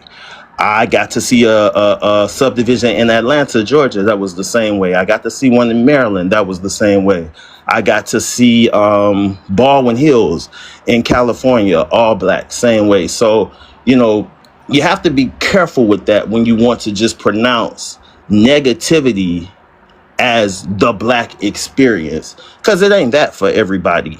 I didn't grow up seeing the black experience be one of, like I said, slinging DOPE, people in and out the house. That wasn't the black experience for me. So then am I lessened as a black man because my black experience isn't what yours is? So you have to be careful when you demonize and pronounce those negative stereotypes as, quote, black culture, because what I know black culture to be ain't that. I'm gonna land with that. All right, then. I appreciate that. All right. Okay. Brooke, are you still here? Oh, man, I really want to hear from Brooke.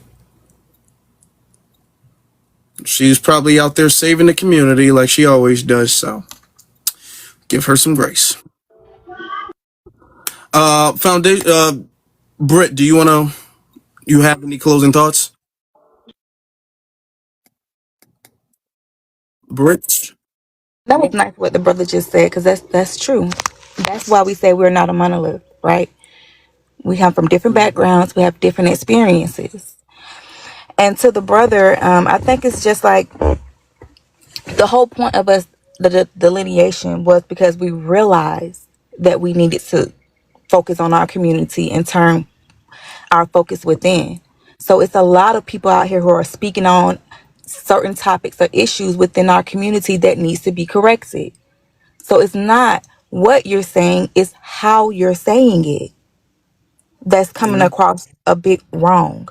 Okay, because we need to hear it. And I love these type of conversations because I think we need to have them more often, more frequently, because yes, our community, we need to light a fire under the bottoms of our people, because that's how we respond better when we know that it's like a fight or flight type of situation. When we know our back is against the wall, we respond better. It's like we come out as the goats. So yeah, there's been generations of things that's been happening to a specific portion of our community, but we can come back from it.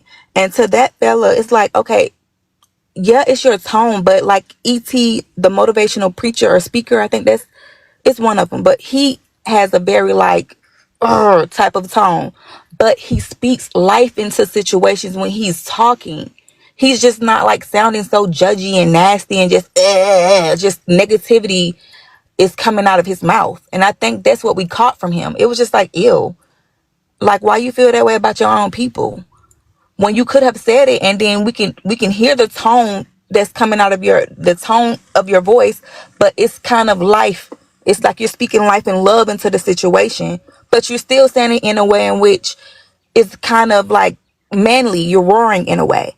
Because I get it. He's just saying that he wants to be assertive. He don't want to come at nobody like pacifying them. Okay, you don't have to do that, but it's a way in which you can say it.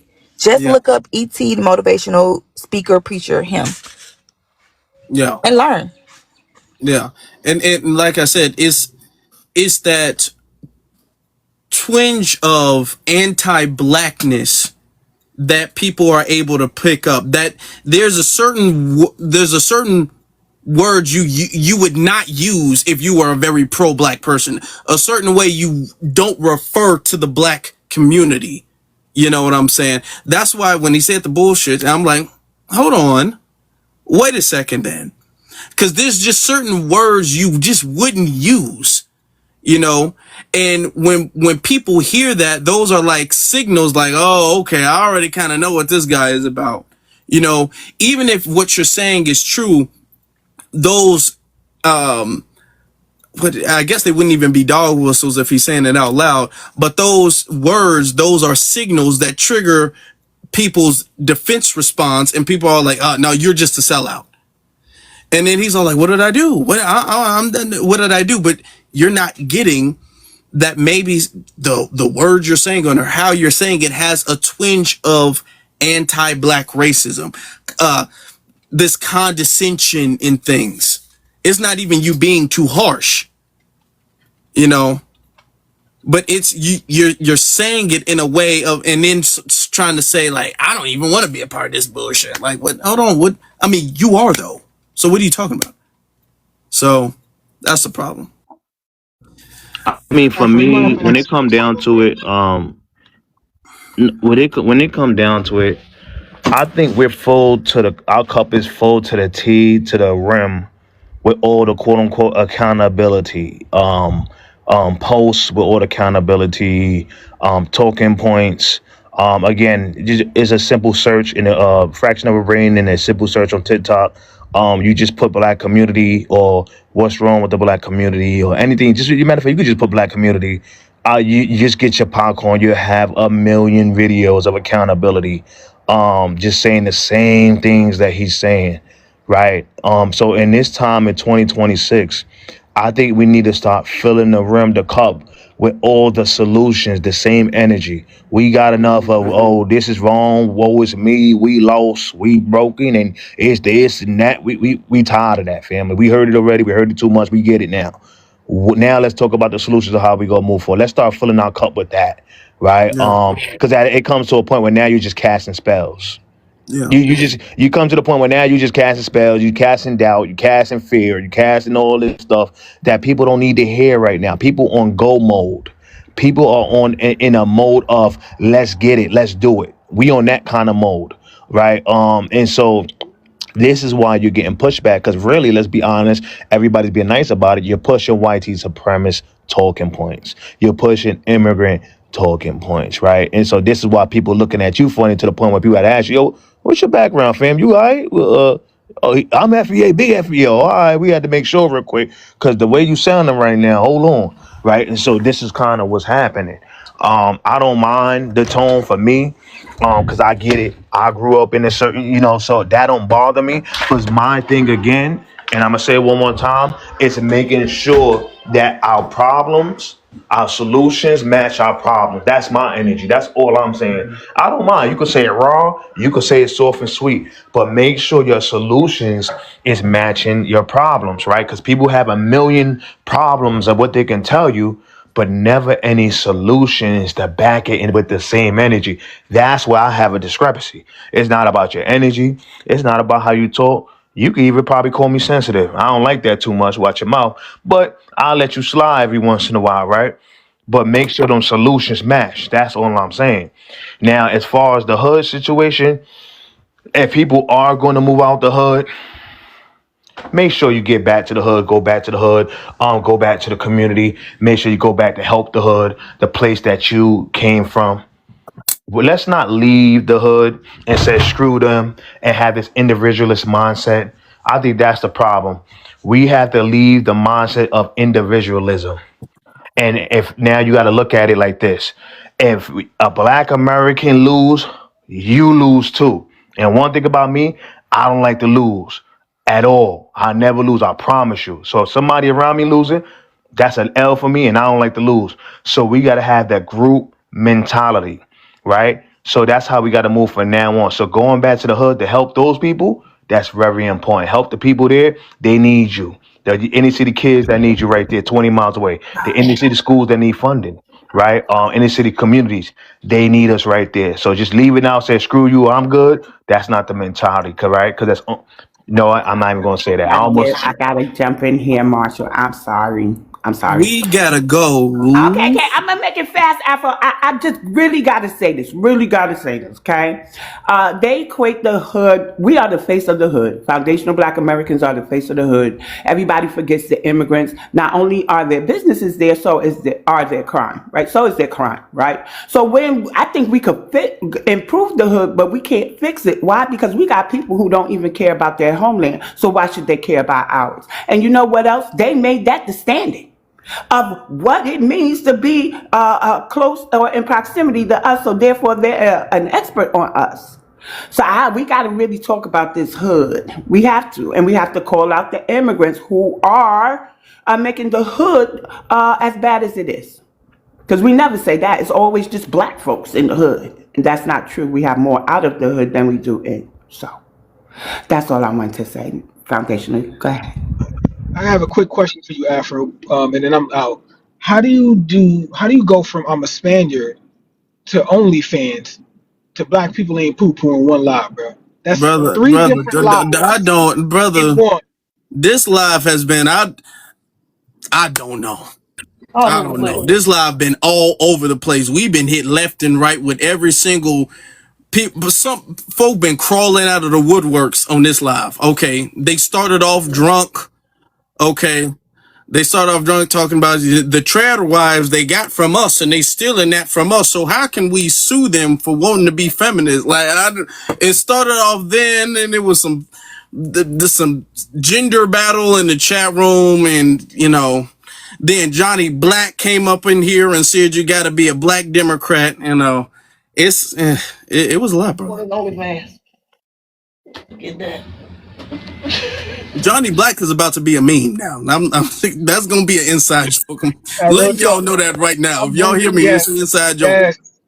Yes, Johnny Black, you a legend, dog. You going down in history, dog. I'm using that.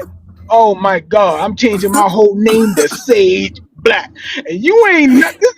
It's crazy, dude. And I don't take no cash. It gotta be Cash App. It gotta be Bitcoin too. Hey. Dude, he need to be in a Bucci Band like episode or something, bro. Like, dude, freaky old ass. This shit is crazy. He said, look, I don't do it for money. I do it for the love of the game. I do it because it's fun.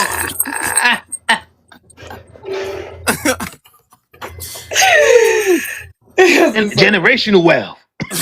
Why foundational? Why you got that picture though, dude? Like, is that on his page or something? Like, dude, did he take that photo and put it out? The wig. I see Medea without the wig. Wait, look at that picture. That's Medea without the wig. Look. You ain't lying. Oh boy. All right. Brooke, are you with us? So you come out. Yeah, sorry. Okay. Do you have any closing statements?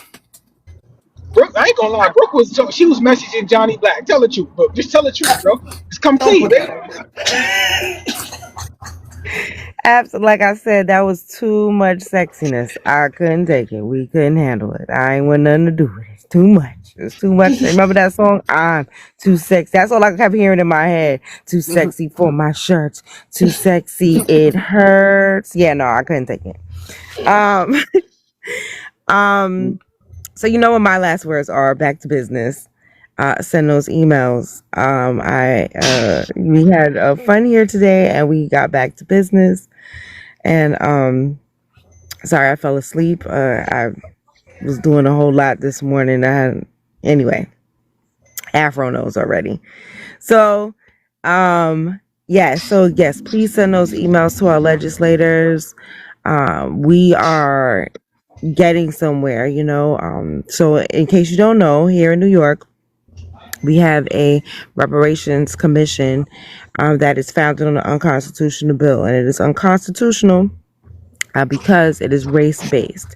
And so the constitutional bill, for someone who was in the chat that called me a liar at one time, the constitutional bill is constitutional because it is based on our lineage and status as freedmen. Right? So that's what makes the bill constitutional. So President Devine and Assemblymember Nikki Lucas wrote a constitutional sound bill. And so we are asking people to send out emails to our legislators to put pressure on them to be sponsors and co-sponsors for our bill. What? Okay. Sponsors and co-sponsors for our bill. And so on top of that, you know, we're playing offense and defense with that, right? And so when you see us at these hearings, that's us playing defense. Sending these emails is us playing offense, right? And so on top of that, we are also playing offense by, you know, having a delineation bill that was also written by President Devine of the U.S. Freedmen Project, not to be confused with other freedmen organizations that we have nothing to do with, right? So the U.S. Freedmen Project, they wrote a bill for delineation and disaggregation. So that is the most important thing right now, I would say, because we need that to be, us as a family, we're going to manifest that be come into fruition this legislative session. And the reason why it's so important for this legislative session is because they already did this for the MENA and the AAPI, right? And so the MENA group is the Muslims, and the Muslims no longer want to be YT because of 9/11. They feel like they need set-asides. The Asians want to delineate from each other. So that's what their bill is about, right? But they already got their bill passed, right? But the paperwork has not been changed. That's why it's really important that you keep your Timbs on their neck and keep sending these emails so that we can get this done this legislative session. That way, all three categories can be changed at once. Because what we learned from watching what happened with the MENA and AAPI is just because you get the bill passed doesn't mean that you'll be able to get the paperwork changed right away. So once we get the bill passed, we can join with the other two groups, you know, to put pressure on the governor to actually, you know, make those changes come into pass. But if we don't do it, which we will, so that's why it's important for us to do it this legislative session so that we can, you know, partner with them. Because that will give us a stronger case. We don't want Governor Kathy Hochul to be sitting there talking about, oh, we just did it for those other two groups and, you know, we can't do it again, right? So that's why it's super important. So there are five emails on that. So we can remove African American. Yes, from all these museums. I see my big sis in here, Thorough Black Talk. So yes, she's absolutely correct. We went back to the museum, the Negro Burial Ground, which they now call the African Burial Ground. So once we get delineation, we can start getting some of these things in New York changed to our designation, because right now they got it called the African Burial Ground, not even the African American, but the African Burial Ground. And so, you know, once we delineate, we can start correcting things like that. I made a vow to the ancestors when we were there that we would come back and fix correction and correct what they have done there, because it's more than just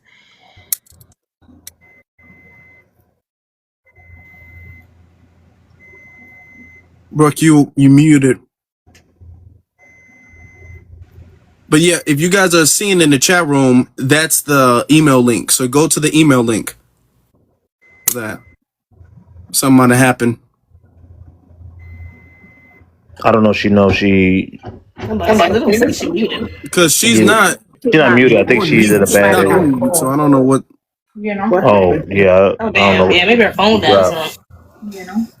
So. It's probably that bum ass New York service. Come on now. Come on now. He's rage baiting y'all right before we leave too. That's the crazy thing. Right, and he from Brooklyn. That's the crazy part. It's always Brooklyn nights. Right. Yeah.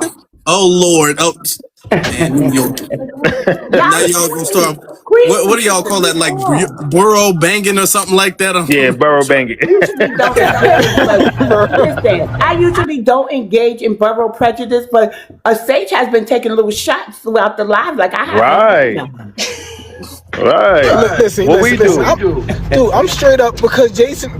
Well, I'm sorry. Well, Johnny Black, okay, is from the Bronx, bro. I just got word that he's from He the is not Bronx. from no damn Bronx. Now So we're not gonna do Johnny Black. that. So y'all can hold this L. He is not from no damn Bronx. Yes, you can. All Hold of them. You this. can just fill out the emails if you're not in in New York.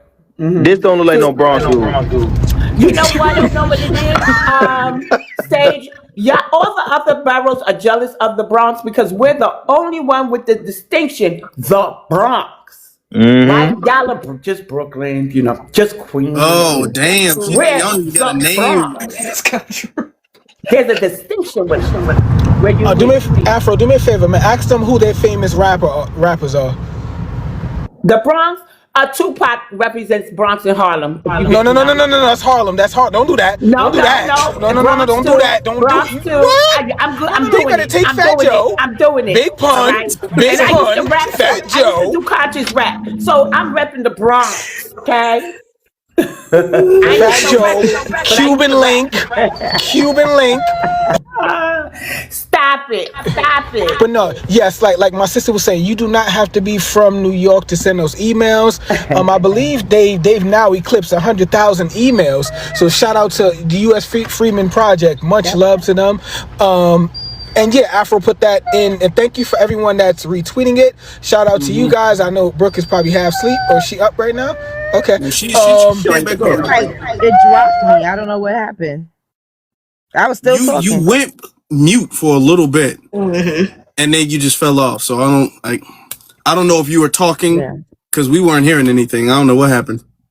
I don't know what happened. I guess it just, I don't know. It glitched, and then I came back, and just all of a sudden you guys were talking. I was like, oh. Yeah, Sage started a civil war by the time after you left. I heard the hip Little New York.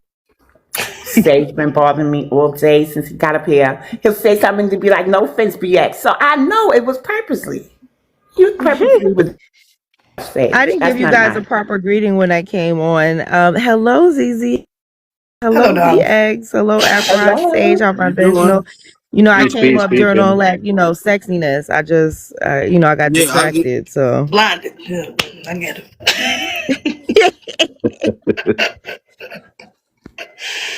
Yep. But this was good. This was good, y'all. Definitely interesting. Yeah. Pretty good subject. I also wanted to thank you gentlemen for the other thing that happened as well. Thank you. I appreciate you so much.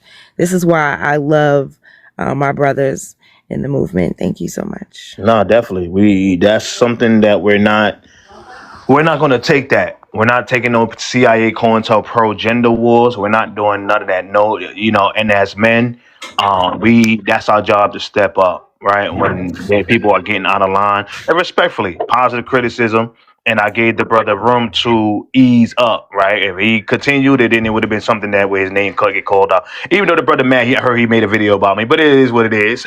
but again, it's all about making sure there's a safe space for all and understanding that we're not doing that no more. We on code, we moving on code, and that's in the past, right? And we're not going to allow nobody to bring that back up. We got too much great things going on. We got too many people outside of our lineage that's finding any which way to undermine. So we don't got time to be playing that little childish game. So I'm definitely going to, if anybody do that, I'm stepping up. I don't care if they want to call me simp or whatever they want to call me what you want. I'll take it proudly. But I'm about protecting the lineage. So it is what it is. Yep. So Foundation, I do have a question for you, brother. Can you DM me that photo, bro? Appreciate that. Right, got you. What the hell you need that? I got you. Leave me alone, Lizzie. Leave me alone. Yeah. And by the way, Afro, if you don't mind, if I can. Sage about to be catfishing folk. Sage about to be going around. I'm Johnny Black, baby. Oh man.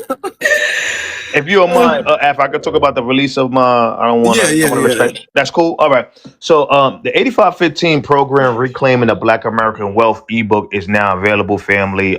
It is literally the key to our group economics, pretty much showing step by step on how we can pretty much promote Black American owned business. It's not only a book, but it's going to be interactive. So therefore, it's going to give you homework to do pretty much, right? You're going to look for Black American owned businesses. It's going to be an accountability page in the back where you're going to check in a checklist and an audit, am I shopping at Black American owned businesses, right? It's going to literally be the blueprint not only for today, but for the next generation and our descendants. So 8515 program book is available. Link in bio. I appreciate you, Afro. Thank you. Always, brother, always. Y'all make sure y'all go to For the Culture on YouTube. This live was jam-packed, a bunch of stuff, okay? Y'all don't want to miss out, okay? Go to For the Culture on YouTube. Azizi, final words. Yeah, this was definitely an interesting one to say the least. A lot going on. But I do want to say that last brother for sure showed a good.